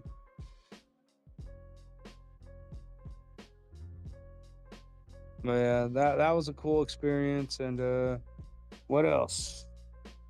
Oh, and then like also seeing wrestlers, you know, like AJ Styles and like fucking Frankie Kazarian, like watching them from the Indies go to fucking TNA and like AEW, so that was pretty cool. Who else did I see? Oh yeah, fucking who fucking who else did we work with, man? We worked with quite a few people. I mean, we worked with this one tall white guy that ended up fucking well, he was always a blacksmith. But he ended up working one of the episodes of Deadliest Warrior. I forgot which one it was. I think it was the Viking episode. Like he played one of the analysts. But man, that guy was funny too. So yeah, it's kind of cool, man. Like yeah, I worked with a few people that like, you know, now are like acting in Hollywood, and so that was kind of cool. No, you know, yeah. I forget sometimes. But like I said, it's just like, well, I don't know. It's just, I think it's just, I forget because I don't watch as much mainstream television like I used to. Like, I'm watching more anime now. Like, I'm trying to keep up with wrestling as much as I can. Same. You know, even though it's not as good as it used to be. Well, it's not going to be good around But Christmas at all. Yeah. Christmas holidays, like, what I'm anything, saying- anything. It's not gonna be good. Yeah. What I'm saying is like, yeah, bro, it's hard to like keep up with like this fucking. No, I've been keeping up with Dragon Marvel Ball movie. Daima right now. That's getting crazy. Yeah, that's fucking good. Yeah. But that's what I mean, though. That's what I was getting at with the whole Craven movie. Like, you can watch it, Garguts, but fuck, bro, it was awful, man. It was bad. We'll see. I probably won't watch it, but we'll see. I don't know. I think it's not worth watching, in my opinion. I thought I because, saw like, an article where it said it did 150 million. I was like, Jesus Christ, what? Or it's gonna do 150 million. I was like, what? So we'll see. I don't know how. If it does, wow, that would be amazing, bro. Because I think it's because to me, it's just a like, Christmas season. They're like, fuck it, let's go see something Marvel. And look what happened with the that other one. What was that one with the chicks? Madam Web. It was the shittiest one. It did bad. And then when it came on Netflix, it was the highest rated fucking movie that they were watching. That is true. It might have been because of the holiday season. Nobody else had anything to watch. I don't know, but even Madam. I didn't think it was bad, holiday like- season. I think it was like March or something when it happened. But when nobody was doing. nobody was doing shit, so they watched it and they were like, it was the highest rated fucking shit on Netflix. And I remember my friends are telling me, because they know that I'm a Marvel guy, or I'm a nerd, and they're just like, "What do you think about Madam Web?" And I go, "I watched it, and I don't even know what the fuck I watched, but I liked some of it, but at the same time, I didn't like any of it. It was weird." And they go, "Oh, what's the highest rated movie going on Netflix right now?" I go, "Shut the fuck up, way." So I fucking looked it up. Sure enough, it's the first one that pops up. And I don't have Netflix, but they put it up on their phone, and then I look at the article and I go, "What the fuck is going on?" Nobody had anything else to watch, so they watched that. Because Marvel didn't have anything for this year except for Deadpool and that TV show. That's it. Yeah. Nothing true. else. So they said, "Fuck it, let's go to this shit." That's funny. Or is it just the fact that Madam Web, good morning, might have came out around it? Because, like, let's face facts. Like who's not like watching the whole season or the whole series of like most of these shows like over a weekend? You know what I mean? So I just think because with all these people power watching and like, I just think Madam Web was the one thing that left that nobody really watched yet. And that might have pushed it into the number one slot. I just think it got on streaming too soon and people wanted to watch it. Mark Dickinson, what are you saying? Save my data for Garguts? What are you talking about? I don't know. I don't know what half the time that guy's talking about. I gotta say it in his own language. Kangaroo, kick me in the ass. Oh, because he goes off his phone internet to watch it. That's what he meant. He'd rather save his data to. What the fuck is he doing that? Just watch the shit on the shit. Dude, just steal internet from your neighbor. Don't waste your data. Right? She's got free internet. You should be on the AARP next year, anyways. Yeah, dude. Oh, wait, they don't have AARP over there. They got AllCP. Oh, wow, that sounds terrible. Deadpool versus Wolverine, best movie in this year, but have not seen Red One. Not seen Red One, but Red One came out with 80 million this past week. And Wolverine and Deadpool might have a promising role in the new when they drop the Oscars. Not sure if it is, but the VFX might be the only one that it's going to be nominated. We'll see. That's funny. The VFX. Yes, we're on Discord, Mark Dickinson. No, I don't think he knows we're on Discord. I don't think he knows anything. He literally, He literally typed in the chat, Discord yet? Dude, just go into the Discord. Mark and No. What Zargo he's been sending me is me to go to his Discord. I'm not gonna go to your Discord, bro. I was gonna say that you got people over there that I don't want to talk to. Sorry. He does? Oh yeah. What? Who are you trying not to talk to over there? I don't even know who the hell's in Mark's Discord except me. Everybody.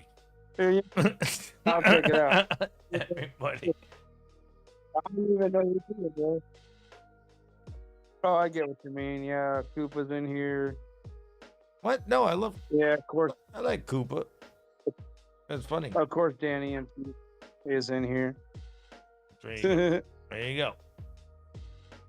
Yeah, and fucking Novax. Yeah, I don't know. Novax. That's what I've been defending you. I've been defending you though. I've been fucking talking shit on Novax and fucking Danny MT, telling Luke, watch out, those guys will start spreading rumors about you being a rapist. You'll be the next Bluto. Come here, Olive. No, I've been fucking. I wonder if he's even opened up my DM, bro, because I showed him like the shit fucking Danny MT's been talking on his fucking Discord. I'm like, watch it. You're gonna be Danny MT's new victim. There you go. But yeah, no. Moving on from that. Yeah. Yeah. Back to the movie shit. Yeah. No. Okay. So, going back to the whole college humor shit. You only did that for like what, like 3 months, 4 months? Like about a year. You know, almost. Yeah. It was a little bit longer than that. Like, me personally, I only did like a few jobs, like here and there with my brother, maybe like 4 jobs. Were you gripping? He worked there that whole year. What? Were you gripping? What'd you say? Gripping. Yeah, just gripping. Yeah, nothing like major, just gripping. Yeah, dude, I would have loved to have been on the set gripping around, dude. That sounds weird. It was the best. They had dispensers with any cereal that you wanted. Like, I was eating fucking bowls and bowls of Cocoa Puffs and Captain Crunch.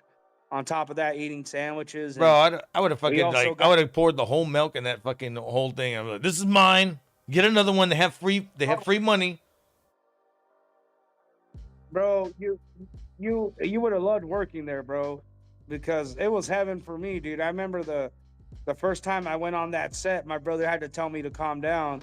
He's like, "Oh, hey, don't fill yourself up. Lunch is coming." And I look at him like, "This isn't lunch?"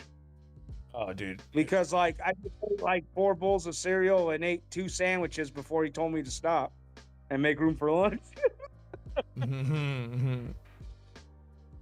Yeah, bro, because like, you know, like I didn't get how fucking like, you know, like little fucking sets worked, bro. I didn't get how any of that worked, like, because I thought the catering was the lunch, you know, because like you can make omelets, you could make what you wanted, bro. It was like, you know, they even had people there making what you wanted, but they also would order like food from restaurants when it came to like lunch, breakfast, and dinner, you know. Like that day we started in the afternoon, so we got lunch and dinner, but like the what I'm trying to get at is like they didn't even need to get us like, you know, like lunch and dinner. They already had plenty of food there. So when he told me, "Oh, make room for lunch," I'm like, "This isn't lunch. I just made 2 sandwiches and had 4 bowls of cereal." Like, how much food do they want to give us? All of it. You know, I know, bro. Like, working on those sets was badass.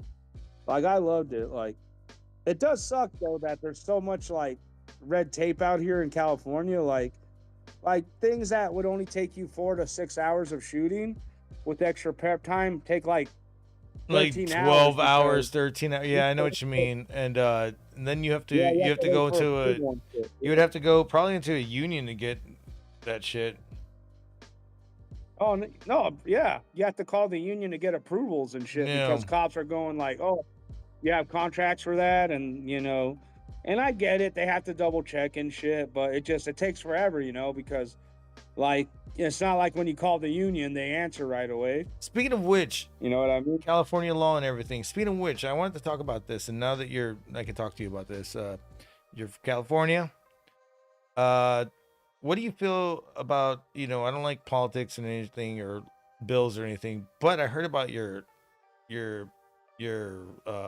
36 might be changing. Oh, it's changing? Oh, shit. Did you not hear that? It might be. Yeah, I heard something about it. So if you get caught with certain things, it's going to be, if it's $950 more than it should be, or what it is, $950, I think you can be caught with like that much weed now. And I'm just like, well, so if you buy like a pound, you're going to be fucked.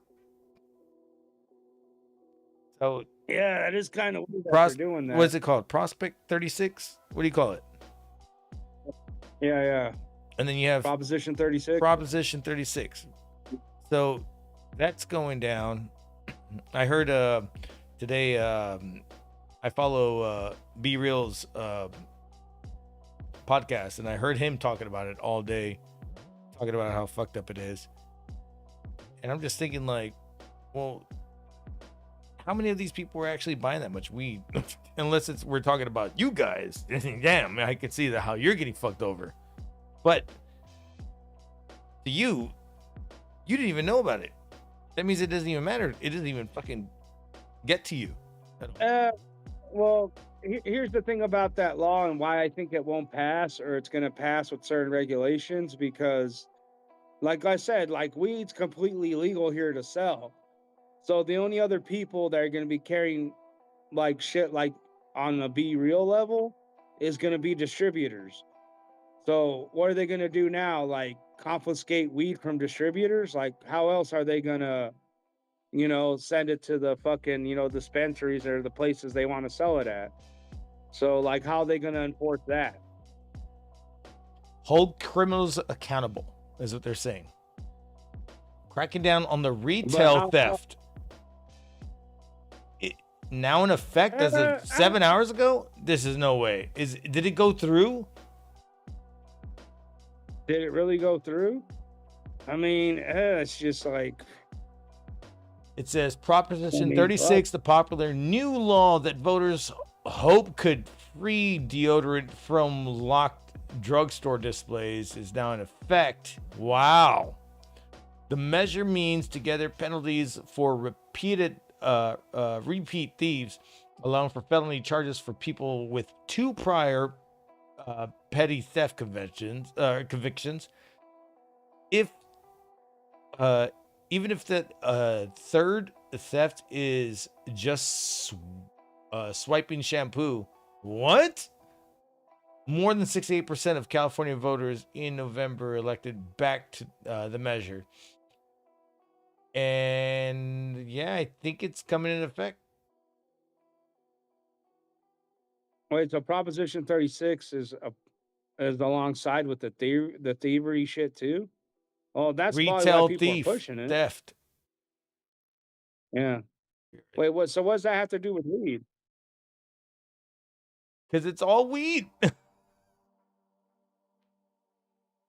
Wait, so weed's been getting stolen too? Yeah, Prof stiffens penalties for retail theft and drug crimes. So, I'm guessing that's a good thing. Well, like I said, it's going to be a murky thing because I don't know how they're going to because like I said, I don't know how they're going to pull over people and determine reasons why California voters overwhelmingly passed Prop 36. How else do you think these guys are moving it to dispensaries? They're driving it in their cars or vans and shit. So, I don't know how cops are going to pull over people like that. Like, they're driving it in their vans and the cars. Hide your kid, hide your wife. Yeah, that's what I'm saying. Well, like I said, I'm never gonna buy that much weed because an ounce to a half ounce lasts me for a pretty long while, and there's times I'm smoking every day. I'm smoking with my friends, so I don't think I'm ever gonna get to a point where I need a pound of weed unless somebody gives me a gift. But it's retail theft. That's good though. That's good. Let's see. Like, I don't mind the bill. If it's gonna do that, like, I'm fine with it because, like, you know, like, I mean, not for the Walmart, but more for the mom and pop liquor stores that had to deal with these fuckers stealing their shit, and like, goes into you know, they don't obviously have the insurance like a Walmart or a Target. effect So today, in a way, I'm stiffening the happy. punishment for certain offenses. But I don't know how they're going to enforce, like, how they going to determine, like, if we got stolen from a shop. Here, That's going to be murky. This is what I'm saying. I got a video right here. They're gonna explain it, I guess, for 30 seconds. Let me see. And Prop 36 goes into effect today, stiffening the punishment for certain offenses involving retail theft But again, and drug you know, crimes. that's not going to affect me. The surge in organized retail theft, as well as home burglaries, are reasons why California voters overwhelmingly I'm not worried. Well, let's see what they say. Stiffening the punishment for certain offenses involving retail theft and drug crimes. The surge in organized retail theft, as well as home burglaries, are reasons why California voters overwhelmingly passed Prop 36 back in November, with 68% of the vote. The measure made shoplifting a felony for repeat offenders and increased sentences for certain drug crimes, especially those involving deadly drugs like fentanyl. Critics believe it will increase the already overcrowded jail population as funding remains an issue.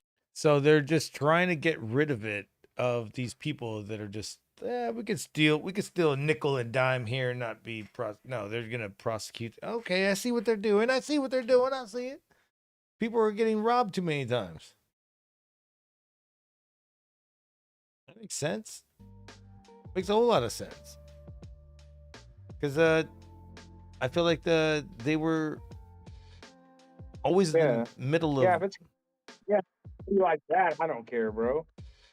Because like it's understandable.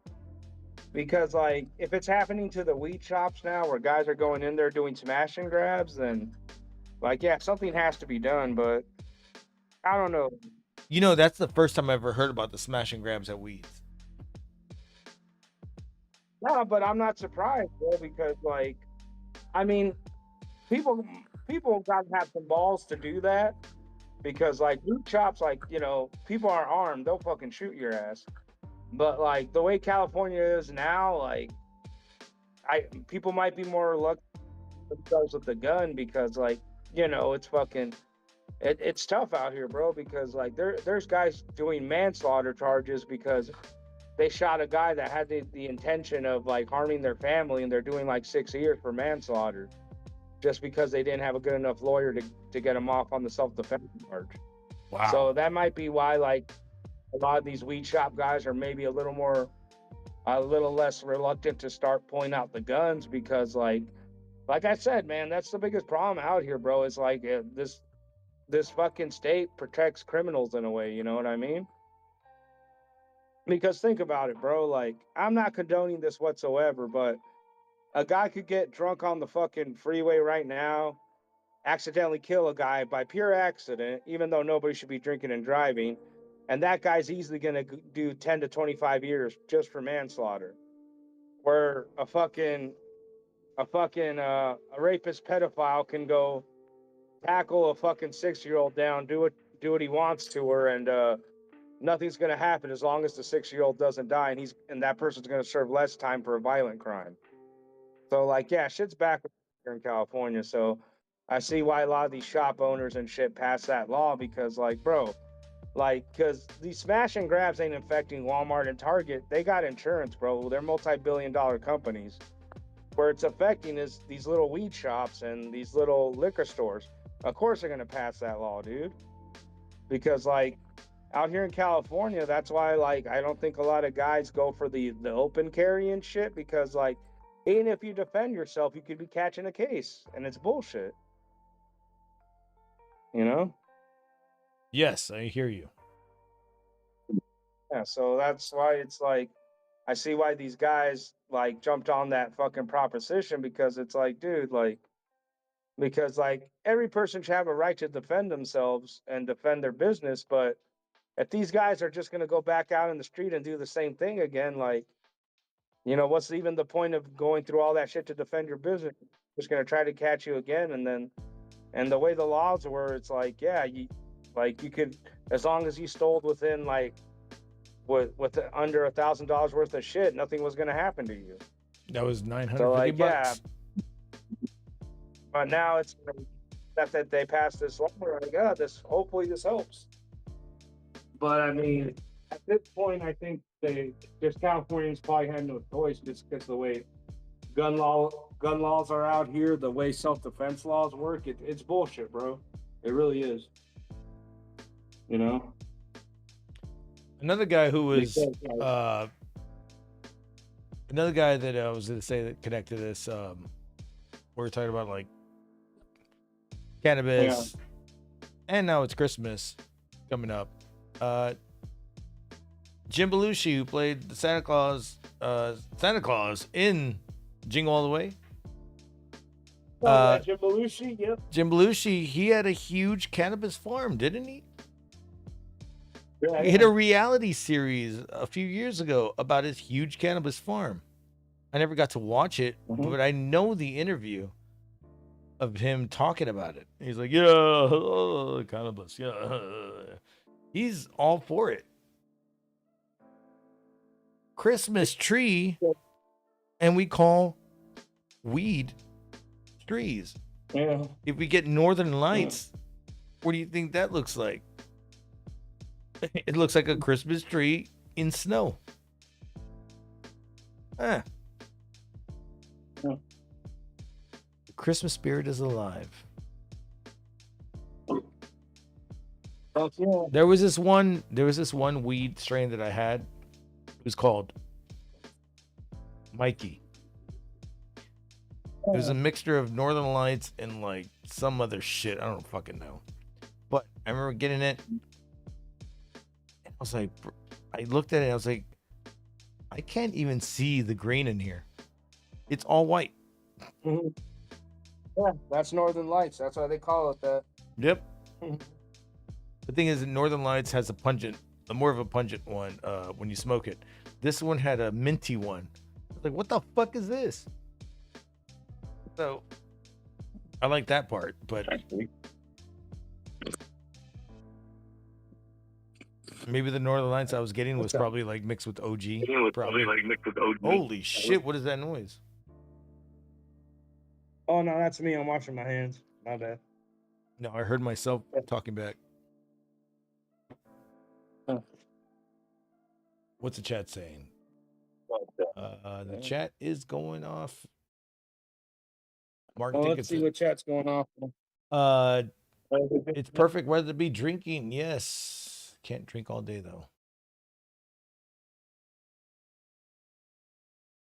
Probably finish this and then head on out, though. But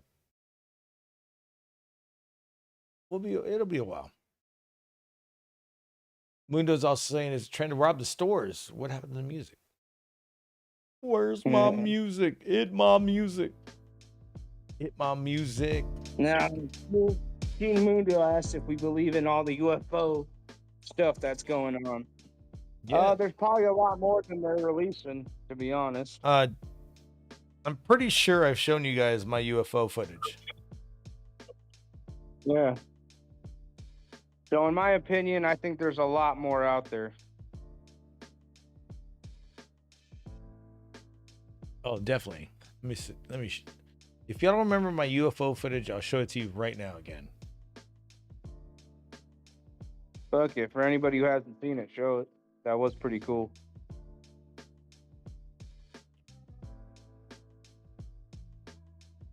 Got it right here. And the funny thing is, there should be audio. There's no audio. There isn't? No. There should be audio. Cool.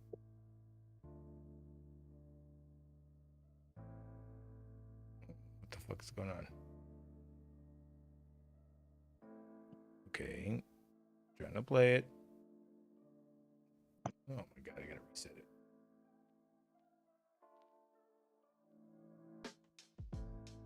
Alright, got it right here.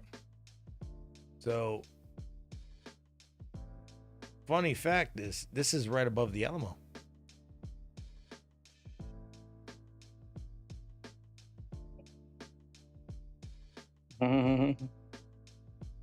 So that.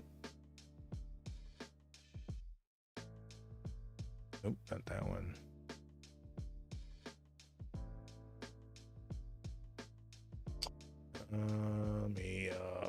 So you don't even need to hear what's going on because there's no audio.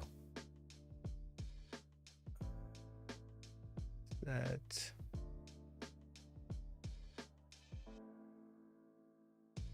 This would be it.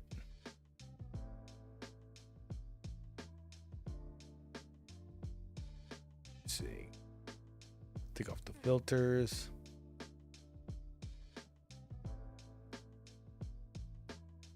This is right above the Alamo. So this is like a block away from the Alamo. And I think I just got off of work and I'm walking to a bar. I look up and I'm like, what the fuck is all this noise going up? Well, the noise wasn't this. The noise was the military following this and two others on the right. So when I go to the right, the other ones take off. But this one was just hovering over the Alamo. I go, this is suspicious. And there's no audio whatsoever. Man. You see that shit right there?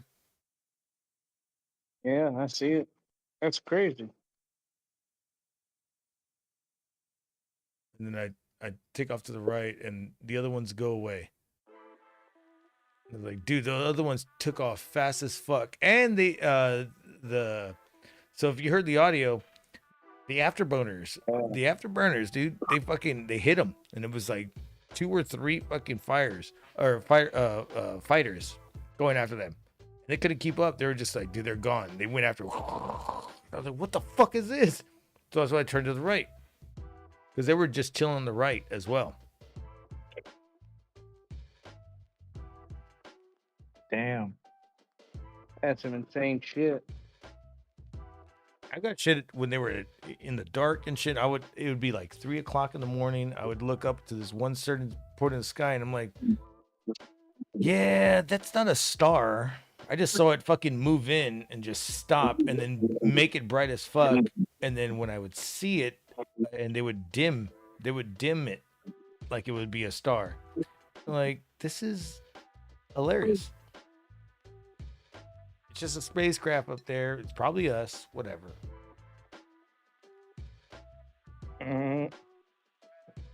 Something's going on.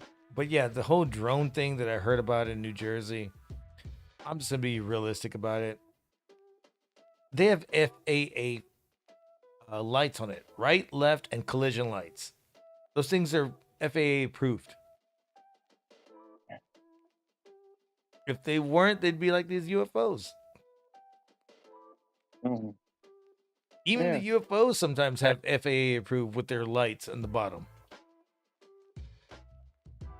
Especially with a collision light. You have to have that. So, some of them were manned aircrafts. Some of them were drones. And probably some of them were UFOs. All in one. Maybe there was something special that they had to look at and survey. And how come nobody has gone to that spot yet? How come they're like, oh, it's in the sky? Well, guess what? They were fucking hovering over and try to look for it.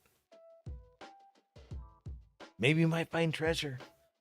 Maybe you might fucking run into a official that says, turn back around. But I think it's just deployed to get everybody to look left while something else is going on the right.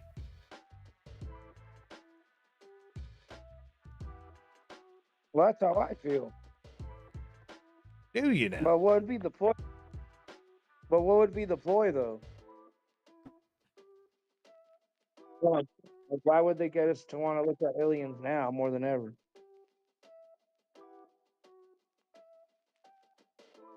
And it's happening underneath our nose, and we can't figure it out.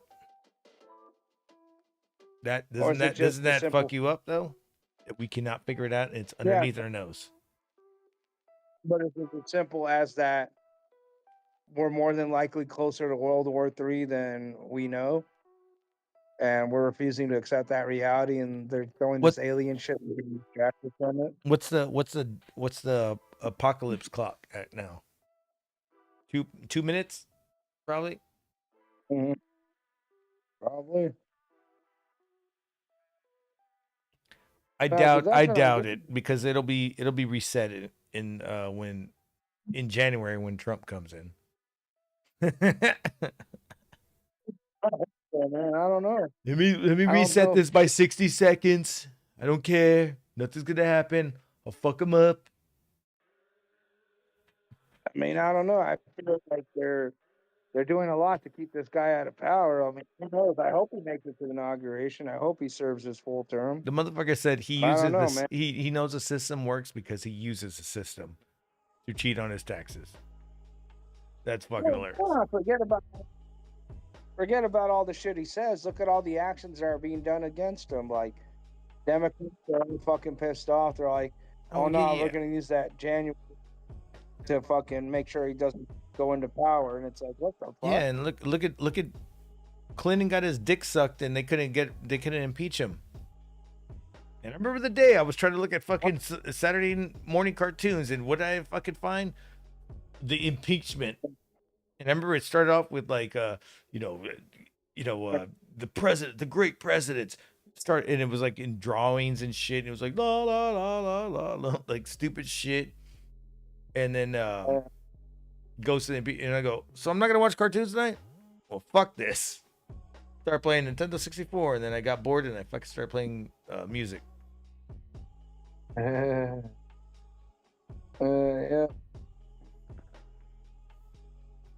I'm just saying that, yeah, you're right.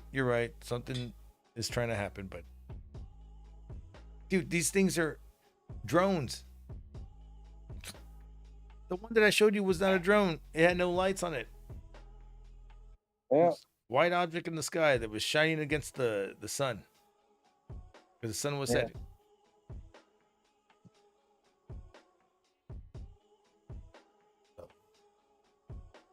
Great piece of footage.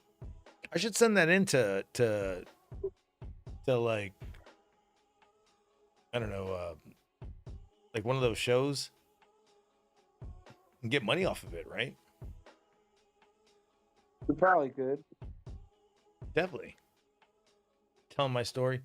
So I was away to the bar to get drunk. And I go to the bar, I get drunk, and I'm just like, yeah, there was a UFO out there way, and you faggot hole.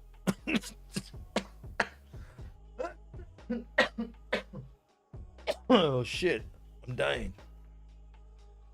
No, and then you could talk about how they abducted you and you had sex with them all night until the morning. Oh, and they gave me the best cocaine, man. It was the best space cocaine I've ever had, man. Great. Then we got some weeds. Then we got some space Whataburger and space Sonic. It was great. Speaking about Sonic, Yeah, and you could, Sonic 3 coming out. Bro. it looks cool. I hope it's good. The fact that Jim Well, I mean, Carrey's the fat Dr. Robotnik. Yeah, I hope it's good. Yeah, I really hope they don't, because I like the first and second one. Keanu Reeves. I really like the first one. Come on. Keanu Reeves, just Elba or whatever you call him. That's it. That's But all damn, I need. I don't know. I don't know about the third one though. I hope it's good. It's just, I don't know. I think I'm just fucking. I just feel like I'm tainted because, like, yeah, I expected Craven the Hunter to be so much better. Now it's just like, fuck, if people are willingly walking out on these movies and like, I don't know, man. I hope it's good for goodness sake, I guess. The only movie I walked out on was maybe Sister Act 2, because I said He actually watched because too.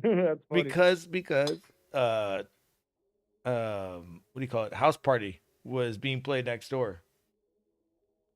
Oh, that's different. You were just making a firm decision. And I was like, I'm gonna get out of here. And I told my friends, and Yeah. our parents were still watching Sister Act 2. And I was like, I like Sister Act 2 still to this day, but I went to House Party instead. No, nothing. No, you made the right decision. I would have done the same shit if like House Party was playing in the other theater. I would have been like, yeah, I'm gonna go over there.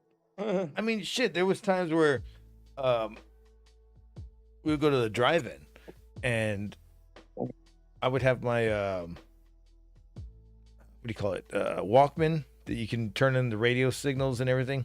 So I'd be they'd be like, oh, we're gonna watch Terminator 2, and I was like, yeah.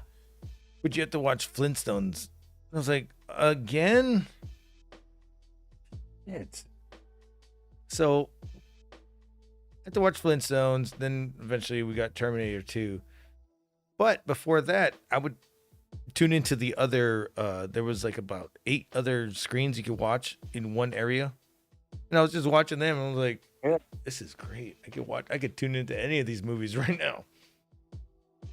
So I used to do that. When you had a short yeah. Maybe it was Jurassic Park. Maybe it was Jurassic Park. I don't remember. Jurassic Park 2. Maybe. I don't fucking remember.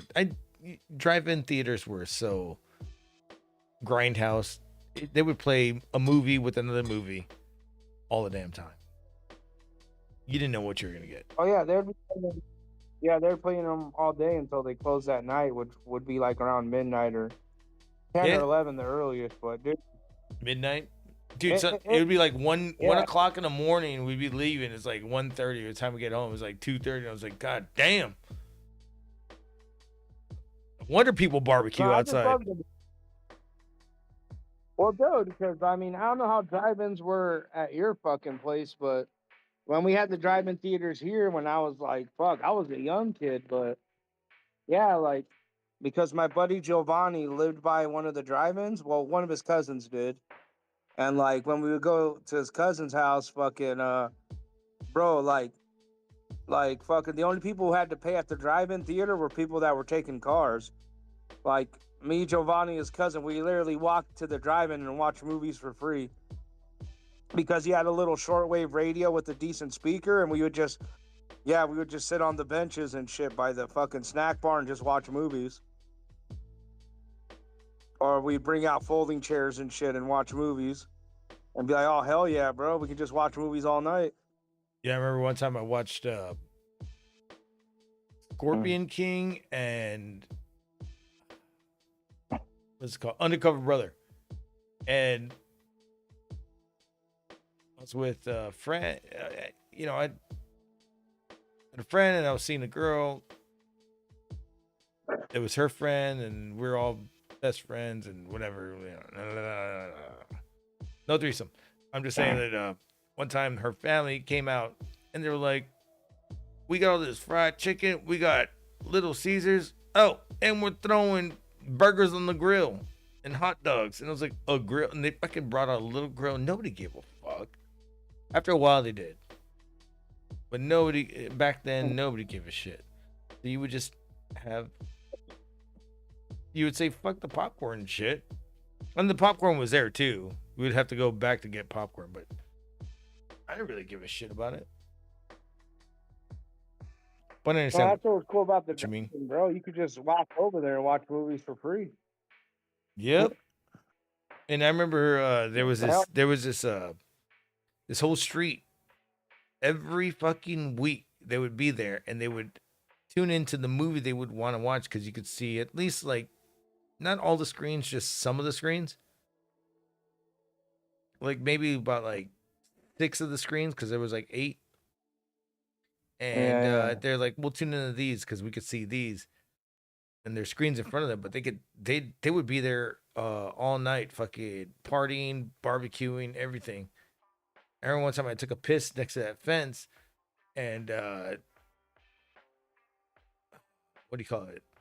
They're fucking while I was taking a piss, the kids from across the street ran into the fucking place and started playing laser tag because it was dark enough. And they had laser tag, and I was like, dude, you guys got laser tag? I never even had that shit. But They were playing it in the field, and I'm like, nobody gives a fuck over here because the fence was broken. They could jump in and out. That was pretty hilarious. Oh, that's funny. Yeah, laser tag. That is pretty cool. Laser tag is fucking hilarious. Look, I remember when they started opening the laser tag things out here in fucking California. That was fun for a while. But then, like, I kind of got over laser tag, though. I fucking, well, you know me, I got into fucking escorts and shit. But, I know laser tag was fun for a while. Now, fucking, the one thing I was getting into that, like, to me, that was even funner was, pussy tag? Fucking, what? No. Well, something like that. But you remember the dice game, right? Yahtzee? No, the one that has like the word blowjob and shit on the dice, or fucking, you know, suck and all that shit. You remember that game, right? Talking about the sex game that was sold at Spencer's? Yep. Jesus. Dude, I Christ. just remember like, yeah, me and my friends got into that, bro. And like, dude, some girls like playing it. I don't know what it was, bro. It's like when I was getting into that, like, because that was popular, like, high school and then in college and shit. But, dude, women were down, bro. It was crazy. They were down to play it. That was just like that was a great way to fucking, you know, get a blowjob and shit, or at least make out with the chick. Oh, yeah. Let me tell you something. You bought a game that gave you, it was $19.95 and you didn't even need it. Yeah, I didn't need it, but I bought it. You didn't even need it. I bought it though, but hey, man, I don't give a shit. It convinced women to do things to me that, for the most part, wouldn't even do to me if I asked. Because it was a part of a game. Now it's different. And that's how you became a whore. Oh, yeah. Nah, bro, I was always a whore at heart. I'm sorry. Oh, you had a whore? I always was. That. You were like, I had a whore's heart, what we bro. do in life, here lies in eternity. Yeah, dude. You were I was a Mel whore at Gibson heart, bro. I didn't give a in fuck. Braveheart. Yeah. Brave whore heart. Yeah. I didn't give a fuck, bro. I fucking. Hell yeah, I fucking did that shit. Jesus. But like I said, it all has to do with my first lay. My first lay, that's the biggest reason why. Like, I didn't give a fuck, bro. I just liked fucking after the first time I fucked. Your first slay? Yeah, bro. Well, bro, she kind of forced herself on me, but like not really, because I would have banged her either way. You know. Let's But not bro, go into any more detail because I don't want to go into it. Jesus Christ, I don't even know. Jesus. But I understand you. I'm just saying it's not what you think. I'm not gonna go into that much gruesome detail. Let's just say, yeah, she was cock blocking me the whole night, and like she kept bugging me, so I was like, fuck it. Well, might as well have sex with her if she's just gonna keep blocking me the whole night. You are fucking. You are Duke Nukem. Where is it? Oh, where is it? Laura, is that you? Okay. I did want to ask you because you threw up the Duke Nukem thing. Now, where do you fall on Duke Nukem? Should it forever be a first-person shooter, or did you like the Duke Nukems that went into the third person, which was Duke Nukem Time to Kill and Duke Nukem Land of the Babes? So where do you fall on that? You're gonna hate this. It should be your choice. I'm not. Because in Duke Nukem 3D on the computer, you can actually do third-person view if you had the code for it. And it was I liked it. I liked it, and then I did like the other one. Because I had to grow up on both of them because I didn't have the computer version. I would go to my friend's house, and he would have the computer version, and I would always throw up, the third-person view. When it came to first person, it was something you had to get used to because you didn't have that option. Time to Kill came out, That's when you got it. And, Yep. Was it Duke Nukem 3D or not 3D? Fucking, was it before Time to Kill? Oh, because no, there was a Western one too. The Western one, I believe, went back to first person. So there was two different ones. Yeah. So yeah. Well, there's only been two like mandatory third-person ones, and that was the Time to Kill, and then the sequel that followed up after that was Land of the Babes. Those Land were of the both, Babes. third person. Yeah. Babes in Toyland, I think, was the first one that you could do that because it was or was it Land of the Babes? And that was actually a bunch of people that made their own Duke Nukem 3D model fucking levels, and it got turned in. It was so popular that they made it into a game. But nice. I remember that. You're at the amusement park. You're at the beginning. Yeah, you're on the ship. Mm-hmm. Yep. So I'd say you'd have to go between that. If anything, how do you feel about the side scroller 2D? What, side scrollers? Did you ever? No, it was a Duke Nukem. The first Duke Nukem games were side scrollers. Oh yeah, I remember that. That I liked. I didn't mind it, but then again, it was like, that was the best we can get at the time. That like I don't know. It's hard to hate, bro, because like what game wasn't a side scroller back then? That was your choice. GTA was an overhead, not a side scroller. So that was weird. But like that didn't come out until like PC, PlayStation, and shit. So like but I'm just saying, bro. Like it took a while till we got to 3D gaming. Is what I'm saying. There was a lot of things where like I don't know. For me, it was hard to hate even like when I saw Grand Theft Auto on the overhead view because it was something different. You know what I mean? Mm-hmm. Like I can't. It's like it was hard for me to even hate it now when I think back to it because like. I mean, you know me, other than being a fucking a whore at heart, like I'm a big gamer, bro. Like to not like side scroller back then, like I don't know. To me, it's preposterous because you didn't have much choice. Most games were either side scroller or like even the overhead view with fucking Grand Theft Auto, that was almost like nuance and shit. Like, oh, this is different, Yeah. Like the only other game that did the overhead view was what, like RC Pro-Am or Tiger Heli, that one like helicopter game, or like those weird airplane fighting games with the anime attacks. Like, yeah, like yeah, I know what you mean. Yeah. I forgot what they're called, like Sim City or something. Yeah, that's what I'm saying. There wasn't like what I'm saying. Like I don't know. I'm always gonna like the Duke Nukem games because I think I'm more on your side because like I've enjoyed the third person and the first person Duke Nukem games equally. I was only asking you because like there's a lot of people that fucking like, oh no, Duke Nukem should just be like shooting and stuff. Where like I don't know, I kind of like Land of the Babes because like. I know it was cheesy when, like, you know how you had your weapons, like your shotgun, and when he chose Mighty Boot, like, in the regular games, he's just giving them, like, a fucking, like a Kane-style big boot where, like Land of the Babes and fucking Duke Nukem Time to Kill, like, you were doing, like, cool jump kick combos. I thought that was cool. I think that's why I like the third-person ones, just because of the melee attacks. It was just something different. And for what it was, I thought it was cool. Because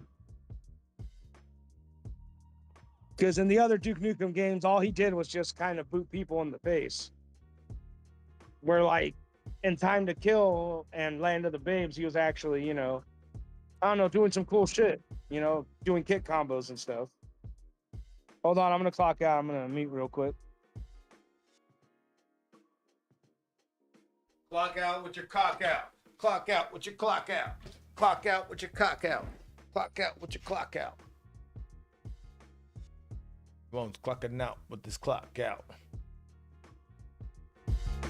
Clock out with your clock out. Hey.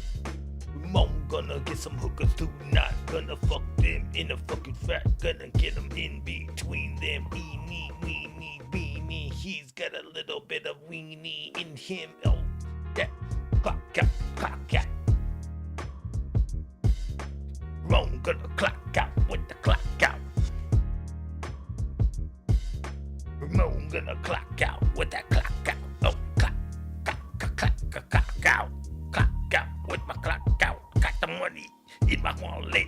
Gonna give you fucking money to suck my weenie. Gonna fucking give you that little itty bitty. Gonna come on your face. Gonna fucking say. I got a little bit of beer in me.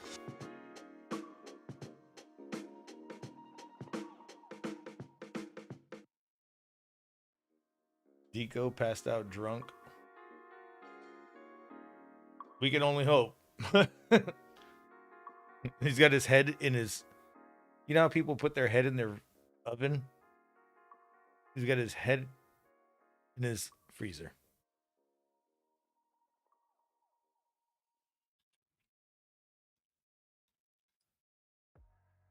That's funny you said about the Shazam Sinbad DVD. That, you know, that thing was never, ever anything. People still want to think it is. Hilarious.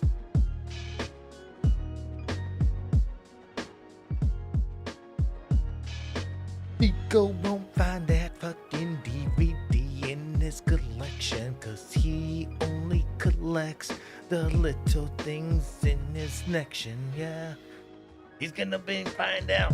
He's gonna find out what he's got. He's gonna look through it and say, "Oh, I got this," and I couldn't bunny hop. No. Mom comes over from next door, fucks her in the asshole. Smells it, says, "Just smells like my goddamn freezer. Goddamn, what's going on? I'm a queezer, I'm a geezer, I'm a geezer. I don't know what's going on, hey freezer." What did Jim Belushi say about the new reality series? We never got to that. All right, thank you, Mark. Watch this incredible alliteration from comedy to cannabis. Here we go. It's Jim Belushi. He's summering in the vineyard. Of course he is, but has been spending considerable time in Oregon. Jim, really, really good to see you. Good morning to you. When did you get into cannabis, not necessarily as a user, but as a cultivator? About 5 years ago, I got this little cabin. Motherfuckers I have like that song you made up about. What's that? I like that song you were singing. That was awesome. Which one? About me clocking out and getting hookers. Yeah. Oh, cool. hell yeah. That's your song right there, bro. Yeah. You're the, man. You're the only person that knows you get paid and you're like, you know what it's time for? Food? Nah.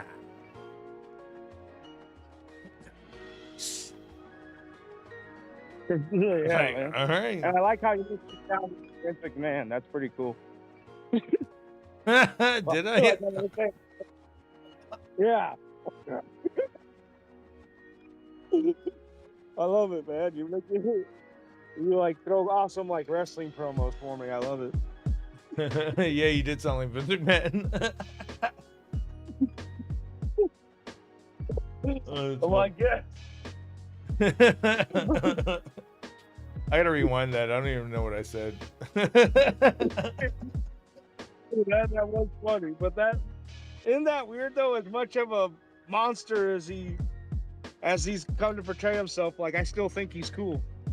That sucks. That's how attached I am to wrestling. Yeah, sure. Ho ho ho! Hey, I know you're trying to be a decent person, but I don't care, bro. No. I'm just trying to. I'm hits.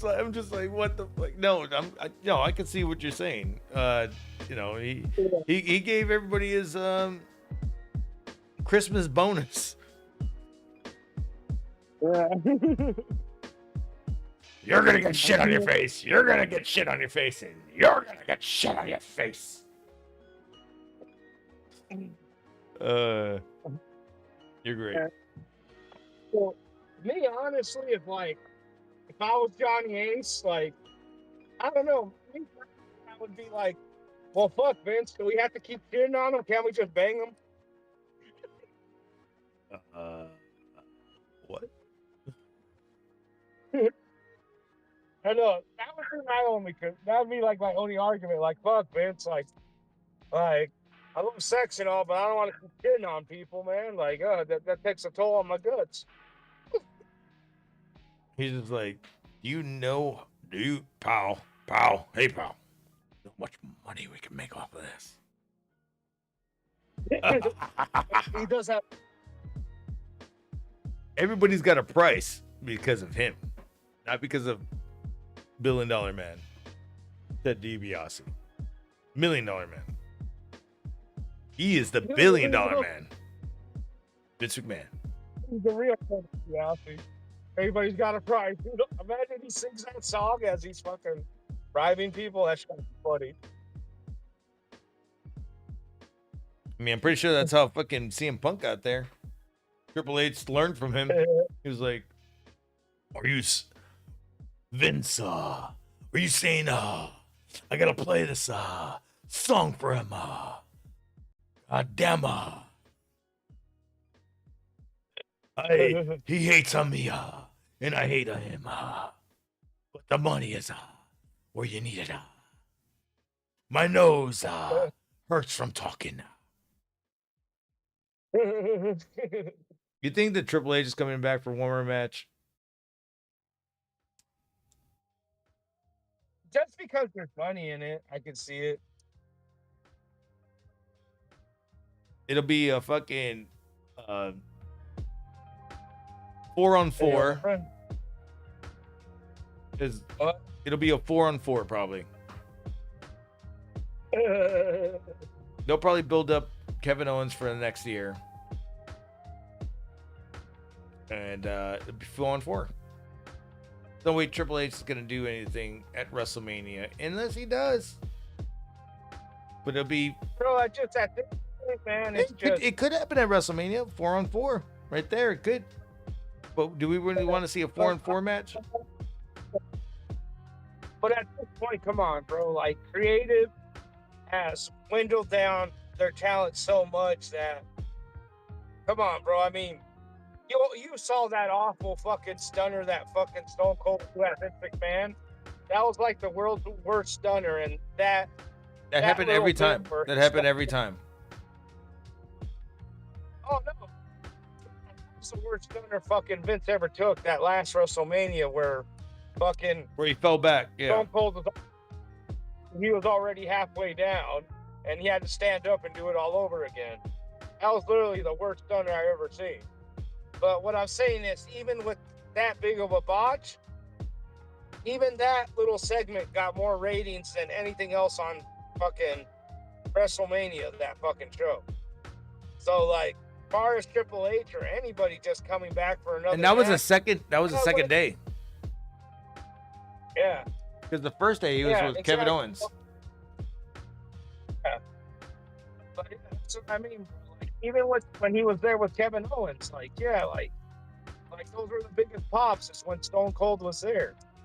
But that's what I mean. Like, creative has whittled down the modern talent so much that as much as like Triple H can't really deliver like he used to, even though his knees are good and like the last few times he was moving around all right, like even though he can't give us like those classic matches, like him being there, just being on the mic, he gets more ratings than any of the superstars that put on a good match, and it just sucks because created most of that talent in WWE, and can you really argue that with me? No. Exactly. So it's just like when you say, "Oh, you think Triple H will come back for one more match?" I'm all like, I don't see why not. Like, nothing else is getting them ratings. True. So they got to. They have to do something. Who the fuck just laughed? Was that you? But left what? The Discord? Or? No, laughed. Oh yeah, that was me. Yeah, that was me. Because it was in the background of the music, and I was like, "What the fuck?" Yeah. No, you're right on that. You're right on that because no ratings equals bring back something. Yeah, I mean that's their go-to. That's what they always do. That's why. I even like even compared it. It's just. I mean, Yeah, just that's at why. this That's point, why man. Saturday night main event got so much ratings because they were bringing back legends. I don't know how many legends they brought because I didn't watch it.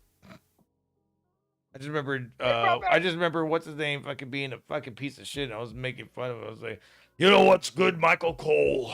Michael Cole, if there's a union in the background, and then they cut it off. I was like, Oh yeah, that was what. I was like, that's fucking hilarious. And then he didn't even know Michael Cole. Let me tell you about the story over here. And then he forgets about the story and he's like kind of rambling on. And they're like, we'll be right back. Dude, like, that's fun. You know, might as well get Jake the Snake on heroin on the commentary. At that point, yeah. But I thought it was entertaining for a while, but after a while I was like, bro, this shit sucks. I didn't give a shit about it. I just fast forwarded. I was like, I don't care. Nobody cares.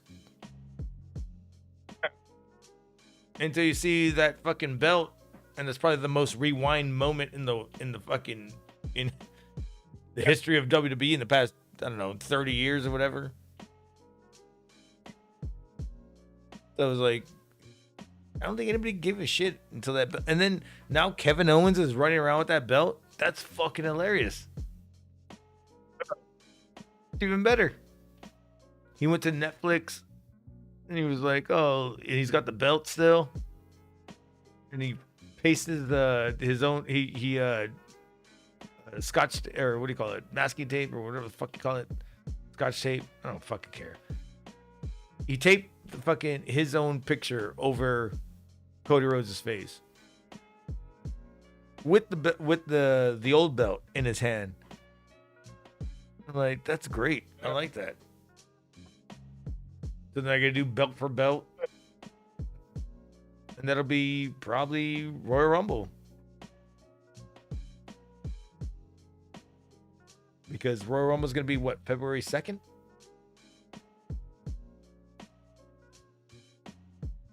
So it'll be great. Hopefully it's good, man. Oh, it'll be good. It'll be really good. Oh, yeah. Just as good as Cheech and Chong right here. Can't split them up.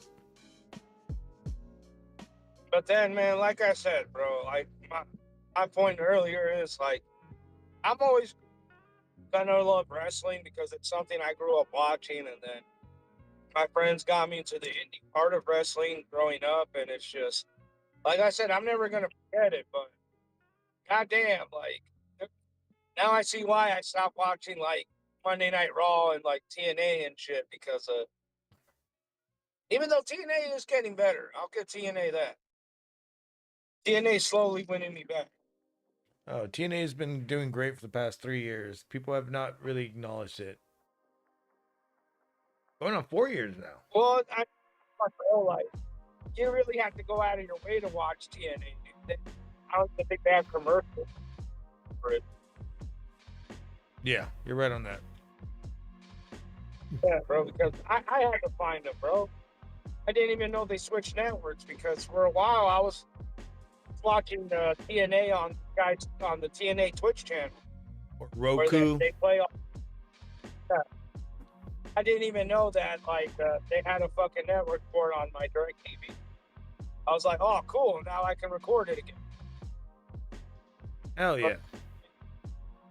But other than that, bro, it's just like, I see why people stop watching it because, like, now that it's out of syndication, like, it's hard to find. Like, you gotta, like, you know, hopefully whatever fucking cable network you got has the station they're playing it on. I just watch it on the channel that has it 24/7. I'm just like, whatever. I missed this. I missed it. Yeah. No, not Twitch. Yeah, Roku 'cause on Roku or Samsung. One of those. Yeah, because whatever app it is, it plays the replays, and then it plays every TNA every Impact Live. It plays all the modern stuff. Yeah, I live, saw the and- ones that were and it here replays- recently, about a month ago, or 2 months ago, in like October, and it had just happened at the beginning of October. And I was watching, and I was like, "Damn, this is." I thought they were old replays. I was like, "What? What's going on?" And I was like, "No, this is literally here this past like 2 weeks ago." So I was watching those, and then if you would, it's weird because if you would switch the channel and go back to it, it would, for some reason, it would fuck up and it would go back to like something from like 2004. I was like, "What the fuck is going on?" And I'm like looking at the info, and it's like, "Oh, it's the one that was here, but it's not here. It's the one in 2004." So I had to switch back a few times, turn it off, turn it back on, and then it would switch back. It was just a glitch that was happening on Roku. Yeah, I that's believe. their own. That's their own now on. Yeah, they have it on Roku. They have it on Roku. They have it on Twitch. They have it on YouTube. Where Roku. like, they do all the TNA stuff from like the beginning, even this year, and then like I forgot what day it is, but like whenever they go live or whatever day that is, that's when they play the new ones. Mundo says Triple H can't wrestle because his heart will explode. Tell that to fucking Ric Flair. Passed out 2 times, 3 times. He died in his last match. Yeah, Ric Flair was riddled with injuries and still did a ladder match in WWE. So, like I said, man, you think injuries are going to stop these guys from making money? Pacemakers don't stop him. Bro, Port won't even stop me from fucking doing a match. If I could, but I won't. I won't. But I just say, hey, don't fuck with my Port on this side. So I'm pretty sure that Triple H is like, fuck it. He's gonna have to come in and make the money. We'll see what happens. Dude, all I think Triple H has got to do is just come out with Shawn Michaels and some DX shirts, break the naked chicks, and just start fucking saying "suck it." And I think they'll get enough ratings for that. It's funny because everything is true. That he was like, we're gonna be running the ones. There's only 2 people, me and Sean. Now look at it is. That was back when Triple H used to have hair. Oh, so I was gonna ask you. So, I mean, you're in the wrestling circle. So, what's going on with all that news about like Ray Phoenix talking about how like AEW didn't pay him out for his injury? Like, what's that about? So AEW isn't covering these guys who are getting injured? Think about it. How many times did he get injured? I mean, I don't know. I Was it kinda once? on and off, but Was it once? And how many times? it was probably like 3. And they never paid him out? I would say they paid about probably.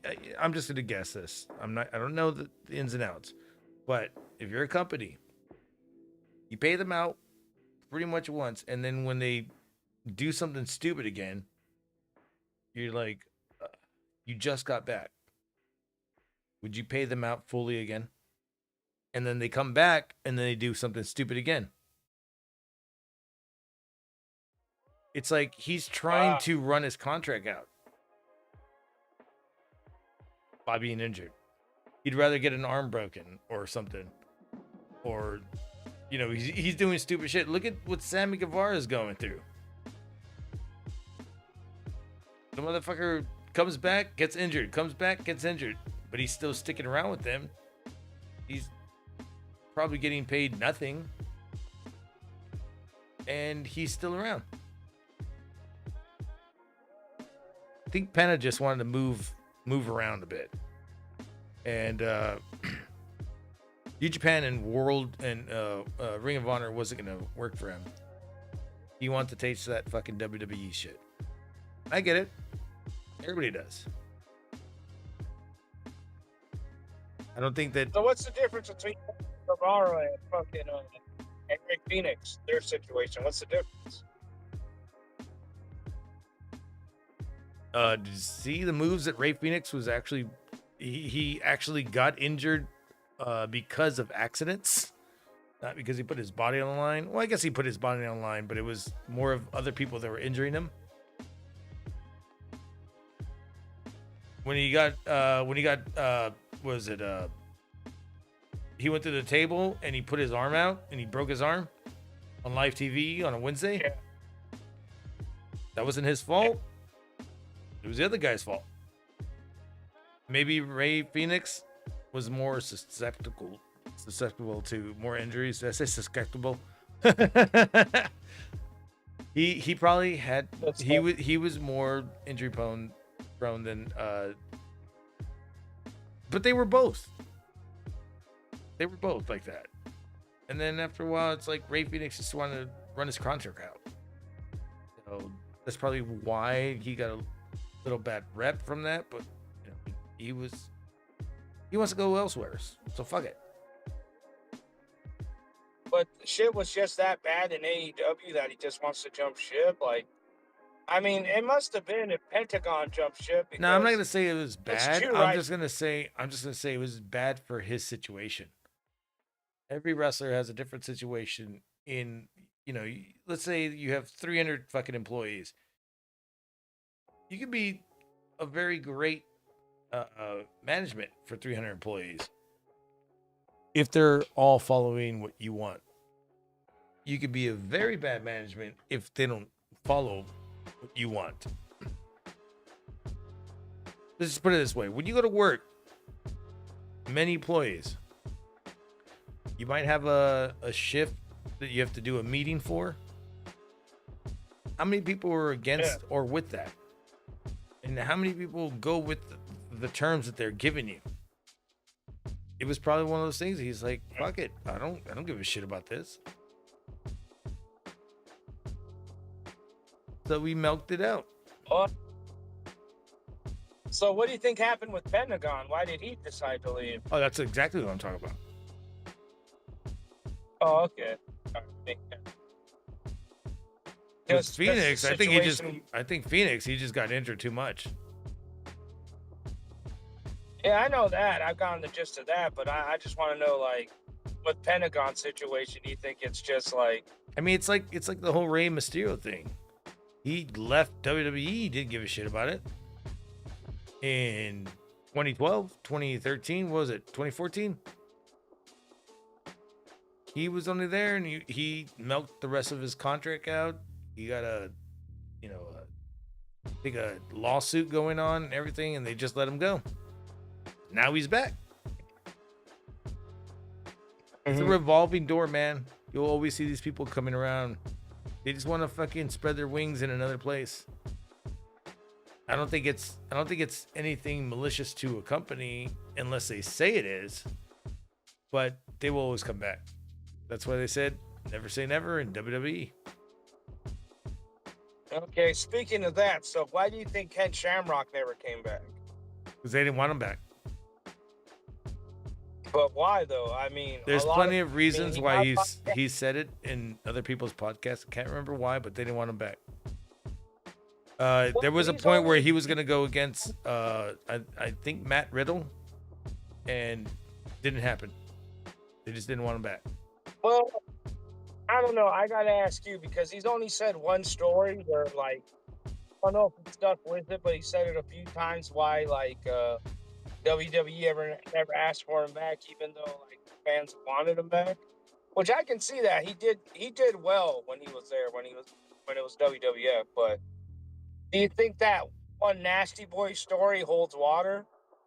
That fucking because the Nasty Boys were friends with Hulk Hogan and then he got into a physical altercation with them. Do you think that's what kept him from fucking going back to WWF or them even calling back? Hulk Hogan was even out of WWF. So I mean, there's probably another time where he probably got talked about with Brock Lesnar to do something, and you know, I don't. If it didn't happen, it didn't happen because they didn't want him back. Just like they didn't want Steve Black. They don't want Steve Blackman back. They don't want Dan Severn back. Dan Severn, I can understand. He, like, it was cool having him there, but he didn't really put on the best matches. Steve Blackman, I don't know why you don't want Steve Blackman back. That guy was probably one of the best hardcore champions they ever had. They don't want him back. I don't know. It's their politics, not mine. But I'm just saying, like, that's what I've heard. Come on. From the interviews that I've seen the past 6 months, and it all kind of linked together. The next podcast. I was like, well, I gotta fucking listen to this shit. I mean, what can you get from it? Because the Ken Shamrock thing, I can kind of see maybe just had like too many personal issues, and then they didn't want him back for that. Because even Ken Shamrock admitted, like, you know, he had his altercations, but I don't know. Steve Blackman doesn't seem like he has any animosity towards WWF or WWE, like none whatsoever. Anytime in his shoot interviews, he's speaking pretty positively about the experience. Guess they didn't want him back. That's what for a reason. Maybe he was too old. Maybe I don't know. Maybe just they didn't want him back. They didn't want any of these MMA people back. And it's weird because like nowadays they're like, oh, this guy's an ex-MMA. Let's get him in. But look at what happened with Matt Riddle. Very difficult to fucking. He was just like, fuck it. I don't give a shit. I can beat your ass. I can beat your ass. Yeah. So pretty sure that's why. I mean, I don't know. Fucking, it seemed like fucking. I mean, when it was Angle versus was it Daniel Puder? Yeah. You know, and he got him in a legit lock, but he pinned him. He pinned Kurt pinned Dan, and he went down for that 3 count while he was getting his fucking arm wrenched. And in, you know, MMA, it doesn't matter about a pin count, but in wrestling, he was just like, I got him, and I was gonna get my arm broken. So you know, a lot of ego, a lot of tension on who could be who could beat whose ass. Legit. Maybe that's why. Yeah, I'm not sure, but they just didn't want him back, man. And I don't know why. And they talked about it, but I don't even think they gave a shit. They were just like, we had a good time. Well, the Daniel Puder situation, I understand that. He probably burned some bridges trying to do that to Kurt. But I don't know. It just seemed like, you know, I don't know. Every wrestler seems like they had nothing but positive things to say about Blackman. That's why I think it's weird. Out of all the wrestlers, he never got a call back. I feel like it seems about right. Yeah. Because he probably didn't want to do the whole, well, I'm a guy that could still beat this guy's ass at this point, but you want me to lay down for him and look at the lights? Not about that. They probably want like a. I don't think. They probably want like a. Like look what happened to the Dudleys when they came back and they faced the New Day several times. They never won a champion. They lost every single time, and then they retired. And they came back a few times here and there, but that was the last run. What's that?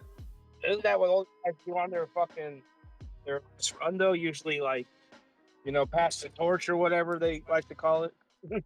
Oh, they didn't pass the torch. They got torched. Oh yeah, that's true.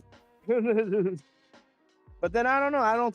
I think Blackman would be down to do the job, to be honest. You know, and in that case, why couldn't Ken Shamrock do the job? What's up? Ken Shamrock could have done the job as well. Yeah, but with Ken Shamrock, if you listen to his interviews, even with him without directly addressing it, he obviously knows why he's not back there because of personal issues that like he's not directly addressing or he's giving murky details about. Yeah. You know what I mean? Where like Blackman, like I said, all his shoot interviews, anything that anybody's had personally to say about Blackman has been positive. So what I'm saying is like with the difference between him and Ken Shamrock obviously rubbed a few people the wrong way because he ain't directly saying it, but you can tell he's insinuating it when he's explaining shit. You know what I mean? So that's why I think the situations are different between Blackman and Ken Shamrock. Because Ken, it's obviously like he probably pissed some people off, or there's certain issues that But there he was had this that- one time that's where the he was gonna work with China, and I think China was gonna win. He was like, nope, and that's why he walked out. I remember that. That was like in '99. Okay. See, that's there's obviously got to be stuff like that like, you know. If he were to ever come back, you know, he felt like he was getting stabbed a lot. So like he was just like, there's no reason to go back. But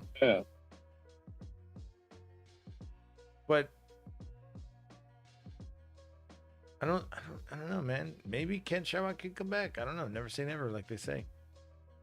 Maybe Triple H can fucking say like, hey, look, Ken, like, Ken, my baby, Shamrock. Why does Triple H sound more like Vince McMahon? Well, nowadays more than ever. Yeah, dude, he does, dude, right? Yeah. Bro. We're not gonna talk about those allegations. We're just gonna talk about how good we did with the numbers. Damn, he does sound like it. Yeah, bro. He's even got the cadence down and everything, bro. Oh shit! Listen, pal. Well, you know what they say, like father like son, in this case, like son-in-law like father. Yes. You know? Dude, he does, dude. But I would like to see Ken Shamrock come back at one point. It'd be great. That would be cool. At least just like, I don't know, for one quick Royal Rumble appearance or some shit, or just, I don't know, just to be there to be on commentary, man. Even that would be pretty cool. Just imagine hearing his theme song come up. Oh, I know, man. Who was that? I'm playing it right here. Oh yeah! Just imagine hearing this. Sam, he's here. He will kick your ass, break your leg. The originator of the ankle lock, Ken Shamrock. Yes. I would love it. I would love to hear that. Good old Jim Johnson playing it in the fucking forefront too. Yeah, I'm such a Ken Shamrock fucking mark. It's not even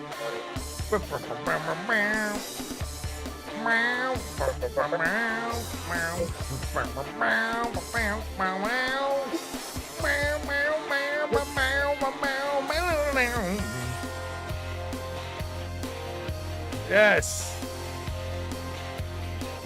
What would they call him again? The world's no. That was the world's most dangerous man. Yes, the world's most dangerous man. Or was that Steve Blackman? No, that was Ken Shamrock. What was Steve Blackman? Steve Blackman. Oh, Lethal Weapon. Steve Blackman was the. There we go. Yeah. The weapon. Then what the fuck was Dan Severn?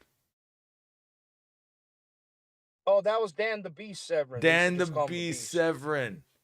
Okay. Yeah. I remember now. Dan the Beast, the Lethal Weapon, and the world's most dangerous man. Yes. And they were, and only what, one of them was in Brawl for All. Yeah. Steve Blackman. Steve Blackman. And he quit.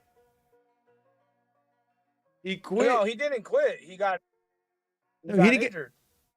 He didn't get injured. Yeah, he got. Did he break his right Yeah, he arm? did, bro. He broke his right wrist. No, he broke one of his legs. Damn. At practice for all. Because I guess when he was practicing, he was fucking sparring like three So dudes they had to at a get. time, That's just when like they got Bart Gunn, and Bart Gunn started fucking wrecking shop. Yeah, I remember. No, it's crazy. I remember we. Yeah, it's great. You What's gotta that? watch the shoot interviews, Ken Shamrock and Blackman. Like, fuck, bro. Like, because like I guess in the brawl for all, they were gonna like, I guess Yeah. it was gonna be MMA. Like they were gonna let him kick and stuff. And like I guess Ken Shamrock was supposed to be in it too, but I guess they were like, well, no, it's just gonna end up with him and Blackman at the end. So they said no. And then they took out kicks because they thought like putting kicks in there would give Blackman a big advantage, which it would have for Blackman and Ken Shamrock because they were the only two that knew how to fight and knew how to throw proper kicks. So like, yeah, it was pretty cool hearing the shoot interviews because I didn't even know Ken Shamrock was supposed to be a part of the brawl for all. I never knew. And then it was Godfather versus Bart Gunn. Yeah. Wait, did Godfather get a knockout to verse Bart Gunn? No, I think the only guy who got knockouts was Bart Gunn. It was Bart. Okay, so then I think he knocked out got fucking two knockouts. Godfather. He knocked out. Was it Val Venus? Was in it? No, he knocked out Godfather, Bradshaw, and then fucking eventually Bradshaw. knocked to death. Bradshaw. And everybody's Yeah. like, Bradshaw got knocked the fuck out. He's gonna be pissed in the back. I don't know how pissed he was, but he was always pissed off, apparently. But well, I mean, but then again, you know, what's his name knocked out Bradshaw? What's that little announcer? fucking Joey Styles. Yeah, that Styles shit's knocked funny. him out. And I was like, bro, how fucked up was Bradshaw? Like, how fucked up were you? Yeah, bro. There had to Yeah, be. like that's kind of weird. How do you pick on the? But then again, like everybody said that about Bradshaw, that like he was a guy known for taking ribbing too far. So maybe he was No, trying to- no, there's more people that did that. What, that were worse than Bradshaw? I Did- mean, I heard how Ricky the Straight Dragon Steamboat was. Did you ever? Like Jesus Christ, I can't remember the name of the wrestlers right surprised now, nobody- but did you ever hear about those three wrestlers? One of them thought they were gay. So okay, so this is so stupid. The story goes, and I can't remember the name of the three wrestlers. Forgive me for this. I have to go back to the lore of shoot interviews, but it goes that one wrestler was telling another wrestler that this guy thinks we're gay. Now, wouldn't it be funny if he walks into the what do you call it, into the back room where they all changing room, and you're on your knees pretending to look like you're gonna suck my dick? Wouldn't it be funny to freak him out? And he's like, yeah. So when the guy's coming up and there's a bunch of other wrestlers coming up, he goes, this is the time to do it. And he got on his knees and he pretended like he was gonna suck his dick. Right when the guy came into the room, the motherfucker whips out his dick and shoves it in his mouth. Oh, what the hell? And he's Oh, like, Jesus. oh my, you want to kill this motherfucker and everything. Everybody starts laughing. And he goes, the rib was on him. It wasn't on the other guy. And I was like, of course, if you're going to be on your knees, what the fuck? So that's the worst rib I ever heard, besides Steiner sticking pencils in people's assholes while they're taped up on the wall. No. It was a broomstick. There you go. Let's get it right according to Kevin Nash. Oh, this is sodomy. I can't be a part of it. Yeah, but those are the two worst ones that I've heard. That and obviously the stabbing in Cuba. That's not a rib. That's a rib. That's a stabbing to the ribs. I think that was just a straight murder. I think that was a straight shot to the ribs. Yeah, that's a real rib right there, bro. I'm like, nope, I'm good. He was trying to take some ribs home with him that day. That's what he was trying to do. He's like, this is Cuba, right? I can eat whatever I want. There we go. The seven, the fucking I'll get the bottom end. No, he got him where he died. Yeah. That's crazy. Yeah. Well, fuck, bro. Then fucking, I mean, when you get stabbed like that, especially like, and then like, he didn't get rushed right away to the hospital, bro. Like, They took him like hours and hours, and the officers are just watching him die in the fucking shower and shit, and they're just like, whatever. We got to get more people over here because we're not used to this. They're not used to that. They're over here working. Yeah, but then again, it's Puerto Rico. Puerto Rico is like weird, bro. It's like, I don't even know what to say. Well, it ain't no Cuba, but it's pretty close. Don't tell that to the Don't tell that to the fucking people that live there though. They'll be like, bitch. But no, it's pretty. When I say pretty close, I mean I'm gonna say like it's like the response time. Yeah, there you go. Okay, that's a fair accurate. Like, yeah, law response time is about the same in fucking Puerto Rico as it is in Cuba. So that's accurate. I mean, that's fair.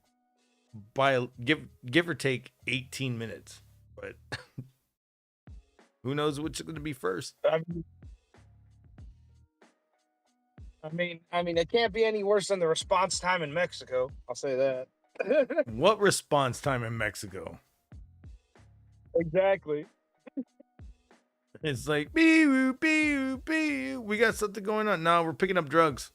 Fuck out of my face. All right. We're dying over here. Don't ever drink water in Mexico. Or close to it. It's bad in Mexico, bro. Like, I think I told you that story about my Samoan homie's uncle, how, like, yeah, he had a fucked up eye. And, like, for a while, you know, we never asked, or, you know what I mean, or he never brought it up. But I remember watching the Evander Holyfield fight, and we just started talking about going to Mexico, and then his uncle chimed in, oh, you gotta be careful, man. He's like, why? He's like, well, you remember what happened to my left eye nephew? And he looked at my homie Paul. He's like, oh, yeah. He's like, and then he's like, you're gonna tell that story? He's like, yeah. Because we were talking about taking a trip to Mexico, and he's kind of telling us as an elder to be careful. So, like, him and his buddies went to Mexico, right? So, like, you know how Mexico was back in the old days and still kind of is. So, pretty much they're at a bar, and then, you know, they saw a bunch of guys, like, you know, kind of crowding, like, you know, what we would consider out here an underage girl. So, like, you know, she's trying to get away from these guys, and then, fucking my buddy's uncles, you know, he's with his other brother and his two friends. So they're over here doing, like, you know, the stand-up upright citizen thing, being like, hey, you know, get away from that girl. And, like, of course they're saying no. So they get in a fight with those guys. What they didn't know about Mexico is you gotta be careful who you fight, because it went from the three of them, like, fighting like 4 to 6 guys, and then eventually became the whole bar. And then when the fight broke out in the bar, it became the whole neighborhood. And he said he stopped counting after he counted more than 20 guys. Okay. So, these are three big Samoan dudes, and then one of them is literally can't see out of his left eye like he used to. He's halfway blind, and then the other two, I don't know what happened, but put it this way: like, they got their asses kicked so bad, like they got torn pectoral muscles. They lost a lot of blood, So those 3 guys could have died that night. But guess what happened? They didn't. Fucking luckily, the citizens that somewhat cared or had some humanity eventually called for the ambulance. So the cops never came. So if it wasn't for those few people that called the ambulance, yeah, they would have died right there and then. Wow. He was like Yeah. John Claude Van Damme. So, yeah. I'll kick him so hard that the next bison will feel it. No, trust me, that's exactly what happened to them, bro. They all 3 of them had to get blood transfusions because they lost a bunch of blood. And like, yeah, the nurses said, like, yeah, if they didn't get there at the time they did, they probably all would have died from massive blood loss. Massive blood loss. Wow. So Well, hard. because they're getting they were getting their asses kicked, bro. And like, of course, they got stabbed a few times too. So yeah, bro, they got fucked up by like more than 20 dudes, but luckily they were big Samoan guys, so they're a bit burlier than regular people. And then on top of that, luckily, like people called the ambulance for them and got an ambulance out there eventually. So yeah, they're pretty lucky. They could have died. And they didn't? They didn't. You know? And then I remember his uncle telling him, he's all like, yeah, like, he fucking hardly remembers anything that happened. Yeah, because Like, he was the just one that did remembers, it. like- He was doing it. He was like, murder. No, he was just like, he eventually, when the fight broke out of the bar, because all he remembers, like, because how his eye got fucked up, somebody broke a big old bottle, like, up against his eye. And that's when the fight broke out outside, and that's all he remembers. And then after, like, he remembers the fight breaking out outside, he woke up in the hospital. That's all his uncle remembers. I'm like, damn, that sucks. Yeah. Yeah, so like, yeah, so Mexico response time, yeah, you hit on the head. It's not there. There is no response time. Yeah. That's fucked up. So yeah. Yeah, it is. Well, bro, that's Mexico, man. Like, I mean, I love going there. Like, the citizens are great, the food is great, but like, you know, at the end of the day, like, there's a reason shit doesn't really pop off there and out in the open is because the gangs run it, bro. And that's why I always tell young women, don't be going to Mexico by yourself. Because like, if some guys decide to swoop you up, that's it for you. Not even your male friends could protect you at that point because they'll probably get killed if they try anything. You know? It's like that. It's like the beginning of Up in Smoke. Yeah. The beginning of Up in Smoke. If you never noticed, he goes up to those girls at the bus stop. He says, "Hey, you want to ride?" And they're like, "No." And then he goes around, picks up Chong, thinking it's a chick. You're not a chick. And then in the background, you'll see it clearly. There's fucking the van, the van that they're after, that they go and pick up, I believe is the same van that kidnaps those girls in the upper left-hand corner in that same shot. You're gonna rewatch that. And it took me probably 30 years to fucking realize that was happening. Never noticed it. Oh, bro, probably about the same here. Like, I didn't notice it until when I rewatched that movie with my friend Felix I told you about that got me into wrestling. Yeah. He's the one who pointed it out. I think we talked about this. I'm not gonna lie. I think we talked about this. Yeah, I think we did. Like, I don't know how many episodes back, but yeah, bro. Same here, bro. I barely learned about that. Like, yeah, probably after like maybe the 30th or 40th time I watched Up in Smoke, because, you know, I've been watching that same movie since I was a teenager. And, you know, yeah, like, because we were watching that and we rewatched fucking La Bamba, and then we started watching Up in Smoke. He's like, "Oh, you remember this part?" I'm like, "Yeah." And then he pointed out the girls getting kidnapped in the van. I'm like, "Holy shit. Yeah. Damn, I didn't notice that before."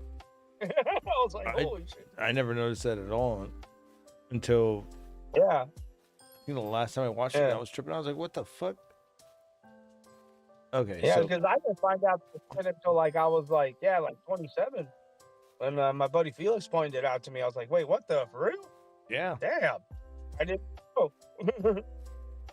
And I watched that movie I don't know how many fucking times, bro. I watched that movie a lot. Same here. Like, I that movie as much as I watched like fucking Half Baked and Grandma's Boy. Like, I watched it countless of times. Easily more than 40 times already in my lifetime. Easily. Just that movie. Fucking Up in Smoke. And like, yeah, bro. I was like, oh shit. Like, yeah. But I mean, that's what happens in Mexico, bro. Even though it was in a comedic way, but yeah, being a young foreign woman in Mexico, especially if you're attractive, they weren't even in Mexico. They were like on the hills, bro. Yeah. They were on the hill. Shit. They were on the hill. Even worse. Yeah. You know where the hill's at? That's between Beverly and fucking what's it? Well, the valley and Beverly? No. The valley and I don't know, south of that. Yeah, the valley, yeah. Damn. Fuck, even worse. God damn, bro. What's around there? I don't know your geography too well, but San Jacinto, no? No, you guessed it about right. Yeah. I'm not sure. Yeah, that's I'm just not sure. Yeah, just don't. No, you got it about right. I know it's just the geography's weird out here. Yeah. I've only flown by the hills. I've never been there. Yeah, I mean the hills ain't that bad. It's pretty, but I mean, a lot of shit does go up on the hills, bro. Like, yeah, like where Chino Hills is still, like there's still a cult that owns like a massive part of that land. Was that going towards Joshua Tree or what? Yeah, it's still fenced off till this day, bro. Like nobody's allowed on there. Every once in a while, you might see a van that drives in supplies, but that's about it. Now we know what the supplies are. Yeah. There you go. You got me on that one. Damn. Yeah. Yeah, dude. So yeah, it's weird out here, bro. Yeah. You know? But I mean, that's Cali, bro. That's Cali, man. I don't even know how to explain how fucking California is, bro. Like I said, bro, it's weird out here. Well, at this point, I'm gonna fucking hang out with you. We're just gonna hang out because I only got a little bit of beer left, and just gonna close it out with you. Hell yeah! Saying, what should we watch in the next few days? Anything you got? I can name 3 things. It doesn't have to be a movie, but it's got to be Christmas theme or whatever. What could we Christmas watch? Theme? Oh, so we could do some homework and be all into it, because I'd watch it. 3 things. 3 things. Hey. 3 things to watch. All right. So here's what I'm gonna say. At like 3 things you definitely gotta watch. Always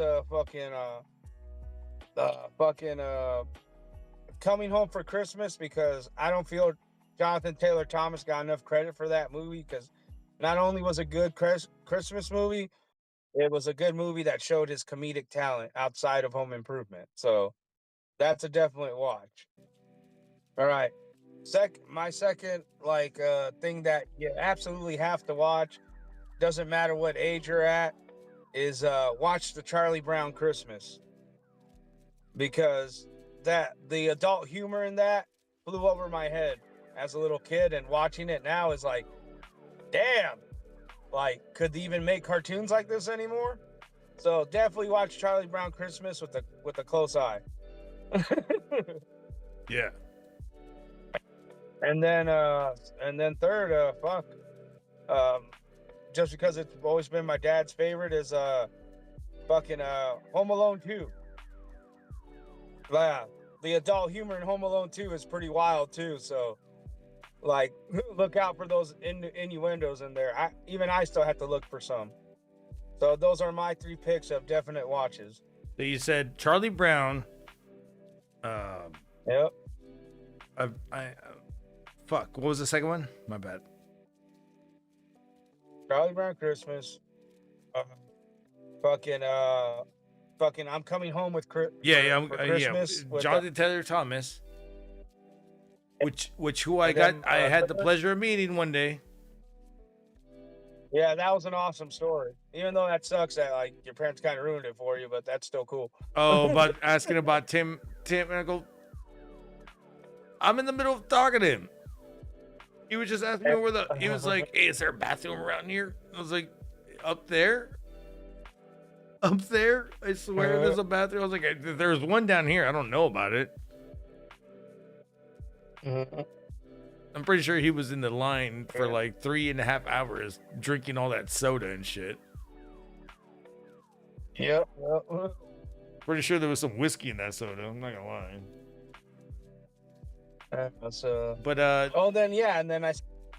Home Alone 2, fucking Lost in New York. Yeah, there's adult humor in there that will go over your head. That's pretty damn funny. A lot of it. And speaking about Home Alone 2, what was the name of the homeless woman, the pigeon lady? They said her name, right? Yeah, they said her name. I just know her as the pigeon lady because he does ask her what her real name is. I think she says Maggie. Oh, fuck, I forgot. Maggie? I think it was Annie. Maggie. I'm leaning towards Maggie, maybe. But we gotta double check that one, both of us. So yeah, those are gonna be my 3 watches. I was looking at this video and they were like, they never said her name, but she says her name and it's Annie, and I was like, well, that might have been her original name, but could have sworn she was Maggie or maybe Maddie, but you can't really hear because I think she only says it once. Yeah. Yeah. When he was like 90 feet away. What's your name again? Because I got to run. But no, that was great. Those are your 3 watches? All right. Yeah, man. Those are all good movies? That Charlie, it's good. It's funny as fuck. Like, but you gotta, like I said, man, could you even like come out with like, that's why I recommend those 3 movies, because like, even the humor in Coming Home for Christmas, like, even though like, obviously like in our day, that was considered mild movies, you know? Like, I don't think fucking the younger generation would consider like Coming Home for Christmas or Home Alone 2 like pushing the boundaries, you know? I don't think it would be but nowadays, because the generation's so much softer now, and you know, they're really watching it with these children shows, like fuck, like even our children shows were kind of pushing the envelope. That's why I said those are interesting watches, especially if like you're a younger person who's never watched those movies. I always recommend those 3 because it's like, it's just a differentiation in the generation. You get what I mean? Like what was considered like mild, and like now it's considered acceptable, mild, and all that. It's different, you know. That's why I just recommend those 3 movies, because like, keep in mind, this is stuff like we all gathered in the living room and the kids were watching. You know what I mean? These were like movies and stuff you watch with your family, you watch with grandma and grandpa. I mean, if it don't have to be like movies that you have to watch with everybody, you know, you get forced with Christmas Story. I understand that. Gene Shepard was the GOAT, telling his life. You know, also you got, you know, you want to go classics. You want to, you know, was it that one where he wants to be dead? Fucking, it was a sad story. He was about to kill himself, and fuck, what was it called? You know, every time a bell rings, an angel gets wings. What was that bullshit? Fuck, why is it eluding my fucking goddamn mind right now? Anyways, that one would be another one that everybody talks about. And then, of course, you got Scrooge. Everybody talks about that one. I would say for me though, I'd have to go the TV route.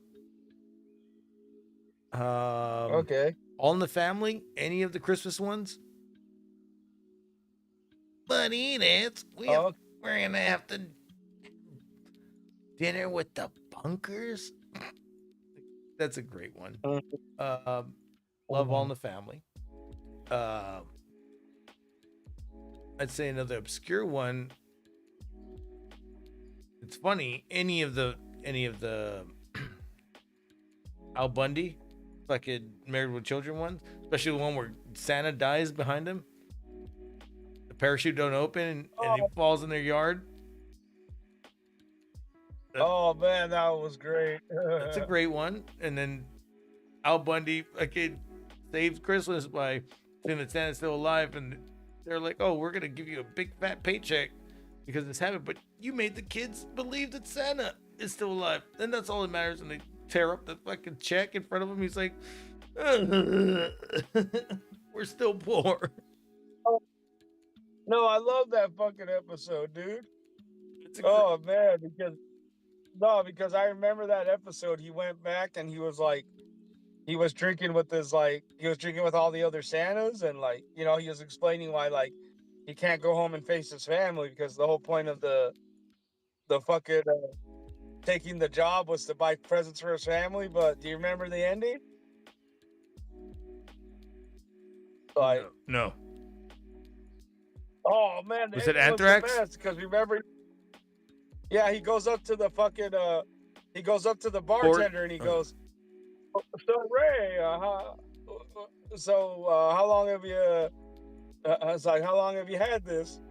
And he's looking at his chain, and then the cutscene fucking goes, and he gives it to Peg. And he's like, "Ray, what's Ray?" And he goes, "You're my ray of sunshine." Yes, I do remember that. That's fucking hilarious.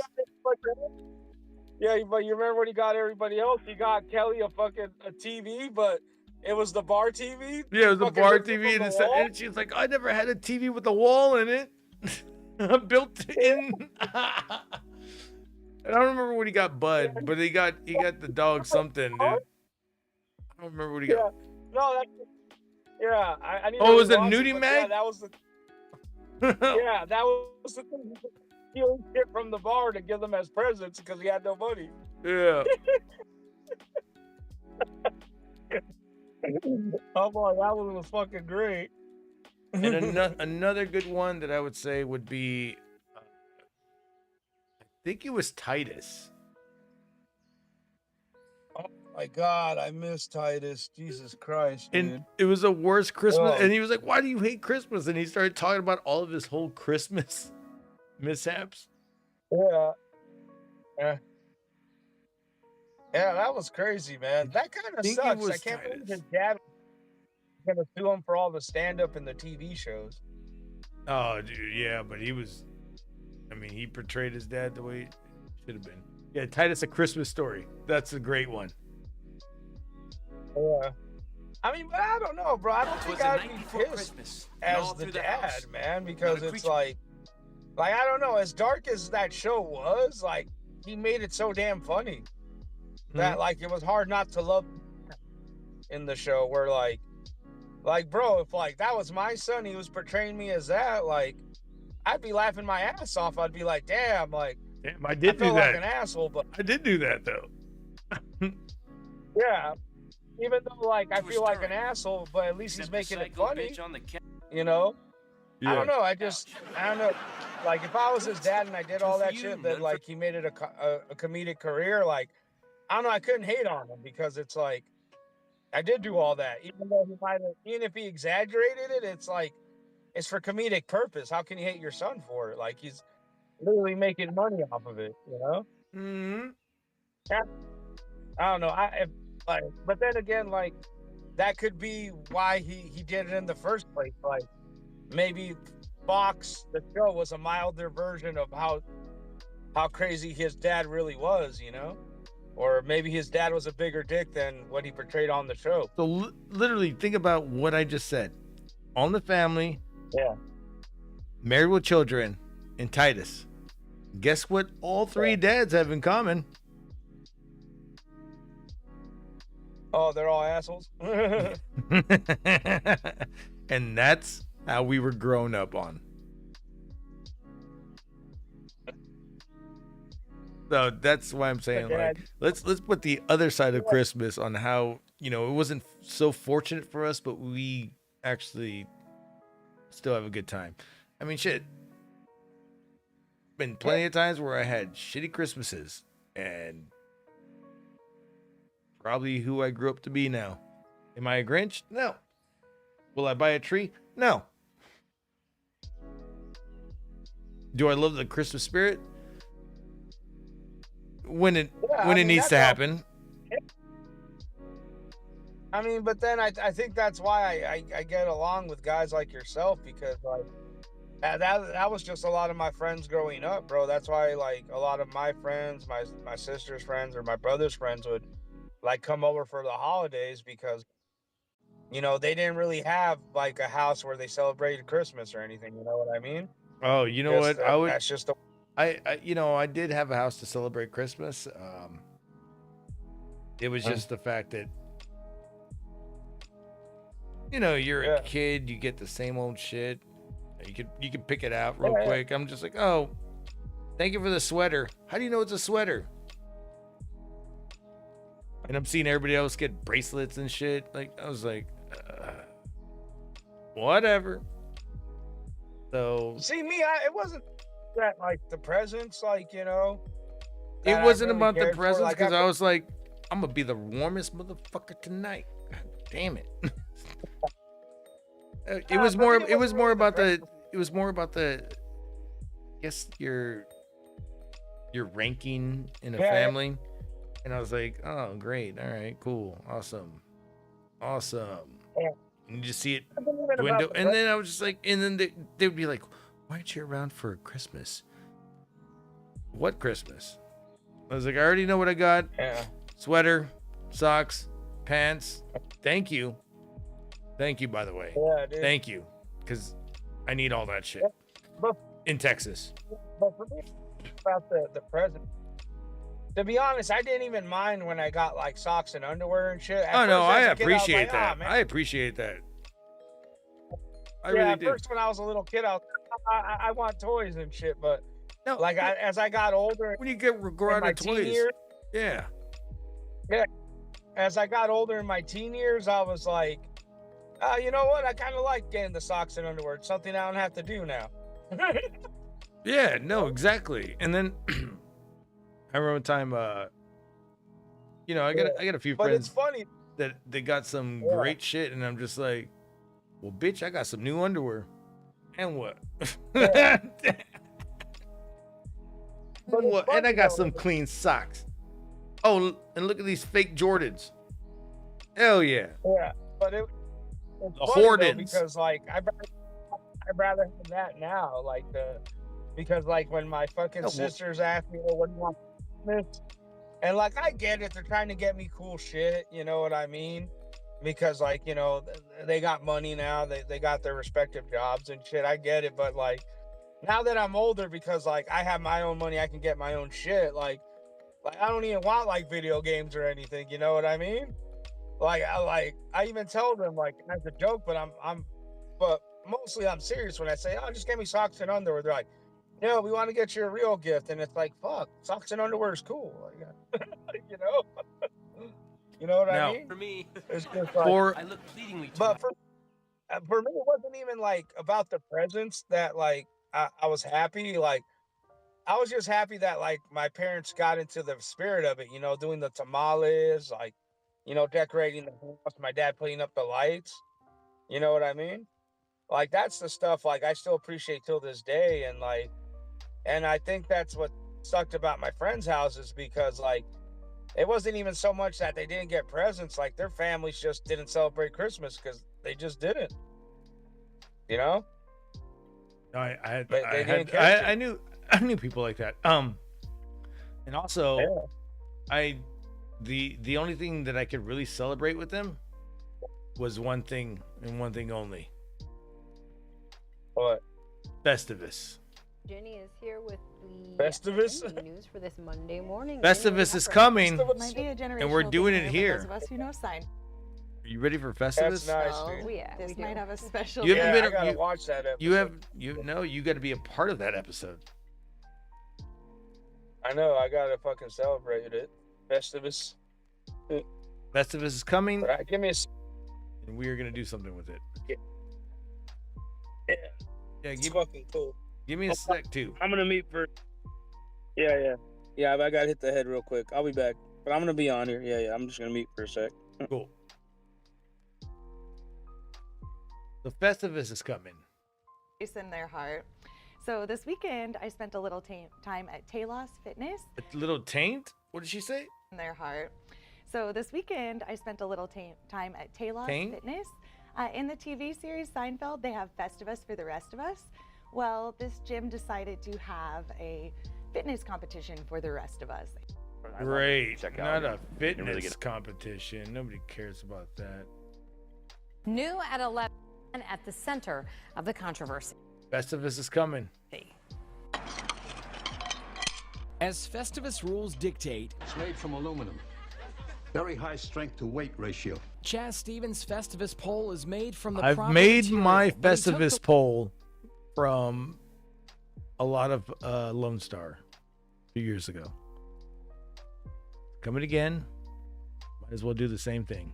the liberty of deciding to use cans So of we'll be doing that in the next few days. PBR. Got me through college. They don't PBR, it'll be Lone Star. understand. Last week, this Maybe it'll be fucking Blood Ice. Who knows? atheist I'll probably do Curse Light. who disagrees with all religious expression on government property successfully petitioned the governor to put this in the state capitol. A new holiday was born. A Festivus for the rest of us. Of course, it's the guy from Florida. It will go next to the nativity scene. That's funny. Festivus for the rest of us. They open You guys are ready. So if they're going to allow a menorah, they're going to allow a creche, they're going to allow a Pabst Blue Ribbon Port, maybe a flying spaghetti monster. Boca Raton pastor Mark Boykin isn't close to cracking a smile, saying this isn't about freedom of speech. Where does that cross over into the right and the respect of others? If this were a true religion, where's the heritage? Where's the history? Wikipedia says Festivus dates back to the mid-1900s, but it truly entered pop culture when it landed on Seinfeld. Is that the pole? George, Festivus is your heritage. It's part of who you are. And it's going to be a part of who we are the next few days. Been real tonight, YouTube. I have to get out of here. I went too long. 2 hours over what I should have done. Y'all be safe. And happy holidays. I'll be back.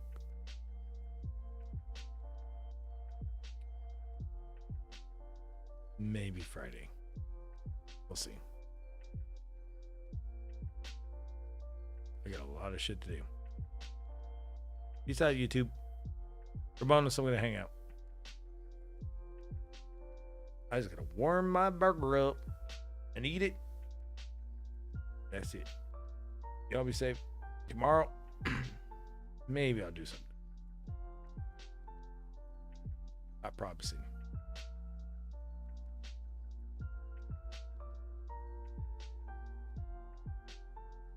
Hype me up and I'll do something early. In that fucking Discord chat. Peace out.